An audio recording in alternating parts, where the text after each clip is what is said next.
ಬ್ರಹ್ಮಶ್ರೀ ಪಿತಾಮಹ ಸುಭಾಷ್ ಪತ್ರಿಜಿಯವರಿಗೆ ವಂದಿಸುತ್ತಾ, ಸ್ವರ್ಣಮಾಲಾ ಪತ್ರಿಜಿ ಅಮ್ಮನವರಿಗೆ ವಂದಿಸುತ್ತಾ, PSSM ಮೂಮೆಂಟ್ನ ಎಲ್ಲ pyramid ಮಾಸ್ಟರ್ಗಳಿಗೆ ವಂದಿಸುತ್ತಾ, ಹರಿವಾಯುಗುರುಗಳಿಗೆ ವಂದಿಸುತ್ತಾ, ಭಗವಂತ ನಾರಾಯಣನಿಗೆ ವಂದಿಸುತ್ತಾ, ಗ್ರ್ಯಾಂಡ್ ಮಾಸ್ಟರ್ ಪ್ರಬೋಧಚ್ಯುತ್ ಮಾಸ್ಟರ್ ಅವರಿಗೆ ವಂದಿಸುತ್ತಾ, ಲೋಕ ಕಲ್ಯಾಣಾರ್ಥವಾಗಿ ಅಂತ ನಡೀತಾ ಇರುವ ನಮ್ಮ ಈ ಧ್ಯಾನ ಯಜ್ಞದಲ್ಲಿ ಭಾಗವಹಿಸಿದಂಥ ಜೂಮ್ ಮತ್ತು ಯೂಟ್ಯೂಬ್ನಲ್ಲಿ ಭಾಗವಹಿಸಿದಂಥ ಎಲ್ಲ ಧ್ಯಾನ ಯೋಗಿ ಬಂಧುಗಳಿಗೆ ವಂದಿಸುತ್ತಾ, ನಮ್ಮ ಈ ಧ್ಯಾನ ಯಜ್ಞವನ್ನು ಯಾನದಲ್ಲಿ ನಾವೆಲ್ಲರೂ ಮುಂದುವರಿಯೋಣ ಅಂತ ಹೇಳ್ತಾ, ನಮ್ಮ ಈ ಧ್ಯಾನ ಯಜ್ಞಕ್ಕೆ ಸಮಸ್ತ ಬ್ರಹ್ಮಾದಿ ದೇವತೆಗಳನ್ನ, ಯಕ್ಷಗಂಧರ್ವ ಕಿನ್ನರರ ಚೈತನ್ಯವನ್ನ ಆವಾಹನೆಯನ್ನು ಮಾಡೋಣ.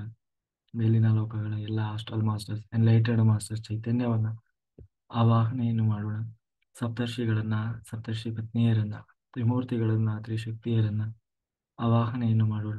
ಲೋಕ ಕಲ್ಯಾಣಾರ್ಥವಾಗಿ ಅಂತ ಹೇಳಿ ಈ ಬ್ರಹ್ಮಾಂಡದಲ್ಲಿ ಯಾರೆಲ್ಲ ಕೂತು ತಪಸ್ಸು ಮಾಡ್ತಾ ಇದ್ದಾರೆ, ಧ್ಯಾನ ಮಾಡ್ತಾ ಇದ್ದಾರೆ, ಯೋಗಿಗಳು, ಸಿದ್ಧಪುರುಷರು, ಋಷಿಮುನಿಗಳು, ಹಿಮಾಲಯದ ಯೋಗಿಗಳು, ಅವರೆಲ್ಲರ ಚೈತನ್ಯವನ್ನು ಕೂಡ ನಮ್ಮ ಈ ಧ್ಯಾನ ಯಜ್ಞದಲ್ಲಿ ಆವಾಹನೆಯನ್ನು ಮಾಡೋಣ. ಸದಾನಂದ ಯೋಗಿಗಳು, ರಮಣ ಮಹರ್ಷಿಗಳು, ಮಹಾವತಾರ ಬಾಬಾಜಿಯವರು, ಬುದ್ಧ ಭಗವಾನರು, ಮಹಾವೀರರು ಎಲ್ಲರ ಚೈತನ್ಯವನ್ನು ಆವಾಹನೆಯನ್ನು ಮಾಡೋಣ.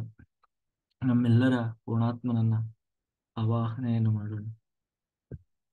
ವಿಶ್ವರೂಪಿಯಾದ ಪರಬ್ರಹ್ಮ ಸ್ವರೂಪಿಯಾದ ಭಗವಂತನನ್ನ ಆವಾಹನೆಯನ್ನು ಮಾಡ್ತಾ, ಮೇಲಿನ ಲೋಕದ ಎಲ್ಲ ಆಸ್ಟ್ರಲ್ ಮಾಸ್ಟರ್ಸ್ ಚೈತನ್ಯವನ್ನ ಆವಾಹನೆಯನ್ನು ಮಾಡ್ತಾ, ಅವರೆಲ್ಲರ ಚೈತನ್ಯ ಫ್ರೀಕ್ವೆನ್ಸಿಯಲ್ಲಿ ನಾವೆಲ್ಲರೂ ಒಂದಾಗಿ ಈ ಧ್ಯಾನ ಯಜ್ಞದಲ್ಲಿ ಮುಂದುವರಿಯೋಣ ಅಂತ ಹೇಳ್ತಾ, ಮಾಸ್ಟರ್ಸ್ ಭಗವಂತನ ಕೃಷ್ಣನ ಪ್ರೇರಣೆಯಂತೆ ಭಾಗವತ ಸಪ್ತಾಹವನ್ನ ಇವತ್ತಿನಿಂದ ಮಾಡ್ತಾ ಇದ್ದೀವಿ.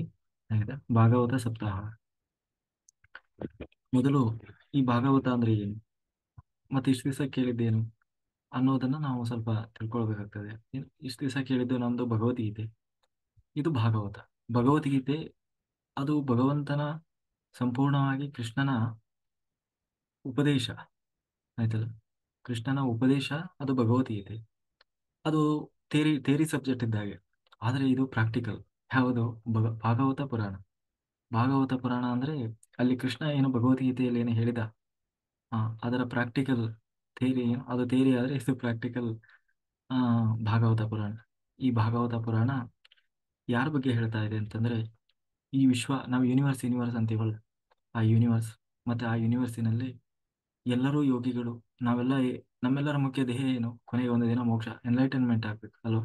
ಹಾಗೆ ಆ ಭಗವಂತನನ್ನ ಈ ಸಂಸಾರದ ಜಂಜಾಟದಲ್ಲಿ ಬೆಂದು ಕೊನೆಗೆ ಅವರಲ್ಲಿ ಜ್ಞಾನದ ಅರಿವು ಮೂಡಿ ಕೊನೆಗೆ ಭಗವಂತನನ್ನೇ ಹೋಗಿ ಸೇರಿದಂತಹ ಎನ್ಲೈಟನ್ಡ್ ಮಾಸ್ಟರ್ಸ್ ಅಂದ್ರೆ ಮೋಕ್ಷ ಜೀವಿಗಳ ಕತೆ, ಮತ್ತೆ ಅವರ ಕಥೆಯಲ್ಲಿ ಭಗವಂತ ಆಡಿದ ಲೀಲೆ. ಆ ಲೀಲೆ ಆಡುವಾಗ ಭಗವಂತ ಅನೇಕ ಅವತಾರಗಳನ್ನ ಎತ್ತಿ ಬಂದ. ಯುಗಗಳಲ್ಲಿ ಅಂತಹ ಎಷ್ಟೋ ಯುಗಗಳು ಕಳೆದು ಹೋಗಿದ್ದಾವೆ. ಆ ಯುಗಗಳಲ್ಲೆಲ್ಲ ಭಗವಂತ ತಾನು ಎಷ್ಟೋ ಅವತಾರ ಎತ್ತಿ ಬಂದು ಎಲ್ಲ ಮೋಕ್ಷ ಯೋಗ್ಯ ಜೀವಿಗಳಿಗೆ ಹೇಗೆ ತಾನು ಮೋಕ್ಷವನ್ನು ದಯಪಾಲಿಸಿದ ಅನ್ನುವುದನ್ನ ತಿಳಿಸುವಂಥದ್ದೇ ಈ ಭಾಗವತ. ಆಯ್ತಾ? ವೇದವ್ಯಾಸರು 18 ಮಹಾಪುರಾಣಗಳನ್ನ ರಚನೆ ಮಾಡಿದ್ದಾರೆ. ಅದರಲ್ಲಿ 18ನೇ ಕೊನೆಯ ಪುರಾಣವೇ ಭಾಗವತ ಪುರಾಣ. ಆಯ್ತಾ? ಈ ಭಾಗವತ ಪುರಾಣ ಇದರ ಮೂಲ, ಇದರ ಶಕ್ತಿ ಏನು, ಇದನ್ನು ತಿಳ್ಕೊಳ್ಳೋದ್ರಿಂದ ನಮ್ಗೆ ಏನ್ ಸಿಗ್ತದೆ ಅಂತಂದ್ರೆ 4: ಜ್ಞಾನ, ಭಕ್ತಿ, ವೈರಾಗ್ಯ, ಕೊನೆಗೆ ತಪಸ್ಸು. ಇದು ಈ ಒಂದು ಅಧ್ಯಾತ್ಮದ 4 ಸ್ತಂಭ, ಆಧಾರ ಸ್ತಂಭಗಳಿದು. ಜ್ಞಾನ ಬೇಕು, ಜ್ಞಾನ ಇಲ್ಲದೆ ಅದು ಪರಿಪಕ್ವವಾಗಲ್ಲ. ಅದಕ್ಕೆ ಪತ್ರಿಜಿಯವರು ಏನ್ ಹೇಳಿದ್ದಾರೆ? ಸಜ್ಜನ ಸಾಂಗತ್ಯ, ಸ್ವಾಧ್ಯಾಯ, ಜ್ಞಾನ. ಭಕ್ತಿ ಬೇಕು, ನಾವು ಮಾಡುವ ಕೆಲಸದಲ್ಲಿ ಶ್ರದ್ಧೆ ಇರಬೇಕು, ಧ್ಯಾನದಲ್ಲಿ ನಂಬಿಕೆ ಇರಬೇಕು, ಆ ಯೂನಿವರ್ಸ್ ಅಲ್ಲಿ ನಮಗೆ ನಂಬಿಕೆ ಇರಬೇಕು, ಗುರು ಶಕ್ತಿಯಲ್ಲೇ ನಂಬಿಕೆ ಇರಬೇಕು, ಅದೇ ಭಕ್ತಿ. ವೈರಾಗ್ಯ, ನಾನು ಅಂದ್ರೆ ಈ ದೇಹ ಅಲ್ಲ, ಆತ್ಮ. ಇದೆಲ್ಲವೂ ಒಂದು ಎಕ್ಸ್ಪೀರಿಯನ್ಸ್ ಅಷ್ಟೇ ಅನ್ನುವ ಅರಿವು ಇರಬೇಕು. ಎಲ್ಲರನ್ನೂ ಆತ್ಮಸ್ವರೂಪಿಯ ಹಾಗೆ ನೋಡ್ತಾ, ಯಾರ ಮೇಲೂ ದ್ವೇಷ ಮಾಡದೆ, ಯಾರಲ್ಲೂ ಅತಿಯಾದ ಅಟ್ಯಾಚ್ಮೆಂಟ್ ಅನ್ನ ಇಟ್ಕೊಳ್ಳದೆ, ಏನಂತೀವಿ, ಕೆಸರಿನಲ್ಲಿ ಕಮಲದ ಹಾಗೆ ಬದುಕುವುದು ವೈರಾಗ್ಯ. ಇನ್ನು ತಪಸ್ಸು, ನಿರಂತರವಾಗಿ ಇಷ್ಟೆಲ್ಲ ತಿಳ್ಕೊಂಡ ಮೇಲೆ ನಿರಂತರವಾಗಿ ಧ್ಯಾನ ಮಾಡ್ತಾ ಕೊನೆಗೆ ಒಂದು ದಿನ ಈ ಸಂಸಾರದ ಬಂಧನದಿಂದ ತಪ್ಪಿಸಿಕೊಂಡು ಆ ಭಗವಂತನನ್ನೇ ಹೋಗಿ ಸೇರುವುದು, ಅದೇ ಮೋಕ್ಷ. ಇದು ಈ ಭಾಗವತದಲ್ಲಿ ಸಿಗುವಂಥದ್ದು.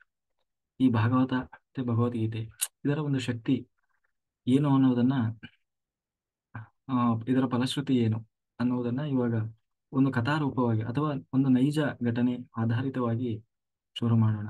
ಸುಮಾರು ಒಂದು 250 ವರ್ಷಗಳ ಹಿಂದೆ ಇದೇ ತುಂಗಭದ್ರಾ ನದಿ ತೀರದಲ್ಲಿ ಒಬ್ಬ ಯಾದವಾರ್ಯರು ಅಂತ ಹೇಳಿದ್ರು. ಯಾದವಾರ್ಯರು ಇದು ನಾನು ಹಿಂದೂ ಒಂದ್ಸಾರಿ ಭಗವದ್ಗೀತೆ ಶುರು ಮಾಡೋದಕ್ಕಿಂತ ಹೇಳಿದ್ದೆ. So, ಈಗೂ ಅದನ್ನ ಇನ್ನೊಂದ್ಸಾರಿ ಹೇಳ್ತೀನಿ, ಯಾಕೆಂದ್ರೆ ಬಹಳ ಅದು ತಿಳ್ಕೊಳ್ಳೇಬೇಕು ನಾವು. ಇದನ್ನ ಇದರ ಶಕ್ತಿ ಏನು ಅಂತ ಗೊತ್ತಾಗಬೇಕು ಅಂತ ಆದ್ರೆ ಅದನ್ನ ನಾವು ತಿಳ್ಕೊಳ್ಳೇಬೇಕು. ಯಾದವಾರ್ಯರು ಅಂತ ಇದ್ರು ಹಿಂದೆಲ್ಲ ವಿಜಯನಗರ ಸಾಮ್ರಾಜ್ಯ. ಆ, ವಿಜಯನಗರ ಸಾಮ್ರಾಜ್ಯಕ್ಕಿಂತಲೂ ಅದು ನಂತರದ ಕಾಲಘಟ್ಟದಲ್ಲಿ ನಮ್ಮ ಈ ತುಂಗಭದ್ರಾ ನದಿ ತೀರ, ಆ ಭಾಗದಲ್ಲಿ ಯಾದವಾರ್ಯರು ಅಂತ ಹೇಳಿ ಒಬ್ಬರಿದ್ರು. ಇವರು ಒಬ್ಬರು ಆ, ವೈಶ್ಯ ವೃತ್ತಿಯಲ್ಲಿದ್ದಂಥವ್ರು. ಮುತ್ತು ರತ್ನ ಆ, ಈ ತರದ ಒಂದು ವ್ಯಾಪಾರವನ್ನು ಮಾಡ್ತಾ ಇದ್ರು. ಸಾಮಾನ್ಯವಾಗಿ ಅವರು ಯಾವಾಗಲೂ ಅವರ ಹಳ್ಳಿಯಿಂದ ಪಟ್ಟಣಕ್ಕೆ ಹೋಗಿ ಮುತ್ತು ರತ್ನಗಳನ್ನೆಲ್ಲ ಮಾರಿ ಪುನಃ ವಾಪಸ್ ಬರ್ತಾ ಇದ್ರು. ಎತ್ತಿನ ಗಾಡಿಯಲ್ಲಿ ಹೊಡ್ಕೊಂಡು ಹೋಗ್ತಾ ಇದ್ರು. ಯಾವಾಗಲೂ ಹೋಗುವಾಗ ಅವರಿಗೆ ಒಬ್ಬ ಏನೋ ಗಾಡಿ ಹೊಡೆಯವನು ಇರ್ತಾ ಇದ್ದ, ಅವರಿದ್ರು. ಜೊತೆಗೆ ಆ ಗಾಡಿಯಲ್ಲಿ ಎಲ್ಲ ತುಂಬಿಕೊಂಡು ಹೋಗ್ತಾ ಇದ್ರು ಅಮೂಲ್ಯವಾದ ವಸ್ತುಗಳನ್ನು. ಯಾವಾಗ್ಲೂ ಹೋಗುವಾಗ ಬರುವಾಗ ಅವರಲ್ಲಿ ಸ್ವಲ್ಪ ಭಕ್ತಿ ಇತ್ತು. ಈಗ ನಾವೆಲ್ಲ ದೇವರಲ್ಲಿ ಭಕ್ತಿ ಮಾಡ್ತೀವಲ್ವ. ಸೋಮವಾರ ಶಿವನ ದೇವಸ್ಥಾನಕ್ಕೆ ಹೋಗ್ತೀವಿ, ಮಂಗಳವಾರ ದುರ್ಗಾ ಪರಮೇಶ್ವರಿ, ಬುಧವಾರ ಒಂದ್ ದೇವಸ್ಥಾನ, ಹೀಗೆ ಅದೇ ತರಹ ಅವರಲ್ಲೂ ಒಂದು ಭಕ್ತಿ ಅನ್ನೋದಿತ್ತು. ಆದ್ರೆ ಆ ಭಕ್ತಿ ಮಾಡೋ ರೂಪ ಹೇಗೆ ಅನ್ನೋದು ಅವರಿಗೆ ಇನ್ನೂ ಅದರ ಅರಿವು ಇರಲಿಲ್ಲ. ಯಾದವಾರ್ಯರು ಏನ್ ಮಾಡಿದ್ರು, ಅವ್ರು ಯಾವಾಗ್ಲೂ ಹೋಗುವಾಗ ಬರುವಾಗ ಒಂದು ಶ್ಲೋಕ ಹೇಳ್ತಾ ಇದ್ರು. ಅಗ್ರತೋ ನಾರಸಿಂಹಶ್ಚ ಪೃಷ್ಠತೋ ಗೋಪೀನಂದನಃ ಉಭಯೋಹೋ ಪಾರ್ಶ್ವಯೋರಸ್ತಂ ಸಶೌರವು ರಾಮಲಕ್ಷ್ಮಣವು ಅಂತಂದ್ರೆ, ಇದನ್ನ ನಾವು ಯಾವಾಗ್ಲೂ ಹೊರಗಡೆ ಹೋಗುವಾಗ ಹೇಳಬೇಕು ಅಂತ ಹೇಳ್ತಾರೆ. ಈ ಈಗ ಶ್ಲೋಕದ ಅರ್ಥ ಏನು ಅಂತಂದ್ರೆ, ಅಗ್ರತೋ ನಾರಸಿಂಹಶ್ಚ ಆ, ಅಗ್ರತೋ ನಾರಸಿಂಹಶ್ಚ ಪೃಷ್ಠತೋ ಗೋಪೀನಂದನಃ ಅಂತಂದ್ರೆ, ಅಗ್ರತೋ ಮುಂದೆ ನರಸಿಂಹನಾಗಿ ಬಂದು, ಆ ನರಸಿಂಹರೂಪಿ ಭಗವಂತ, ಆ ನರಸಿಂಹರೂಪಿ ಭಗವಂತ ನನ್ನ ಮುಂದೆ ನಿಂತು ನನಗೆ ರಕ್ಷಣೆಯನ್ನು ಕೊಡ್ಲಿ. ಗದಾಧಾರಿಯಾದ ಕೃಷ್ಣ ನನ್ನ ಹಿಂದೆ ನಿಂತು ನನಗೆ ರಕ್ಷಣೆಯನ್ನು ಕೊಡ್ಲಿ. ಹ ಆ ಪಾಶೋ ಯಾರಸ್ತಂ ಸಶೌರವು ರಾಮಲಕ್ಷ್ಮಣವು, ಬಿಲ್ಲುದ ಬಿಲ್ಲು ಬಾಣಗಳನ್ನ ಹಿಡಿದಂತಹ ರಾಮಲಕ್ಷ್ಮಣರು ನನ್ನ ಏನೋ ಬಲ ಎಡಬಲಗಳಲ್ಲಿ ನಿಂತು ನನಗೆ ರಕ್ಷಣೆಯನ್ನು ಕೊಡ್ಲಿ ಅಂತ ಅನುಸಂಧಾನದಿಂದ ಆ ದೇವರಲ್ಲಿ ಸ್ಮರಣೆ ಮಾಡ್ದ ಆ ಹೋಗುವಂಥದ್ದು. ಆಯ್ತಾ? ಹೀಗೆ ಅವರು ಈ ಶ್ಲೋಕವನ್ನು ಯಾವಾಗಲೂ ಹೇಳ್ತಾ ಇದ್ರು. ಮನೆಯಿಂದ ಹೊರಟ್ರೆ ಅಂಗಡಿಗೆ ಹೋಗುವವರಿಗೆ, ಅಂಗಡಿಯಿಂದ ಮತ್ತೆ ಪುನಃ ಮನೆಗೆ ಬರುವವರಿಗೂ ಕೂಡ ಯಾವಾಗಲೂ ಈ ಶ್ಲೋಕ ಹೇಳ್ತಾ ಇದ್ರು. ಅಗ್ರತೋ ನಾರಸಿಂಹಶ್ಚ ಪೃಷ್ಠತೋ ಗೋಪೀನಂದನಃ ಉಭಯೋಃ ಪಾಶೋ ಯರಸ್ತಂ ಸಶೌರವ ಲಕ್ಷ್ಮಣವು ಅಂತ ಹೇಳ್ಕೊಳ್ತಾ ಹೋಗೋದು ಬರೋದು.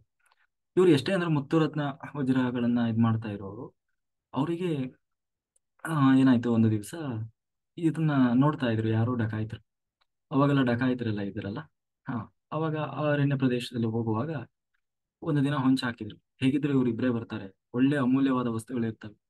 ಒಂದು ದಿನ ನಾವು ಎಲ್ಲರೂ ಅಡ್ಡ ಹಾಕಿ ಅದನ್ನೆಲ್ಲ ನಾವು ತಗೊಂಡು ಹೋಗ್ಬಿಡೋಣ ಅಂತ ಹೇಳಿ ಅವರೆಲ್ಲರೂ ಆ ಏನಂದ್ರೆ ಪ್ಲಾನಿಂಗ್ ಮಾಡಿದ್ರು. ಅದಕ್ಕೆ ಸರಿಯಾಗಿ ಹೀಗೆ ಒಂದು ದಿನ ಬರ್ತಾ ಇರುವಾಗ ಅಡ್ಡ ಹಾಕಿದ್ರು. ಇವರು ಇದೇ ಶ್ಲೋಕವನ್ನು ಹೇಳ್ಕೊಂಡು ಬರ್ತಾ ಇದ್ದಾರೆ. ಹೇಳ್ಕೊಂಡು ಬರುವಾಗ ಅಡ್ಡ ಹಾಕಿಬಿಟ್ರು.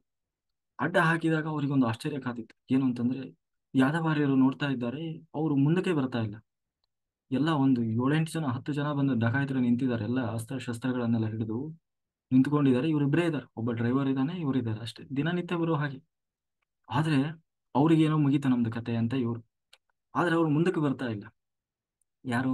ಆ ಡಕಾಯಿತರು. ಇವರಿಗೆ, ಅಲ್ಲ ಯಾಕಪ್ಪ ನೀವು ಇನ್ನೂ ಅಲ್ಲೇ ನಿಂತಿದ್ದೀರಿ, ಬರ್ರಿ ಮುಂದಕ್ಕೆ ಅಂತ ಕೇಳಿದ್ರೆ, ಅದಕ್ಕೆ ಆ ಡಕಾಯಿತರು ಹೇಳ್ತಾ ಇದ್ದಾರೆ, ಅಲ್ಲ ಸ್ವಾಮಿ, ನಾವು ದಿನ 2 ಜನ ಬರ್ತಾ ಇದ್ದೀವಿ, ಇವತ್ತು ಏನಿದು ವಿಚಿತ್ರವಾಗಿ ಕರ್ಕೊಂಡು ಬಂದಿದ್ದೀರಲ್ಲ ನೀವು. ಅಲ್ಲ ಏನಾಗ್ತಾ ಇದೆ, ಅಲ್ಲ ಮುಂದೆ ಅವ್ನು ಯಾರೋ ಒಬ್ಬ ನಿಂತಿದ್ದಾನೆ, ಭಯಂಕರ, ನಮಗ್ ಕೈ ಕಾಲ ನಡಕ್ತಾ ಇದೆ. ಅಂದ್ರೆ ಅವನು ರೂಪ ನೋಡಿದ್ರೇನೆ ನನಗೆ ಏನೋ ಭಯ ಆಗ್ತಾ ಇದೆ. ಅದು ಎಂತ ರೂಪ! ಅದು ಸಿಂಹದಂತ, ಆ ಮುಖ ನೋಡಿದ್ರೆ ಸಿಂಹದ ಹಾಗೆ ಕಾಣ್ತಾ ಇದೆ. ಇವನು ಮನುಷ್ಯನೋ ಪ್ರಾಣಿನೋ ಅನ್ನೋದೇ ನನಗೆ ಗೊತ್ತಾಗ್ತಾ ಇಲ್ಲ. ಹಾಗೆ ಭಯಂಕರನಾಗಿ ನಿಂತಿದ್ದಾನೆ. ಆ ಕೈಯಲ್ಲಿ ಉಗುರುಗಳಿದ್ದಾವೆ, ಇಷ್ಟಿಷ್ಟು ಉದ್ದ ಇದಾವೆ. ಅವನ್ ಏನಾದ್ರೂ ಹೊಡೆದ್ರೆ ಮತ್ತೆ ಪುನಃ ನಾವು ಹೇಳ್ತೀವಿ ಅನ್ನೋ ನಂಬಿಕೆ ನಮಗೆ ಬರ್ತಾ ಇಲ್ಲ. ಅಷ್ಟು ಭಯಂಕರನಾಗಿ ನಿಂತಿದ್ದಾನೆ. ಹಿಂದೊಬ್ಬ ಯಾರೋ ಒಬ್ಬ ಕಪ್ಪನ ವ್ಯಕ್ತಿ ನಿಂತಿದ್ದಾನೆ. ಅಜಾನುಬಾಹು, ಅವನು ಕೈಯಲ್ಲಿ ಗದೆ ಹಿಡಿದು ನಿಂತಿದ್ದಾನೆ. ಈ ನಾಟಕ ಕಂಪನಿಯಲ್ಲಿ ಬರ್ತಾರಲ್ಲ, ಹಂಗೆ ಗದೆ ಹಿಡಿದು ನಿಂತಿದ್ದಾನೆ. ಅವನು ಯಾರು ಅಂತ ಗೊತ್ತಾಗ್ತಾ ಇಲ್ಲ. ಅಕ್ಕಪಕ್ಕದಲ್ಲಿ ಅಜಾನುಬಾಹುಗಳು ನಿಂತಿದ್ದಾರೆ. ಅದು ಬಿಲ್ಲು ಬಾಣ ಹಿಡಿದು ನಿಂತಿದ್ದಾರೆ. ಅವರನ್ನು ನೋಡಿದ್ರೆ ನಮಗೆ ಮುಂದಕ್ಕೆ ಬರಕ್ ಆಗ್ತಾ ಇಲ್ಲ. ಇವ್ರನ್ನೆಲ್ಲ ಎಲ್ಲಿಂದ ಹಿಡ್ಕೊಂಡು ಬಂದ್ರಿ ಅಂತ ಹೇಳಿ ಅವ್ರು ಹೇಳ್ತಾ ಇದ್ದಾರೆ. ಆದ್ರೆ ಇವರಿಗೆ ಅವ್ರು ಕಾಣ್ತಾ ಇಲ್ಲ. ಏನ್ ಹೇಳ್ತಾ ಇದ್ದಾರೆ ಇವರು? ಅಲ್ಲ, ನೀವು ಕರೆಕ್ಟ್ ಆಗಿ ಹೇಳಿ, ಏನ್ ಹೇಳ್ತಾ ಇದ್ದೀರಿ ನೀವು? ಸರಿಯಾಗಿ ಹೇಳ್ತಾ ಇದ್ದೀರಾ ಅಂತ ಹೇಳಿ ಇವರು ಯಾದವಾರ್ಯರು ಕೇಳ್ತಾ ಇದ್ದಾರೆ. ಆ ಡಕಾಯಿತರು ಹೇಳ್ತಾ ಇದ್ದಾರೆ, ಇಲ್ಲ ಇಲ್ಲ, ಮತ್ತೆ ಅದನ್ನೇ ಹೇಳ್ತಾ ಇದ್ರು. ಹೌದಾ, ಸಿಂಹದ ಮುಖ, ಮುಖದಲ್ಲಿದ್ದಾನ, ಕೈಗಳಲ್ಲಿ ಏನೋ ಉಗುರುಗಳಿದ್ದಾವ, ಉದ್ದುದ್ದ ಉಗುರು ಇದ್ದಾವ, ನೋಡ್ಲಿಕ್ಕೆ ಹೇಗಿದ್ದಾನೆ ಅಂತ ಹೇಳುವಾಗ ಇವರಿಗೆ ಆಗ ಗೊತ್ತಾಯ್ತು, ನಾನು ಯಾವ ಶ್ಲೋಕವನ್ನು ಹೇಳ್ತಾ ಹೋಗ್ತಾ ಇದ್ದೀನೋ ಆ ಶ್ಲೋಕಕ್ಕೆ ಸಂಬಂಧಪಟ್ಟಂತಹ ಭಗವಂತನ 4 ರೂಪಗಳು ನನ್ನ ರಕ್ಷಣೆಗಾಗಿ ಬಂದು ನನ್ನ ಸುತ್ತಲೂ ನಿಂತು ನನಗೆ ರಕ್ಷಣೆಯನ್ನು ಕೊಡ್ತಾ ಇದೆ. ಆದ್ರೆ ಭಗವಂತ ಅನ್ನುವ ಕಲ್ಪನೆ ಅವರಿಗಿಲ್ಲ, ದೇವರು ಅನ್ನುವ ಕಲ್ಪನೆ ಇಲ್ಲ, ಆದ್ರೆ ಭಗವಂತ ಅವರಿಗೆ ದರ್ಶನ ಕೊಡ್ತಾ ಇದ್ದಾನೆ. ಆದ್ರೆ ಆ ಶ್ಲೋಕವನ್ನೇ ಹೇಳ್ತಾ ಇದ್ದೇನೆ, ದೇವರ ಕಲ್ಪನೆ ನನಗಿದೆ, ಆದ್ರೆ ದೇವರು ಸಾಕ್ಷಾತ್ತಾಗಿ ಬಂದು ನನಗೆ ರಕ್ಷಣೆ ಕೊಡ್ತಾ ಇದ್ರು, ನನ್ನ ಪಕ್ಕದಲ್ಲೇ ಇದ್ರು, ನನಗೆ ಕಣ್ಣಿಗೆ ಕಾಣ್ತಾ ಇಲ್ಲ. ಯಾಕೆ ನನ್ನ ಕಣ್ಣಿಗೆ ಕಾಣ್ತಾ ಇಲ್ಲ ಅಂದ್ರೆ, ಆವಾಗ ನನ್ನ ಕಣ್ಣಿಗೆ ಇವತ್ತು ಮುತ್ತು ರತ್ನ ವಜ್ರ ವೈಢೂರ್ಯ ಸಂಪತ್ತು ನನ್ನ ಕಣ್ಣೆದುರಿಗಿದೆ. ಹಾಗಾಗಿ ಭಗವಂತ ಸಾಕ್ಷಾತ್ತಾಗಿ ನನ್ನ ರಕ್ಷಣೆಗಾಗಿ ಬಂದು ನಿಂತರೂ ಕೂಡ ಇವತ್ತು ನನಗೆ ಕಾಣ್ತಾ ಇಲ್ಲ. ಆದ್ರೆ ಅವರಿಗೆ ದೇವರು ಅನ್ನೋ ಅರಿವೇ ಇಲ್ಲ, ಆದ್ರೆ ದೇವರು ಅವರಿಗೆ ದರ್ಶನ ಕೊಡ್ತಾ ಇದ್ದ ಅಂತ ಹೇಳಿ, ನನ್ನನ್ನ ದೇವರಿಂದ ಮರೆ ಮಾಡಿದಂತಹ ಈ ಸಕಲ ಸಂಪತ್ತು ನನಗೆ ಬೇಡ ಅಂತ ಹೇಳಿ ಆ ಎಲ್ಲಾ ಸಂಪತ್ತನ್ನ ಬಿಸಾಕಿ ಅವರಿಗೆ ತಗೊಳ್ರಿ, ನೀವೇ ಇಟ್ಕೊಳ್ಳಿ ಅಂತ ಹೇಳಿ, ಸಾಕ್ಷಾತ್ತಾಗಿ ಭಗವಂತ ನನ್ನ ರಕ್ಷಣೆಗಾಗಿ ಬಂದಿದ್ದಾನೆ, ಆ ದೇವರನ್ನ ನಾನು ನೋಡಬೇಕು, ಆ ದೇವರನ್ನ ನಾನು ಹೊಂದಬೇಕು, ಆ ನನಗೆ ದೇವರು ಕಣ್ಣು ತೆರೆಸಿದ ಅಂತ ಹೇಳಿ ಸುಮಾರು 50 ವರ್ಷ ಅವರಿಗೆ ಆಗ ಹೋಗಿ ಒಬ್ಬ ಯತಿಗಳ ಕಾಲು ಹಿಡ್ಕೊಂಡು ನನಗೆ ದೀಕ್ಷೆ ಕೊಡಿ, ನನಗೆ ಈ ಭಗವಂತನ ಜ್ಞಾನವನ್ನು ಕೊಡಿ ಅಂತ ಹೇಳಿ ಆಗ ಎಲ್ಲ ವೇದಗಳನ್ನ ಅಧ್ಯಯನ ಮಾಡಿ, ಉಪನಿಷತ್ತುಗಳನ್ನ ಅಧ್ಯಯನ ಮಾಡಿ, ಪುರಾಣಗಳನ್ನೆಲ್ಲ ಅಧ್ಯಯನ ಮಾಡಿ, ಕೊನೆಗೆ ಆ ಭಗವಂತನ ಸೇವೆಗಾಗಿಯೇ ನಾನು ಜೀವನವನ್ನು ಮುಡಿಪಾಗಿಡಬೇಕು ಅಂತ ಹೇಳಿ ಒಂದು ಆ ಏನು ಆಶ್ರಮವನ್ನು ತೆರೀತಾರೆ. ಅಂದ್ರೆ ಗುರುಕುಲದಲ್ಲಿ ಎಲ್ಲ ಸುಮಾರು ಒಂದು 35-40 ವಿದ್ಯಾರ್ಥಿಗಳಿಗೆ ಬಹಳ ಉಚಿತವಾಗಿ ಏನು ಶಿಕ್ಷಣವನ್ನು ಕೊಡುವಂಥದ್ದು, ಅಂದ್ರೆ ಭಗವಂತನ ಶಿಕ್ಷಣವನ್ನು ಕೊಡೋದು, ಅಲ್ಲೇ ಧ್ಯಾನ, ತಪಸ್ಸು, ಯೋಗ ಎಲ್ಲ. ಅದು ಕೂಡ ಹೇಗೆ, ಇರೋ ಸಂಪತ್ತನ್ನೆಲ್ಲ ದಾನ ಮಾಡಿಬಿಟ್ರು. ಅದು ಯಾರಾದರೂ ದಾನಿಗಳು ಏನಾದರೂ ಏನು ಕೊಡ್ತಾರೆ, ಅದನ್ನ ಅದರ ಮೂಲಕ ನಡೀತಾ ಇತ್ತು ಯಾವುದು, ಗುರುಕುಲ. ಹೀಗೆ ಒಂದು ದಿನ ಏನಾಯ್ತು ಅಂತಂದ್ರೆ, ಇನ್ನು ಕೇಳಿ ಮಜಾ ಇದೆ. ಹೀಗೆ ಎಷ್ಟೇ ಅಂದ್ರೆ ಭಗವಂತನನ್ನ ಸಾಕ್ಷಾತ್ ಅಂದ್ರೆ ಅವರು, ಆ ದೇವರು ಅವರಿಗೆ ರಕ್ಷಣೆಗೆ ಬಂದು ನಿಂತಿದ್ದಾನೆ ಅಂತಂದ್ರೆ ಅವರು ಅಂತ ಗ್ರೇಟ್ ಸೋಲ್ ಆಗಿರ್ತಾರೆ. ಹಾಗೆ ಆ ಭಗವಂತ ಒಂದು ಸಾರಿ ಏನು ಏನು ಯಾದವಾರ್ಯರು ಒಂದು ದಿನ ಏನಾಯ್ತು, ಅವರು ಆಶ್ರಮ ನಡೀತಾ ಇದ್ದಿದ್ದೆ ಹೇಗೆ, ಯಾರಾದರೂ ದಾನಿಗಳು ಏನಾದರೂ ಅಕ್ಕಿ, ಬೆಲ್ಲ, ದವಸ ಧಾನ್ಯ ಏನಾದರೂ ಏನು ತಂದು ಕೊಡ್ತಾರೆ, ಅದರ ಮೇಲೆ ನಡೀತಾ ಇತ್ತು. ಆದ್ರೆ ಒಂದು ದಿನ ಏನಾಯ್ತು, 1 ಗಂಟೆ, 12 ಗಂಟೆ ಆಯ್ತು, 1 ಗಂಟೆ ಆಯ್ತು, ಯಾರಾದ್ರೂ ಬಂದು ಕೊಡ್ತಾರ ಅಂತಂದ್ರೆ ಯಾರೂ ಏನು ತಂದು ಕೊಡ್ಲಿಲ್ಲ. ಆಶ್ರಮದಲ್ಲಿ ಏನೂ ಇಲ್ಲ, ಎಲ್ಲ ಖಾಲಿಯಾಗಿದೆ, ಎಲ್ಲ ಖಾಲಿಯಾಗಿದೆ. ಇವರಿಗೆ ಭಗವದ್ಗೀತೆ ಅಂತಂದ್ರೆ ಬಹಳ ಅಚ್ಚುಮೆಚ್ಚು. ಎಷ್ಟು ಅಚ್ಚುಮೆಚ್ಚು ಅಂತಂದ್ರೆ, ಅದರಲ್ಲಿರುವ ಸುಮಾರು 700 ಶ್ಲೋಕಗಳು ಕೂಡ ಬಾಯ್ಪಾಠ ಆಗಿದ್ದಾವೆ. ನಿರಂತರ ಪಾರಾಯಣ ಮಾಡೋದು, ದಿನನಿತ್ಯ ಅಧ್ಯಯನ ಮಾಡೋದು ಅಷ್ಟು. ಅದರಲ್ಲೂ ಕೂಡ ಅವರಿಗೆ ಬಹಳ ಅಚ್ಚುಮೆಚ್ಚಿನ ಶ್ಲೋಕ ಅಂತಂದ್ರೆ, ಅನನ್ಯ ಚಿಂತೆಯಂತೋ ಮಾಂ ಯೇ ಜನ ಪರ್ಯುಪಾಸತೆ ತೇಷಾಂ ನಿತ್ಯಾಭಿಯುಕ್ತಾನಾಂ ಯೋಗಕ್ಷೇಮಂ ಅಹಮ್ಯಹಂ. ಭಗವಾತ ಭಗವಂತ ಪ್ರತಿಜ್ಞೆ ಮಾಡಿದ್ದಾನೆ ಕೃಷ್ಣ, ಅನನ್ಯ ಚಿಂತೆಯಂತೋ ಮಾಂ ಯೇ ಜನ ಪರ್ಯುಪಾಸತೆ, ಅನನ್ಯವಾಗಿ ಯಾವ ಚಿಂತನೆಯನ್ನು ಮಾಡದೆ ನನ್ನಲ್ಲಿ ನಂಬಿಕೆಯನ್ನು ಇಟ್ಟು ಯಾರನ್ನು ಶ್ರದ್ಧೆಯಿಂದ, ಅನನ್ಯ ಚಿಂತೆಯಂತಂ ಯೇ ಜನ ಪರ್ಯುಪಾಸತೆ ಯಾವಾಗಲೂ ಮನಸ್ಸಿಗೆ ಬಂದಾಗಲ್ಲ, ಹುಣ್ಣಿಮೆ ಅಮಾವಾಸ್ಯೆಗೆ ಒಂದೇ ದಿನ ಅಲ್ಲ, ಪರ್ಯುಪಾಸತೆ ಪರಿಪರಿಯಾಗಿ ಉಪಾಸನೆಯನ್ನು ಮಾಡ್ತಾ, ನಿತ್ಯಾಭಿಯುಕ್ತಾನಾಮಂ ಯೋಗಕ್ಷೇಮಂ ಅಹಮ್ಯಹಂ. ನಿತ್ಯಾಭಿಯುಕ್ತಾನಾಮಂ, ಪ್ರತಿನಿತ್ಯವೂ ಕೂಡ ಪ್ರತಿ ಕ್ಷಣ ಯಾರು ನನ್ನಲ್ಲೇ ಮನಸ್ಸಿಟ್ಟಿದ್ದಾನೋ ಅವನ ರಕ್ಷಣೆಯ ಭಾರ ನನ್ನದು. ಯೋಗಕ್ಷೇಮಂ ಅಹಮ್ಯಹಂ. ಯೋಗಕ್ಷೇಮ ಅಂತಂದ್ರೆ ಆರೋಗ್ಯ ಅಂತ ಅರ್ಥ ಅಲ್ಲ. ಯೋಗ ನಾವ್ ಹೇಳ್ತೀವಲ್ಲ, ರಾಜಯೋಗ, ನಿಮ್ಗೆ ಶುಕ್ರ ಏನು ಆ ಯೋಗ ಈ ಯೋಗ ಅಂತೀವಲ್ಲ, ಆ ಯೋಗ ಕ್ಷೇಮ ಅದು ಉಳಿಬೇಕು. ಈಗ ಯೋಗ ಬರೋದು ಮುಖ್ಯ ಅಲ್ಲ, ಅದು ಹಾಗೆ ಉಳಿಬೇಕು, ಅದು ಮುಖ್ಯ. ಹಾಗೆ ಅಂತಹ ಯೋಗಕ್ಷೇಮ ಅದನ್ನ ನಾನು ನೋಡ್ಕೊಳ್ತೇನೆ ಅಂತ ಪ್ರತಿಜ್ಞೆ ಮಾಡಿದ್ದಾನೆ. ಇದನ್ನ ನೋಡ್ತಾ ಇದ್ರು ಅವ್ರಿಗೆ ಯಾಕೋ ಬಹಳ ಬೇಜಾರಾಗುತ್ತೆ. ಅವ್ರ ಹೆಂಡತಿ ಬಂದು ಕೇಳ್ತಾಳೆ, ಆ ಇನ್ನು ಏನ್ರಿ ಪಾಪ 1 ಗಂಟೆ ಆಯ್ತು, ಮಕ್ಕಳಿಗೆ ಬೆಳಗ್ಗಿಂದ ಏನೂ ತಿಂದಿಲ್ಲ, ಪಾಪ ಮಕ್ಕಳು ಆಟ ಆಡ್ತಾ ಇದ್ದಾರೆ, ನೀವು 1 ಗಂಟೆ ಆದ್ರೂ ನಾವು ಪಾಪ ಏನು ಅವರಿಗೆ ಊಟದ ವ್ಯವಸ್ಥೆ ಮಾಡ್ಲಿಲ್ಲ, ಆ ಆಶ್ರಮದಲ್ಲಿ ಏನೂ ಇಲ್ಲ, ಎಲ್ಲ ಖಾಲಿಯಾಗಿದೆ. ಇವರು ಭಗವದ್ಗೀತೆ ಓದ್ತಾ ಇದ್ರು, ಬಹಳ ಸಿಟ್ಟು ಬಂದ್ಬಿಡ್ತು ಯಾದವರಿಗೆ. ಸಿಟ್ಟು ಬಂದು, ಅಲ್ಲ ನನಗೋಸ್ಕರ ಕೇಳ್ತಾ ಇದ್ದೀನ ಕೃಷ್ಣ, ಅಲ್ಲ ನಿನಗೆ ಗೊತ್ತಾಗ್ಬಿಡು, ಪಾಪ 40-50 ಮಕ್ಕಳು ಆ ಹಸುಗೋಸುಗಳು ಅವು ಏನ್ ತಪ್ಪು ಮಾಡಿದ್ದು? ನೀನು ದೊಡ್ಡದಾಗಿ ಪ್ರತಿಜ್ಞೆ ಮಾಡಿದ್ದಿ, ಅನನ್ಯ ಚಿಂತೆಯಂತೋ ಮಾಂ ಯೇ ಜನ ಪರಿಪಾಸತೆ. ಯಾರು ನನ್ನನ್ನೇ ಚಿಂತನೆ ಮಾಡ್ತಾರೆ ಅವರ ಯೋಗಕ್ಷೇಮದ ಭಾರ ನನ್ನದು. ಇದೇ ನಾನೇನು ಯೋಗಕ್ಷೇಮ ನೋಡ್ಕೊಳ್ಳೋದು? ಆ ಅಲ್ಲ, ನಾನೇನು ನನ್ನ ಸ್ವಾರ್ಥಕ್ಕಾಗಿ ಕೇಳ್ತಾ ಇದ್ದೀನಿ? ಆ ಮಕ್ಕಳಿಗಾಗಿ ಕೇಳ್ತಾ ಇದ್ದೀನಿ. ಆ ಮಕ್ಕಳು ಏನ್ ಮಾಡಿದ್ರು? ಅಷ್ಟಕ್ಕೂ ನಾವು ಎಲ್ಲ ನಿನ್ನನ್ನೇ ನಂಬಿ ಮೂಢತ್ತು, ನಿನ್ನ ಸ್ಮರಣೆಯಲ್ಲೇ ಇರುವಂತವ್ರು. ನೀನ್ ಏನು ಯೋಗಕ್ಷೇಮ? ಸುಮ್ಮನೆ ನೀನು ಬರೀ ಹೇಳಿದ್ದಲ್ಲ, ಅದನ್ನ ನೀನು ಅದೇ ರೀತಿ ನೀನು ನಡ್ಕೊಳ್ಬೇಕಲ್ಲ. ಆದ್ರೆ ನೀನ್ ಮಾಡ್ತಾ ಇರೋದು ಹೇಳಿದ್ದಂತೂ ಹೇಳೋದೊಂದು, ಮಾಡೋದೊಂದು. ಹ? ಯಾಕೆಂದ್ರೆ ಬರೀ ನಾವು ಪುಸ್ತಕದಲ್ಲಿ ಪಾರಾಯಣೆ ಮಾಡ್ಲಿಕ್ಕೆ ಅದು ಸೀಮಿತ ಆಗ್ಬಾರ್ದು. ನಮಗೂ ಏನಾದ್ರೂ ಅದರದ್ದು ಅನುಭವ ಬರಬೇಕಲ್ಲ ನಮ್ಮ ನಿತ್ಯ ಜೀವನದಲ್ಲಿ. ಆಗ ಅದರ ನಿಜತೆ ಏನು ಅಂತ ಗೊತ್ತಾಗ್ತದೆ. ಅಂತ ಹೇಳಿ ನೀನೆಲ್ಲ ಸುಳ್ಳು ಹೇಳಿದ್ದಿ, ತಪ್ಪು ಹೇಳಿದ್ದಿ ನೀನು. ಒಟ್ಟಾರೆ ಪುಸ್ತಕದಲ್ಲಿ ಇರೋದನ್ನ ಈಗ ಅದರಲ್ಲಿ ಹೇಳಿದ್ದು ನೈಜತೆ ಅನ್ನೋದು ನಮ್ಮ ನಿತ್ಯ ಬದುಕಿನಲ್ಲಿ ಅನುಭವಕ್ಕೆ ಬರಬೇಕಲ್ಲ. ಮತ್ತೆ ಈಗ ಅವನ್ ದೇವ್ರು ಹೇಳಿದ್ದಾನಲ್ಲ, ನಾನು ನನ್ನ ಚಿಂತನೆಯಲ್ಲಿ ಯಾರು ಇರ್ತಾರೆ ಅವ್ರ ಯೋಗಕ್ಷೇಮ ನೋಡ್ಕೊಳ್ತೀನಿ ನಾನು ಅಂದಾಗ ನೀನ್ ನೋಡ್ಕೋಬೇಕು ಮತ್ತೆ. ನಮಗೆ ಅದೇ ಕೆಲಸ ಅಲ್ಲ. ಅಂದಾಗ ಅದಕ್ಕೆ ಬಹಳ ಸಿಟ್ಟು ಬಂತವ್ರಿಗೆ. ಸಿಟ್ಟು ಬಂದು ಅಲ್ಲೇ ಒಂದು ಕೆಂಪು ಶಾಯಿ ಇತ್ತು, ಅದ್ರ ಮೇಲೆ ಆ ಶ್ಲೋಕವನ್ನು ಹೊಡೆದಾಕ್ಬಿಟ್ರು. ಅನನ್ಯ ಚಿಂತೆ ಎಂತ ಏಚನ ಪರಿಪಾಸತೆ ಅನ್ನೋ ಆ ಶ್ಲೋಕವನ್ನೇ ಹೊಡೆದಾಕ್ಬಿಟ್ರು. ನೀನು ತಪ್ಪು ಹೇಳಿದ್ದಿ, ಸುಳ್ಳು ಹೇಳಿದ್ದಿ, ನೀನು ಸುಳ್ಳುಗಾರ ಅಂತ ಹೇಳಿ ಅವರಿಗೆ ಸಿಟ್ಟು ಬಂದು ಅದನ್ನು ಮುಚ್ಚಾಕಿ ಆ ಭಗವದ್ಗೀತೆ ಪುಸ್ತಕವನ್ನ ಊರು ಹೊರಗೆ ಹೋಗಿ ಅಲ್ಲಿ ಪ್ರಾಣದೇವರು ಅಂದ್ರೆ ಹನುಮಂತ ದೇವರು ಗುಡಿಯಲ್ಲಿ ಕುತ್ಕೊಂಡು ಬಿಟ್ರು. ಪಾಪ ಏನ್ ಮಾಡೋದು ಗೊತ್ತಿಲ್ಲ ಅವ್ರಿಗೆ. ಈ ಕಡೆ ಯಾರಾದ್ರೂ ತಂದ್ಕೊಡ್ತಾರ ಅಂದ್ರೆ ಯಾರು ಕೊಡ್ಲಿಲ್ಲ. ಬಹಳ ಬೇಜಾರಾಯ್ತು. ಬಹಳ ಬೇಜಾರಿಂದ ಕುತ್ಕೊಂಡಿದ್ರು. ಕುತ್ಕೊಂಡಾಗ 2 ಗಂಟೆ ಆಯ್ತು, 3 ಗಂಟೆ ಆಯ್ತು, 4 ಗಂಟೆ ಆಯ್ತು. ಇನ್ನೇನ್ ಮಾಡೋದು? ಎಷ್ಟೋ ತನಕ ಇರಕ್ಕಾಗ್ತದೆ? ಮನೆಗೆ ಬರ್ಲೇಬೇಕಲ್ಲ. ಸುಮಾರು ಒಂದು 5 ಗಂಟೆ ಟೈಮಿಗೆ ಮನೆಗೆ ಬರ್ತಾರೆ. ಮಕ್ಕಳೆಲ್ಲ ಬಹಳ ಖುಷಿ ಖುಷಿಯಾಗಿ ಆಟ ಆಡ್ತಾ ಇದ್ರು. ಬಹಳ ಖುಷಿ ಖುಷಿಯಾಗಿ ಆಟ ಆಡ್ತಾ ಇದ್ದಾರೆ. ಇವರಿಗೆ ಏನು ಗೊತ್ತಾಗ್ಲಿಲ್ಲ. ಆದ್ರೆ ಅವ್ರ ಹೆಂಡತಿ ಓಡೋಡಿ ಬಂದ್ಲು. ಅಯ್ಯೋ, ಎಲ್ಲಿ ಹೋಗ್ಬಿಟ್ಟಿದ್ರಿ ನೀವು ಇಷ್ಟೊತ್ತಾಯ್ತು? ನಾನು ಬಹಳ ಹುಡುಕಿದೆ, ನೀವು ಬರ್ತೀರಿ ಅಂತ ಕಾದೆ, ಆದ್ರೆ ನೀವು ಬರ್ಲಿಲ್ಲ. ಪಾಪ ಮಕ್ಕಳು ಬಹಳ ಹಸ್ತಿದ್ರು, ಅದಕ್ಕೆ ನಾನು ಅವರಿಗೆ ಊಟ ಹಾಕಿಬಿಟ್ಟೆ. ಬನ್ನಿ ಊಟ ಮಾಡುವಂತ್ರಿ ಅಂತ ಹೇಳಿ ಅಲ್ಲ, ಊಟ ಹೆಂಗೆ ಊಟ ಮಾಡಿದ್ರು ಅಂತ ಹೇಳಿ. ಇಲ್ಲ, ನೀವು ಆಗಲೇ ಗಾಡಿ ಕಳಿಸಿದ್ರಲ್ಲ. ಸುಮಾರು ಒಂದು 10 ಗಾಡಿ ಬಂದಿದ್ವು. 10 ಗಾಡಿ ಎಲ್ಲ ದವಸ ಧಾನ್ಯ ಎಲ್ಲ ಹೊಡ್ಕೊಂಡು ಬಂದಿದ್ರು. ಅಲ್ಲ, ನಾನು ಕಳಿಸಿದ್ನ?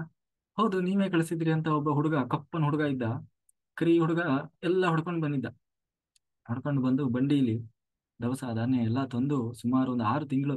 ಹಾ ಏನು ಯೋಚನೆ ಮಾಡಿರುವಲ್ಲ ಅಷ್ಟು ದವಸ ಧಾನ್ಯ ತಂದು ಹಾಕಿ ಹೋಗಿದ್ದಾನೆ ಪಾಪ ಹುಡುಗ.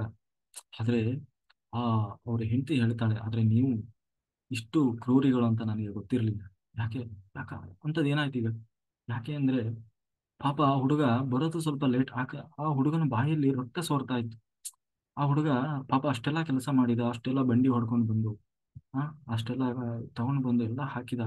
ನಾನು ಮಾತಾಡ್ಸಿದೆ ಯಾರಪ್ಪ ಅಂತ ಹೇಳಿ ಕೇಳಿದ್ರೆ, ಅವ್ರು ಎಲ್ಲ ನಿಮ್ಮ ಯಜಮಾನ್ರು ಇಷ್ಟೆಲ್ಲ ಸಾಮಾನು ಕಳಿಸಿದ್ರು ಅಂತ ಹೇಳಿದ್ರು. ಆದ್ರೆ ಅವನು ಮಾತಾಡುವಾಗ ಅವನ ಬಾಯಲ್ಲಿ ರಕ್ತ ಸುರಿತಾ ಇತ್ತು ನಾಲಿಗೆಯಿಂದ. ನಾನು ಕೇಳಿದೆ, ಅಲ್ಲ ನಾಲಿಗೆಯಿಂದ ರಕ್ತ ಸುರಿತಾ ಇದ್ದಿಲ್ಲಪ್ಪ, ಏನಾಗಿದೆಯಪ್ಪ ನಿನಗೆ? ಇಲ್ಲಮ್ಮ, ನಾನು ಬರುವುದು ಸ್ವಲ್ಪ ಲೇಟ್ ಆಯ್ತು ಅಂತ ನಿಮ್ಮ ಯಜಮಾನ್ರು ನನ್ನ ನಾಲಿಗೆಯನ್ನ ಕೊಯ್ದು ಬಿಟ್ಟಿದ್ದಾರೆ, ನನ್ನ ನಾಲಿಗೆ ಮೇಲೆ ಬರೆ ಹಾಕಿಬಿಟ್ಟಿದ್ದಾರೆ, ಅದಕ್ಕೆ ರಕ್ತ ಸುರಿತಾ ಇದೆ ಅಂತ ಹೇಳಿ. ಅಲ್ಲಲ್ಲ, ನಮ್ಮ ಯಜಮಾನ್ರು ಹಾಗೆಲ್ಲ ಮಾಡೋರಲ್ಲ ಅವರು. ಆ, ಏನಿದು? ಆ ಬರ್ಲಿ, ಅವ್ರನ್ನ ವಿಚಾರಿಸ್ತೀನಿ. ಪಾಪ ಎಷ್ಟು ಒಳ್ಳೆ ಹುಡುಗ, ನಾನು ನೋಡಕ್ಕೆ ಎಷ್ಟು ಸೌಮ್ಯವಾಗಿ ನಗುಮುಖದಲ್ಲಿದ್ದಾನೆ, ಕರ್ರಗಿದ್ದಾನೆ ಹುಡುಗ ಅಂತ ಹೇಳಿ ಅವರಿಗೆ ಬಹಳ ಬೇಜಾರಾಯ್ತು. ಕಾಯ್ತಾ ಇದ್ರು ಅವ್ರು. ಅಲ್ಲ, ಹೀಗ್ ಮಾಡೋದು, ಬರೋದೇನೋ ಸ್ವಲ್ಪ ಲೇಟ್ ಆಯ್ತು ಅಂತ ಅಂತ ಹೇಳಿ ಅವ್ರು ಕರೆದ್ರೆ, ಆ ಹೀಗೆ ಇಷ್ಟೆಲ್ಲ ಕೇಳಿದ್ರು. ಕತೆ ಕೇಳಿದ ಕೂಡ್ಲೆ ಎಗದ ಬಾರ್ಯರಿಗೆ ಏನಿದು ಅಂತ ಗೊತ್ತಾಗ್ಲಿಲ್ಲ. ಕೂಡ್ಲೆ ನಾನು ಕಳಿಸಿದ್ದಲ್ಲ, ಯಾಕೆಂದ್ರೆ ಅವ್ರಿಗೆ ಯಾರಿಗೂ ಗೊತ್ತಿಲ್ಲ. ಕೊನೆಗೆ ಹೋಗಿ ಅವರು ಧ್ಯಾನದಲ್ಲಿ ಕೂತಾಗ ಅವರಿಗೆ ಗೊತ್ತಾಯ್ತು, ಬಂದಿದ್ದು ಬೇರೆ ಯಾರು ಅಲ್ಲ, ಸಾಕ್ಷಾತ್ ಕೃಷ್ಣನೇ ಬಂದಿದ್ದ. ಅಷ್ಟು ಬಂಡಿಯಲ್ಲಿ ಎಲ್ಲ ತಗೊಂಡು ಅವ್ರು ಕೇಳಿದ್ರಲ್ವ ದವಸ ಧಾನ್ಯ ಎಲ್ಲ ತುಂಬಿಕೊಂಡು 6 ತಿಂಗಳು ಯೋಚನೆ ಮಾಡಿರಬಾರ್ದು. ಹಾಗೆ ಅಷ್ಟೆಲ್ಲ ತಗೊಂಡು ಬಂದು ಆ ಆ, ಕೃಷ್ಣ ಅಷ್ಟೆಲ್ಲ ಹಾಕಿ ಹೋಗಿದ್ದ. ಮತ್ತೆ ನಾಲಿಗೆಯಲ್ಲಿ ಯಾಕೆ ರಕ್ತ ಬರ್ತಾ ಇತ್ತು ಅಂತಂದ್ರೆ, ಕೃಷ್ಣ ನೀನು ಸುಳ್ಳು ಹೇಳಿದ್ದಿ ಅಂತ ಹೇಳಿ ಆ ಶ್ಲೋಕವನ್ನು ಹೊಡೆದು ಹಾಕಿದ್ರಲ್ಲ, ಅದು ಕೃಷ್ಣ ನಾಲಿಗೆಯ ಮೇಲೆ ಭಗವದ್ಗೀತೆ ಅಂದ್ರೇನೆ ಭಗವಂತನ ನಾಲಿಗೆಯಿಂದ ಬಂದಂತಹ ಸತ್ಯವಾದ ಮಾತುಗಳು. ಸತ್ಯವಾನ್ ಸತ್ಯ ಸಂಕಲ್ಪ. ವಿಷ್ಣು ಸಹಸ್ರನಾಮ ಹೇಳುವಾಗ ಸತ್ಯವಾನ್ ಸತ್ಯ ಸಂಕಲ್ಪ ಅಂತ. ಅಂದ್ರೆ ಭಗವಂತನ ಮಾತು, ಅವನ ನುಡಿ ನಡೆ ಎಲ್ಲವೂ ಸತ್ಯವಾಗುವುದು. ಅದು ಯಾವತ್ತೂ ಸತ್ಯ, ಮತ್ತೆ ಅವನ ಸಂಕಲ್ಪ. ಅಂತಹ ಆ ಭಗವ ಅಂತಹ ಭಗವಂತನ ನಾಲಿಗೆಯಿಂದ ಬಂದಂತಹ ಶ್ಲೋಕವನ್ನ ಸುಳ್ಳು ಅಂತ ನಾವು ಹೊಡೆದಾಕಿದ್ರೆ, ಅದು ಭಗವಂತನ ನಾಲಿಗೆ ಮೇಲೆ ನಾವು ಬರೆ ಹಾಕಿದಾಗ, ಆಗ್ಲೇ ಕೂಡ್ಲೆ ಅವರಿಗೆ ಅದು ಎಚ್ಚರ ಆಯ್ತು. ಆ ಶ್ಲೋಕವನ್ನ ಹೊಡೆದಾಕಿದಕ್ಕೆ ಆ ಆ ಏನು ದೇವರು ಆ ರೀತಿ ತೋರಿಸಿದ. ಕೊನೆಗೆ ಸೀದಾ ಹೋಗಿ ಅವರು ಅಲ್ಲಿ ಏನು ಆ ಶ್ಲೋಕವನ್ನು ಅಯ್ಯೋ ಭಗವಂತ ತಪ್ಪಾಯ್ತು ನನ್ನ ಕ್ಷಮಿಸು ಅಂತ ಹೇಳಿ ಆ ಏನು ಶ್ಲೋಕವನ್ನು ಏನು ಹೊಡೆದಾಕಿದ್ರು ಅದನ್ನು ಪುನಃ ತಿದ್ದಿದ್ರು. ತಿದ್ದಿ, ಓ ಇಲ್ಲ ಸ್ವಾಮಿ, ನೀನು ಖಂಡಿತ ಇದ್ದೀಯ, ನಿನ್ನ ರಕ್ಷಣೆ ಇರೋದಕ್ಕೆ ನಾವು ಬದುಕ್ತಾ ಇರೋದು. ಆ, ನಿನ್ನ ಅನುಗ್ರಹ ನಿನ್ನ ರಕ್ಷಣೆ ಇರೋದಕ್ಕೆ ನಾವು ನಿತ್ಯ ಬದುಕ್ತಾ ಇದ್ದೀವಿ ಅಂತ ಹೇಳಿ, ಖಂಡಿತ ನೀನೇ ಎಲ್ಲರನ್ನ, ನಿನ್ನ ಮಾತು ನಿಜವಾಗ್ಲೂ ಸತ್ಯವಾದದ್ದೇ, ಇಡೀ ಜಗತ್ತನ್ನು ಸಲುತ್ತಾ ಇರುವ ಸ್ವಾಮಿ ನೀನೇ ಅಂತ ಹೇಳಿ ಅವರಿಗೆ ಖಂಡಿತ ಆ ನನ್ನದು ತಪ್ಪಾಯಿತು ಅಂತ ಹೇಳಿ ಕ್ಷಮಾಪಣೆಯನ್ನು ಕೇಳಿ ಕೊನೆಗೆ ಅವರು ಆ ಹಾಗೆ ಅದರ ಮಹಿಮೆಯನ್ನ ಹೇಳ್ತಾರೆ. ಭಗವದ್ಗೀತೆ ಅಂತಂದ್ರೆ ಅಷ್ಟು ಪವಿತ್ರವಾದದ್ದು. ಹಾಗೆ ಈ ಭಾಗವತ ಅಂತಹ ಭಗವದ್ಗೀತೆಯ ಹಾಗೇನೆ ಭಾಗವತ ಇರುವಂಥದ್ದು, ಭಗವಂತನ ಕಥೆಯನ್ನ ಹೇಳುವಂಥದ್ದು. ಈ ಭಾಗವತವನ್ನ ಆ ಯಾಕೆ ಕೇಳಬೇಕು ಅಂತಂದ್ರೆ ಅದೇ ಜ್ಞಾನ ಭಕ್ತಿ ವೈರಾಗ್ಯಕ್ಕಾಗಿ. ಜ್ಞಾನ ಭಕ್ತಿ ವೈರಾಗ್ಯ ತಪಸ್ಸು ಧ್ಯಾನ, ಅದರ ಶಕ್ತಿ ಅದರ ಮಹತ್ವ ನಮ್ಮಲ್ಲಿ ಬರಬೇಕು ಅನ್ನೋದಾದ್ರೆ ಅದಕ್ಕೆ ನಾವು ಭಾಗವತವನ್ನು ಕೇಳಬೇಕು. ಒಮ್ಮೆ ಏನಾಯ್ತು ಅಂತಂದ್ರೆ ಕಲಿಯುಗ, ಈ ಭಾಗವತದಲ್ಲಿ ನಮಗೆ ಏನ್ ತಿಳಿಸ್ತದೆ, ದೇವರು ಅಂದ್ರೆ ಯಾರು, ದೇವರು ಅಂದ್ರೆ ಎಲ್ಲಿದ್ದಾನೆ, ದೇವರು ಅಂದ್ರೆ ಹೇಗಿದ್ದಾನೆ, ಆ ದೇವರನ್ನ ನೋಡುವ ಪರಿ ಹೇಗೆ, ಅಥವಾ ದೇವರನ್ನ ಕಂಡವರು ಯಾರಿದ್ದಾರೆ, ಆ ದೇವರನ್ನ ಕಂಡಂತಹವರು ಆ ಭಗವಂತನನ್ನ ಹೆಂಗೆ ಕಂಡ್ರು, ಹೇಗೆ ನೋಡಿದ್ರು, ಹ್ಮ್, ಅಂತ ಹೇಳಿ ನಮಗೆ ನಾವು ಭಗವಂತನನ್ನ ಕಾಣುವ ಪರಿ ಹೇಗೆ ಅನ್ನುವುದನ್ನ ತಿಳಿಸುವುದೇ ಈ ಭಾಗವತ. ಈ ಭಾಗವತದಲ್ಲಿ ಆ ಮೊದಲು ಕಲಿಯುಗ ಆರಂಭ ಆಗಿದೆ. ಈ ಕಲಿಯುಗ ಆರಂಭವಾಗಿದೆ. ಕಲಿಯುಗ ಆರಂಭದಲ್ಲಿ ಆ ಕಲಿಯುಗ ಆರಂಭ ಆಗಿದೆ. ನಾರದರು ಎಲ್ಲಾ ಕಡೆ ಸುತ್ತಾ ಇದ್ದಾರೆ ಗಂಗಾ ನದಿ ತೀರದಲ್ಲಿ. ಎಲ್ಲ ಸುತ್ತತಾ ಅವರು ಹೇಗೆ ಲೋಕ ಕಲ್ಯಾಣ ಏನು ಯಾತ್ರೆಯನ್ನು ಮಾಡ್ತಾ ಇದಕ್ಕೆ ಬಂದರು, ಗಂಗಾ ತೀರಕ್ಕೆ ಬಂದರು. ಗಂಗಾ ತೀರದಿಂದ ಕೃಷ್ಣ ನಲಿದಾಡಿದಂತಹ ಬೃಂದಾವನ, ಆ ಬೃಂದಾವನಕ್ಕೆ ಬಂದರು. ತನ್ನ ಲೀಲೆಯನ್ನು ತೋರಿಸಿದಂತಹ ಜಾಗ, ಆ ಬೃಂದಾವನಕ್ಕೆ ಬಂದಾಗ ಅಲ್ಲಿ ಬಹಳ ವಿಚಿತ್ರವಾದಂತಹ ಒಂದು ಘಟನೆಯನ್ನು ನೋಡಿದರು. ಏನು ಅಂತಂದ್ರೆ ಒಬ್ಬ ಆ ಏನು ಯುವತಿ, ಅವಳ ಜೊತೆಗೆ 2 ಜನ ಮುದುಕರಾಗಿದ್ದಾರೆ. ಆ ಅವರು ಅದನ್ನ ಆ ಹೆಣ್ಣು ಮಗಳು ಅವಳು ತಾಕೋತಿದ್ದಾಳೆ. ಆಗ ನಾರದರು ವಿಚಾರಿಸಿದ್ರು, ಯಾರಮ್ಮ ನೀನು, ಏನಾಗಿದೆ ನಿನಗೆ, ಯಾಕೆ ಹೇಳ್ತಾ ಇದ್ದಿ ಅಂತ ಕೇಳಿದ್ರೆ ಆ ಹೆಣ್ಣು ಮಗಳು ಬಹಳ ವಿಚಿತ್ರವಾಗಿ ಉತ್ತರಿಸಿದ್ಲು. ಏನು ಅಂತಂದ್ರೆ, ಇವರು ಇವರು ಯಾರು ಯಾರು ಈ ಮುದುಕರು ಯಾರು, 2 ಜನ ಮುದುಕರು ಯಾರು, ನೀನು ಯಾಕೆ ಹೇಳ್ತಾ ಇದ್ದಿ ಅಂತ ಕೇಳಿದ್ರೆ ಆ ಹೆಣ್ಣು ಮಗಳು ಹೇಳಿದ್ಲು, ಅವಳಿದ್ದಾಳೆ ಒಂದು 20 ವರ್ಷ. ಆ 2 ಜನ ಯುವಕರಿದ್ದ ಏನು ಇವರು ವಯಸ್ಸಾಗಿದೆ, ಅವರಿಗೆ ಸುಮಾರು ಒಂದು 75-80 ವರ್ಷ. ಆಗ ಆ ಹೆಣ್ಮಗಳು ಹೇಳ್ತಾಳೆ, ಇವ್ರು ಯಾರು ಬೇರೆ ಅಲ್ಲ, ನನ್ನ 2 ಮಕ್ಕಳು ಇವು. ಇದು ಬಹಳ ಆಶ್ಚರ್ಯ. ತಾಯಿಗೆ 20 ವರ್ಷ, ಆ ಮಕ್ಕಳಿಗೆ 80 ವರ್ಷ ಆಗಿದೆ, ಇದು ಹೇಗೆ ಸಾಧ್ಯ? ಅದಕ್ಕೆ ಅವ್ರು ಹೇಳಿದರು, ನನ್ನ ಹೆಸರು ಭಕ್ತಿ ಅಂತ. ಆ ಹೆಣ್ಮಗಳ ಹೆಸರೇನೋ ಭಕ್ತಿ. ಇವ್ರು ಯಾರು ನಿನ್ನ 2 ಜನ ಗಂಡ ಮಕ್ಕಳು ಅಂದ್ರೆ ಅವರಿಬ್ರು ಜ್ಞಾನ ವೈರಾಗ್ಯ ಅಂತ. ಅಂತಂದ್ರೆ ಇದರ ಅರ್ಥ ಏನು ಅಂತಂದ್ರೆ, ನಮಗೆ ಇವತ್ತು ಭಕ್ತಿ ಇದೆ, ನಿಜವಾಗ್ಲೂ ಅದು ಭಗವಂತನನ್ನ ಪಡೆಯಬಹುದಾದಂತಹ ಭಕ್ತಿನ ಅಲ್ಲ. ಅದರಲ್ಲಿ ಜ್ಞಾನವೂ ಇಲ್ಲ, ವೈರಾಗ್ಯವೂ ಇಲ್ಲ. ದೇವರು ಅಂದ್ರೆ ಯಾರು, ಆ ದೇವರನ್ನ ಪಡೆಯುವ ಬಗೆ ಹೇಗೆ, ನಿಜವಾಗ್ಲೂ ದೇವರಿಗೆ ಏನಿಷ್ಟ ಯಾವುದಾದ್ರೂ ನಮಗೆ ಗೊತ್ತಿದೆಯಾ? ಯಾವುದೋ ಗೊತ್ತಿಲ್ಲ. ನಮಗೆ ಹೇಗೆ ಬೇಕೋ ಹಾಗೆ ನಾವು ಭಕ್ತಿ ಮಾಡ್ತಾ ಇದ್ವಿ, ಅಥವಾ ನಮಗೆ ಹೇಗೆ ಮಾಡ್ಲಿಕ್ಕೆ ಈಸಿ ಆಗ್ತದೋ ಹಾಗೆ ನಾವು ದೇವರಲ್ಲಿ ಭಕ್ತಿ ಮಾಡ್ತಾ ಇದ್ದೀವಿ. ಆದ್ರೆ ನಿಜವಾಗ್ಲೂ ಆ ಭಕ್ತಿಯಲ್ಲಿ ಭಗವಂತನನ್ನ ಅಥವಾ ನಮ್ಮೆಲ್ಲ ಈ ಕಷ್ಟ ದುಃಖ ಮಾನವನ ದೂರ ಮಾಡುವಂತಹ ಭಕ್ತಿಯ ಖಂಡಿತ ಇಲ್ಲ. ಒಟ್ಟಿನಲ್ಲಿ ನಮ್ಮ ಸುಖ ನಮ್ಮ ಖುಷಿಗಾಗಿ ನಾವು ಭಕ್ತಿ ಮಾಡ್ತಾ ಇದ್ದೀವಿ. ಅಂತಹ ಭಕ್ತಿ, ಅದರಲ್ಲೂ ಆ ಬೃಂದಾವನದಲ್ಲಿ ಯಾಕೆ ಭಕ್ತಿ ಮಾತ್ರ ಇತ್ತು ಅಂತಂದ್ರೆ ಅದು ಕೃಷ್ಣನಲ್ಲಿ ದಾಡಿದಂತಹ ಜಾಗ. ನೀವು ಇವತ್ತಿಗೂ ಕೂಡ ಬೃಂದಾವನಕ್ಕೆ ಹೋದ್ರೆ ಅಲ್ಲಿ ಭಕ್ತಿ ಅನ್ನೋದು ಬಹಳ ಜಾಗೃತವಾಗಿರ್ತದೆ. ಅಂದ್ರೆ ಪ್ರತಿಯೊಬ್ಬರು ಕೂಡ ಅಲ್ಲಿ ಇನ್ನು ಬಾಯಿಗೂ ರಾಧೆ ರಾಧೆ ರಾಧೆ ಅಂತ ಕೂಗ್ತಾರೆ. ರಾಧೆ ರಾಧೆ ರಾಧೆ ಕೃಷ್ಣ ರಾಧೆ ಕೃಷ್ಣ ಅಂತ. ಹ್ಮ್ ಅಲ್ಲಿ ಆಟೋ ರಿಕ್ಷಾದಲ್ಲಿ ಹೋಗುವವರು, ನಡೆದಾಡುವವರು ಅಲ್ಲಿ ಸರಿ ರೋಡ್ ಬಿಡ್ರಿ ಅಂತ ಹೇಳಲ್ಲ ಅವ್ರು, ರಾಧೆ ರಾಧೆ ರಾಧೆ ಅಂತ ಕೂಗ್ತಾರೆ. ಹಾಗೆ ಅಂದ್ರೆ ಅಷ್ಟು ಅಲ್ಲಿ ಭಕ್ತಿ ಅನ್ನೋದು ಆ ಏನು ಆ ಪರಿಪಕ್ವವಾಗಿದೆ. ಅದಕ್ಕೆ ಅವಳು ಹೇಳಿದ್ಲು, ಆ ಹೆಣ್ಮಗಳು ಹೇಳಿದ್ಲು, ನಮ್ಮ ಈ ಏನು 2 ಮಕ್ಕಳು ಪುನಃ ನನ್ನ ಹಾಗೆ ಯುವಕರಾಗಬೇಕು, ಅದಕ್ಕಿರುವ ಮಾರ್ಗ ಏನಾದರೂ ಹೇಳಿ ಅಂತ ಹೇಳಿದಾಗ ಅವರು ಎಲ್ಲಾ ವೇದಗಳನ್ನ ಉಪನಿಷತ್ತುಗಳನ್ನ ಎಲ್ಲವನ್ನು ಕೂಡ ಪಾರಣೆ ಮಾಡಿದ್ರು. ಪಾರಣೆ ಮಾಡಿದ ಕೂಡಲೇ ಅವ್ರು ಎದ್ದು ನಿಂತರು. ಆದ್ರೆ ಪುನಃ ಕುಸಿದು ಬಿದ್ದುಬಿಟ್ರು. ಆಗ ಅವ್ರು ಹೇಳಿದ್ರು, ನಾನು ಮಾಡಬಹುದಾದಂತಹ ಎಲ್ಲವನ್ನೂ ಹೇಳಿದೆ. ಅಂದ್ರೆ ಈ ವೇದ ಉಪನಿಷತ್ತು ಇದರೆಲ್ಲ ಹೇಳಿದಾಗ ಈ ವೈರಾಗ್ಯ ಜ್ಞಾನ ಅನ್ನೋದು ಬರ್ತದೆ. ಆದ್ರೆ ಅದು ನಿತ್ಯ ಪುನಃ ಬಹಳ ಹೊತ್ತು ಉಳಿತದ ಇಲ್ಲ, ಕೇಳಿದಷ್ಟು ಅಷ್ಟು ಇರ್ತದೆ, ಆಮೇಲೆ ಅದು ಇದು ಹೋಗ್ತದೆ. ಆದ್ರೆ ಆ ಆ ಬಿದ್ದು ಹೋಗಿಬಿಡ್ತದೆ. ಹಾಗಾಗ್ಬಾರ್ದು. ಅದಕ್ಕಾಗಿ ಅವ್ರು ಏನ್ ಮಾಡಿದ್ರು ಅಂತಂದ್ರೆ, ನೋಡೋಣ ಇದಕ್ಕೆ ಏನಾದ್ರೂ ಪರಿಹಾರ ಇದೆಯಾ ಅಂತ ಹೇಳಿ ಹುಡ್ಕೋಣ ಅಂತ ಹೇಳಿ ಹಾಗೆ ಗಂಗಾ ನದಿ ತೀರಕ್ಕೆ ಬಂದ್ರು. ಅಲ್ಲಿ ಸನಕ ಸುನಂದಾದಿ 4 ಜನ ಸನಕಾದಿಗಳು ಕಂಡ್ರು. ಅವ್ರ ಕಣ್ಣಾಗ ಬಹಳ ಖುಷಿ ಆಯ್ತು ಅವ್ರು. ಆಗ ಅವ್ರು ಹೇಳಿದ್ರು, ಖಂಡಿತ ಹೀಗೆ ಈ ತರ ಒಂದು ದೃಶ್ಯವನ್ನು ಹೇಳಿದ್ರು. ನನಗೆ ಹೀಗೆ ಬೃಂದಾವನಕ್ಕೆ ಹೋಗಿದ್ದೆ, ಅಲ್ಲಿ ಹೋದಾಗ ಹೀಗೆ ಒಂದು ವಿಚಿತ್ರವಾದ ಘಟನೆಯನ್ನು ನಾನು ನೋಡಿದೆ. ಇದಕ್ಕೆ ಏನಾದ್ರೂ ಪರಿಹಾರ ಇದೆಯಾ ಅಂತ ಕೇಳಿದಾಗ ಅವ್ರು ಹೇಳಿದ್ರು, ಖಂಡಿತ ಪರಿಹಾರ ಇದೆ. ಈ ಕಲಿಯುಗದಲ್ಲಿ ಜ್ಞಾನ ಭಕ್ತಿ ವೈರಾಗ್ಯ ಭಗವಂತನನ್ನ ಪಡೀಲಿಕ್ಕೆ ಇರುವಂತಹ ಮಾರ್ಗ ಒಂದಿದೆ. ಯಾವುದು ಅದು ಅಂತಂದ್ರೆ ಅದೇ ಭಾಗವತ. ಭಾಗವತ ಸಪ್ತಾಹ. ಈ ಭಾಗವತ ಸಪ್ತಾಹವನ್ನ ಮಾಡಿಸಿ. ಈ ಭಾಗವತ ಸಪ್ತಾಹದಿಂದ ಮನುಷ್ಯ ತನ್ನ ಸಮಸ್ತ ಕರ್ಮವನ್ನ ಕಳ್ಕೊಳ್ಳಬಲ್ಲ. ತನ್ನೆಲ್ಲಾ ಕರ್ಮಗಳನ್ನ ಕಳೆದುಕೊಂಡವನಾಗಿ ತನ್ನ ಎಲ್ಲಾ ಈ ದುಃಖ ದುಮ್ಮಾನವನ್ನ ದಾಟಿ ಖಂಡಿತ ಭಗವಂತನನ್ನ ಹೋಗಿ ಸೇರಲಿಕ್ಕೆ ಮಾರ್ಗದರ್ಶನವಾಗ್ತದೆ ಈ ಯಾವುದು ಭಾಗವತ ಸಪ್ತಾಹ. ಅಂತಹ ಭಾಗವತವನ್ನ ಸಪ್ತಾಹ ಮಾಡಿಸಿ ಅಂತ ಆ ಸನಕಾದಿಗಳು ನಾರದರಿಗೆ ಉಪದೇಶವನ್ನು ಕೊಟ್ಟರು. ಏನಿದು ಭಾಗವತ ಸಪ್ತಾಹ ಅಂತ ಕೇಳಿದ್ರೆ ಅದಕ್ಕೆ ಹೇಳ್ತಾರೆ, ಮೊದಲು ಭಾಗವತ ಸಪ್ತಾಹವನ್ನ ಈಗಾಗಲೇ ಅವ್ರಿಗೆ ಗೊತ್ತಿದೆ ಭಾಗವತ ಅಂದ್ರೆ ಏನು, ಅದನ್ನ ಹೇಗೆ ಇದು ಮಾಡೋದು. ಆದ್ರೆ ಅದು ಸಪ್ತಾಹ ವಿಧಿಯಲ್ಲೇ ಹೇಳಿಲ್ಲ. ಅದಕ್ಕೆ ಅವರು ಹೇಳ್ತಾರೆ, ಭಾಗವತ ಸಪ್ತಾಹ ಅಂದ್ರೆ ಏನು, ಯಾರು ಮಾಡಿದ್ರು ಇದನ್ನ ಅಂತ ಹೇಳಿ ಕೇಳಿದಾಗ ಆಗ ಸನಕಾದಿಗಳು ಹೇಳ್ತಾರೆ ಅವರಿಗೆ, ಹೀಗೆ ಗೋಕರ್ಣ ಅಂತ ಹೇಳಿ ಒಬ್ಬ ಇದ್ದ. ಆ ಗೋಕರ್ಣ ಈ ಭಾಗವತವನ್ನ ಮೊದಲ ಬಾರಿಗೆ ಸಪ್ತಾಹ ಮಾಡಿಸಿದ. ಹಾಗಾದ್ರೆ ಏನದು ಕಥೆಯನ್ನ ಹೇಳಿ ಅಂತ ಹೇಳಿದಾಗ ಫಲಶ್ರುತಿ ಭಾಗವತದ ಫಲಶ್ರುತಿ. ಆಗ ಅವರು ಹೇಳ್ತಾರೆ ಏನು ಅಂತಂದ್ರೆ, ಆ ಒಬ್ಬ ಒಬ್ಬ ಬ್ರಾಹ್ಮಣ ಇದ್ದ. ಅವನು ಏನಾಗಿದ್ದ ಅಂತಂದ್ರೆ, ಹ್ಮ್ ಅವನಿಗೆ ಪಾಪ ಮಕ್ಕಳಿರ್ಲಿಲ್ಲ. ಮಕ್ಕಳಿರ್ಲಿಲ್ಲ. ಅದಕ್ಕೆ ಅವನು ಏನ್ ಮಾಡ್ದ, ಹೀಗೆ ಎಲ್ಲ ಆ ಸುತ್ತ ಪಾಪ ಅವನು ಎಲ್ಲ ಮಾಡುವ ಪ್ರಯತ್ನವನ್ನೆಲ್ಲ ಮಾಡಿದ. ಎಲ್ಲೋ ಏನ್ ಮಾಡಿದ್ರು ಪಾಪ ಮಕ್ಕಳಾಗ್ಲಿಲ್ಲ. ಯಾರೋ ಒಬ್ಬ ಯೋಗಿಗಳು ಕಂಡ್ರು, ಋಷಿಮುನಿಗಳು. ಅವ್ರನ್ನ ಕಂಡಾಗ ಅವನು ಅವರಲ್ಲಿ ಪ್ರಾರ್ಥನೆ ಮಾಡಿದ, ಸ್ವಾಮಿ ನನಗೆ ಹೀಗೆ ಮಕ್ಕಳಾಗಿಲ್ಲ. ನನಗೆ ಮಕ್ಕಳು ಅಂದ್ರೆ ಬಹಳ ಇಷ್ಟ, ಆದ್ರೆ ಮಕ್ಕಳಾಗ್ತಾ ಇಲ್ಲ. ಏನ್ ಮಾಡ್ಲಿ, ನೀವು ಯೋಗಿಗಳು, ನಿಮ್ಮಿಂದ ಖಂಡಿತ ಸಾಧ್ಯ ಇದೆ, ನೀವು ನನಗೆ ದಯಪಾಲಿಸಿ ಅಂತ ಹೇಳಿದಾಗ ಅದಕ್ಕೆ ಆ ಯೋಗಿಗಳು ಹೇಳಿದ್ರು, ಅಲ್ಲಪ್ಪ ಮಕ್ಕಳ ಆಗದೆ ಇರೋದು ಅದೇನು ದೊಡ್ಡ ಸಮಸ್ಯೆ ಅಲ್ಲ. ಹ್ಮ್ ಆ ದೇವರು ಒಂದು ವೇಳೆ ನಮ್ಮ ಒಂದು ಹಣೆ ಬರದಲ್ಲಿ ಇದ್ರೆ, ನಮಗೆ ಒಂದು ಯೋಗ ಇದ್ರೆ ಖಂಡಿತ ಸಿಗ್ತದೆ. ಸಿಗ್ಲಿಲ್ಲ ಅಂದ್ರೆ ಯಾಕೆ ಯೋಚನೆ ಮಾಡ್ತೀವಿ? ಭಗವಂತನೇ ನನ್ನ ಸರ್ವಸ್ವ ಅಂತ ಮಾಡ್ಕೋ.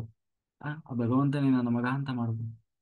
ಹಾಗೆ ಅಂತ ಅವ್ರು ಏನೇ ಹೇಳಿದ್ರು ಕೂಡ ಅವನಿಗೆ ಯಾಕೋ ಅದು ಮನಸ್ಸಿಗೆ ಸಮಾಧಾನ ಆಗ್ಲಿಲ್ಲ. ಇಲ್ಲ ಸ್ವಾಮಿ, ನಂದು ಅಂತ ಒಂದು ಮಗ ಬೇಕು ಅಂತ ಹೇಳಿ ಆ ಅವನು ಕೇಳಿದ. ಆಗ ಆಯ್ತು, ಇವನಿಗೆ ಹೀಗೆ ಹೇಳಿದ್ರೆ ಅರ್ಥ ಆಗೋಲ್ಲ ಅಂತ ಹೇಳಿ ಅವನಿಗೆ ಒಂದು ಫಲವನ್ನು ಮಂತ್ರಿಸಿಕೊಟ್ರು. ಫಲವನ್ನು ಮಂತ್ರಿಸಿಕೊಟ್ಟು ಇದನ್ನ ನಿನ್ನ ಪತ್ನಿಗೆ ಕೊಡು, ಅದರಿಂದ ಅವಳು ಗರ್ಭವತಿ ಆಗ್ತಾಳೆ ಅಂತ ಹೇಳಿ ಅದನ್ನು ತಗೊಂಡು ಬಂದು ಆ ಅವನ ಅವಳ ಏನು ಹೆಂಡತಿ ಇದ್ಲು ದುಂದುಲಿ ಅಂತ. ಹಾ, ದುಂದುಲಿ ಅಂತ ಹೇಳಿ ಹ್ಮ್ ಅವನ ಪತ್ನಿ ಇದ್ಲು. ಅವನ ಪತ್ನಿಗೆ ಕೊಟ್ಟ. ತಗೋ ಇದನ್ನ ನೀವು ಸ್ವೀಕಾರ ಮಾಡು ಅಂತ ಹೇಳಿ. ಅವಳಿಗಾದ್ರೂ ಅವಳು ಬಹಳ ವಿಚಿತ್ರ ಸ್ವಭಾವದು. ಅಯ್ಯೋ, ನಾನು ಇದನ್ನ ಸ್ವೀಕಾರ ಮಾಡಬೇಕಾ? ಇದನ್ನ ಸ್ವೀಕಾರ ಮಾಡಿದ್ರೆ ನಾನು ಪುನಃ ಗರ್ಭವತಿ ಆಗ್ಬೇಕಾಗ್ತದೆ. ಗರ್ಭವತಿ ಆದ್ರೆ ತುಂಬಾ ಕಷ್ಟ ಇರ್ತದಂತೆ. ತಿಂದದ್ದೆಲ್ಲ ವಾಂತಿ ಆಗ್ತದಂತೆ. ಆ ಆ, ಏನಂತೀವಿ, ಅದರಲ್ಲೂ ಏನು ಬೇಕಾಗಿದ್ದೆಲ್ಲ ತಿನ್ನೋಂಗಿಲ್ಲಂತೆ. ಆ ಆಮೇಲೆ ಏನು ಅದು ಡೆಲಿವರಿ ಆಗುವಾಗಂತೂ ಮರುಜನ್ಮ ಬಂದ ಹಾಗೆ. ಆ, ಕೆಲವೊಮ್ಮೆ ಸತ್ತೋಗೋ ಸಾಧ್ಯತೆನೂ ಇರ್ತದೆ. ಎಲ್ಲರಿಗಿಂತ ಹೆಚ್ಚಾಗಿ ನನ್ನ ಬ್ಯೂಟಿ ಹಾಳಾಗ್ತದೆ ಅಂತ ಹೇಳಿ ಅವಳು ಬಹಳ ವಿಚಿತ್ರವಾಗಿ ಯೋಚನೆ ಮಾಡಿದ್ಲು. ಅದಕ್ಕೆ ಏನ್ ಮಾಡೋದು? ಈ ಕಡೆ ಗಂಡ ತಿನ್ಲಿಲ್ಲ ಅಂದ್ರೆ ಗಂಡ ಬೈತಾನೆ. ಆ- ಆದ್ರೆ ಅವಳಿಗೆ ಗರ್ಭವತಿ ಆಗ್ಲಿಕ್ಕೆ ಇಷ್ಟ ಇಲ್ಲ. ಅದಕ್ಕೆ ಏನ್ ಮಾಡೋದು ಗೊತ್ತಾಗ್ಲಿಲ್ಲ. ಅದಕ್ಕೆ ಸರಿಯಾಗಿ ಅವಳಿಗೆ ತಕ್ಕಂತ ಒಬ್ಬ ತಂಗಿ ಇದ್ಲು. ಅವಳು ಹೇಳಿದ್ಲು, ಇಲ್ಲ ಇಲ್ಲ, ನನಗೆ ಈಗಾಗಲೇ 3 ಜನ ಮಕ್ಕಳಿದ್ದಾರೆ. ಆಲ್ರೆಡಿ ನಾನೀಗ ಗರ್ಭವತಿ ಆಗಿದ್ದೀನಿ. ಆಯ್ತಾ, ಈ ಒಂದು ಮಗು ಹುಟ್ಟತದಲ್ವಾ, ಈ ಮಗುನ ನಾನು ನಿನಗೆ ಕೊಡ್ತೇನೆ. ಹಾ, ಆದ್ರೆ ನೀನೇನ್ ಮಾಡು, ನಿನ್ನ ಹತ್ರ ಹೆಂಗಿದ್ರು ಸಂಪತ್ತು ಇದೆಯಲ್ಲ, ಸ್ವಲ್ಪ ನೀನು ಶ್ರೀಮಂತರಿದೆಯಲ್ಲ, ನಮಗೆ ದುಡ್ಡು ಕೊಡು ಅಂತ ಕೇಳಿದ್ಲು ಅವ್ಳು. ನನಗೂ ಯಾಕೆ ಮಕ್ಕಳು ಸಾಕ್ಬೇಕು, ಕಷ್ಟ ಆಗಿದೆ, ನೀನ್ ಹೇಳು. ಆ ಮತ್ತೆ ಈ ಫಲ ಇದೆಯಲ್ಲ, ಇದನ್ನೇನ್ ಮಾಡಬೇಕು? ಅದಕ್ಕೆ ಅವಳು ಹೇಳಿದ್ಲು, ನೋಡು, ಋಷಿಮುನಿಗಳು ಕೊಟ್ಟಿದ್ದನ್ನ ನಾವು ಪರೀಕ್ಷೆ ಮಾಡಬೇಕು, ಹಾಗೆಲ್ಲ ಬಿಸಾಕ್ಬಾರ್ದು. ಅದಕ್ಕೆ ಅವಳು ಅದನ್ನ ತಗೊಂಡು ಹೋಗಿ ನಿಮ್ಮ ಮನೆಯಲ್ಲಿ ಹಸು ಇದೆಯಲ್ವಾ, ಹಸುವಿಗೆ ಕೊಡು ಅಂತ ಹೇಳಿದ್ಲು. ಅದಕ್ಕೆ ಸರಿಯಾಗಿ ಆ ಫಲವನ್ನು ತಗೊಂಡೋಗಿ ಹಸುವಿಗೆ ಕೊಟ್ಲು. ಇಲ್ಲ ನಾನು ಈಗ ಏನೋ ಗರ್ಭವತಿಯಾಗಿದ್ದೀನಿ ಅಂತ ಹೇಳಿ ಇವಳು ತಂಗಿ ಮನೆಯಲ್ಲಿ ಹೋಗಿ ಕೂತ್ಲು. ಅಲ್ಲಿಂದನೇ ಗಂಡಿಗೆ ವರದಿ ಕೊಡ್ತಾ ಇದ್ಲು, ನನಗೆ 3 ತಿಂಗಳಾಯ್ತು, 6 ತಿಂಗಳಾಯ್ತು, 7 ತಿಂಗಳಾಯ್ತು ಅಂತ. ಕೊನೆಗೆ ಒಂದು ದಿನ ಡಿಲಿವರಿ ಆಯ್ತು ಅಲ್ಲ ಅವಳ ತಂಗಿಗೆ. ಆಗ ಇವಳೇ ನನಗೆ ಆಯ್ತು ಅಂತ ಹೇಳಿದ್ಲು. ಪಾಪ ಅವನು ನೀನು ಬಹಳ ಅವನಿಗೆ ಖುಷಿ ಆಯ್ತು. ಆತ್ಮದೇವ ಅಂತ ಅವನ ಹೆಸರು, ಆ ಬ್ರಾಹ್ಮಣ. ಅವನಿಗೆ ಬಹಳ ಖುಷಿ ಆಯ್ತು, ಅಂತೂ ನನಗೊಂದು ಮಗು ಆಯ್ತು ಅಂತ. ಆದ್ರೆ ಸ್ವಲ್ಪ ದಿನದಲ್ಲಿ ಇವಳು ಈ ಫಲವನ್ನ ಆ ಹಸುವಿಗೆ ಕೊಟ್ಟಿದ್ಲಲ್ಲ. ಆ ಎಷ್ಟೇ ಅಂದ್ರೆ ಅದು ಋಷಿ ಮುನಿಗಳು ಕೊಟ್ಟಂತಹ ಫಲ, ಅದಕ್ಕೆ ಶಕ್ತಿ ಇತ್ತು. ಆ ಫಲದ ಪ್ರಭಾವದಿಂದ ಆ ಹಸುವು ಕೂಡ ಗರ್ಭವತಿಯಾಗಿತ್ತು. ಅದು ಇನ್ನೊಂದು 2 ತಿಂಗಳಲ್ಲೇ ಆ ಹಸು ಕೂಡ ಕರು ಹಾಕ್ತು. ಆದ್ರೆ ಅದು ಎಷ್ಟೇ ಅಂದ್ರೆ ಮನುಷ್ಯರಿಗಾಗಿ ಕೊಟ್ಟಿದ್ದಲ್ಲ, ಹಂಗಾಗಿ ಆ ಹಸು ಕರು ಹಾಕ್ತು. ಆದ್ರೆ ಕರುವನ್ನಲ್ಲ, ಒಬ್ಬ ಮನುಷ್ಯನನ್ನ ಕರು ಹಾಕ್ತು. ಆದ್ರೆ ತಾಯಿಯಿಂದ ಬಂದಿದ್ದೇನು ಅಂತಂದ್ರೆ ಆ ಆಕಳಿಗೆ ಕಿವಿ ಮಾತ್ರ ಆ ಆಕಳಿನ ಹಾಗೆ ಇತ್ತು. ಅಂದ್ರೆ ನಾವು ಈಗ ಇದನ್ನ ಹೇಳ್ತೀವಲ್ಲ, ಕರು ಹಸುಗಳದ್ದು ಕಿವಿ ಇರ್ತದಲ್ಲ, ಹಾಗೆಯೇ ಕಿವಿ ಇತ್ತು. ಆದ್ರೆ ಗಂಡು ಹುಡುಗ. ಬಹಳ ಖುಷಿ ಆಯ್ತು ಆತ್ಮದೇವನಿಗೆ. ಅಯ್ಯೋ, ಅಂದ್ರೆ ಹಟ್ಟಿಯಲ್ಲಿ ಹುಟ್ಟಿದ ಮಗನು ನಂದೇ ಅಲ್ಲ. ಅದು ನೋಡ್ಲಿಕ್ಕೂ ಬಹಳ ಚೆನ್ನಾಗಿತ್ತು. ಆ ಕಿವಿಗಳು ಏನು ಗೋವಿನ ಕಿವಿಗಳನ್ನ ಹೋಲ್ತಾ ಇದ್ವು. ಹಾಗಾಗಿ ಅವನಿಗೆ ಗೋಕರ್ಣ ಅಂತ ಹೆಸರು. ಕರ್ಣ ಅಂದ್ರೆ ಕಿವಿ, ಗೋಕರ್ಣ ಅಂತ ಹೆಸರಿಟ್ಟು. ಬಹಳ ಬಹಳ ಪುಣ್ಯಾತ್ಮ. ಯಾಕೆಂದ್ರೆ ಋಷಿಮುನಿಗಳ ಇದರಲ್ಲಿ ಸಿಕ್ಕವನಲ್ಲ, ಹಾಗಾಗಿ ಬಹಳ ಪುಣ್ಯಾತ್ಮ. ಆ ಬಹಳ ಒಳ್ಳೆ ರೀತಿಯಿಂದ ತಂದೆ ತಾಯಿಗಳಿಗೆ ಇದ್ ಮಾಡ್ತಾ ಬಹಳ ಚೆನ್ನಾಗಿ ಬದುಕ್ತಾ ಇದ್ದ. ಆದ್ರೆ ಅವಳ ಮಗ ಇದ್ನಲ್ವ ಇನ್ನೊಬ್ಬ, ಅವನ ಹೆಸರು ದುಂದುಕಾರಿ ಅಂತ. ಬಹಳ ಅವನಲ್ಲಿ ಇರಬಾರದಂತಹ ಎಲ್ಲಾ ಕೆಟ್ಟ ಗುಣಗಳು ಕೂಡ ಅವನಲ್ಲಿ ಇತ್ತು. ಕುಡಿತಾ ಇದ್ದ, ತಿಂತಾ ಇದ್ದ, ದುಶ್ಚಟಗಳನ್ನು ಮಾಡ್ತಾ ಇದ್ದ, ಹೆಣ್ಣು ಮಕ್ಕಳ ಸಹವಾಸ ಮಾಡ್ತಾ ಇದ್ದ, ಹೀಗೆ ಬದುಕ್ತಾ ಇದ್ದ. ಕೊನೆಗೆ ಬಂದು ಮನೆಯಲ್ಲೆಲ್ಲ ಇದ್ ಮಾಡೋದು ಎಲ್ಲ ಮಾಡ್ತಿದ್ದ.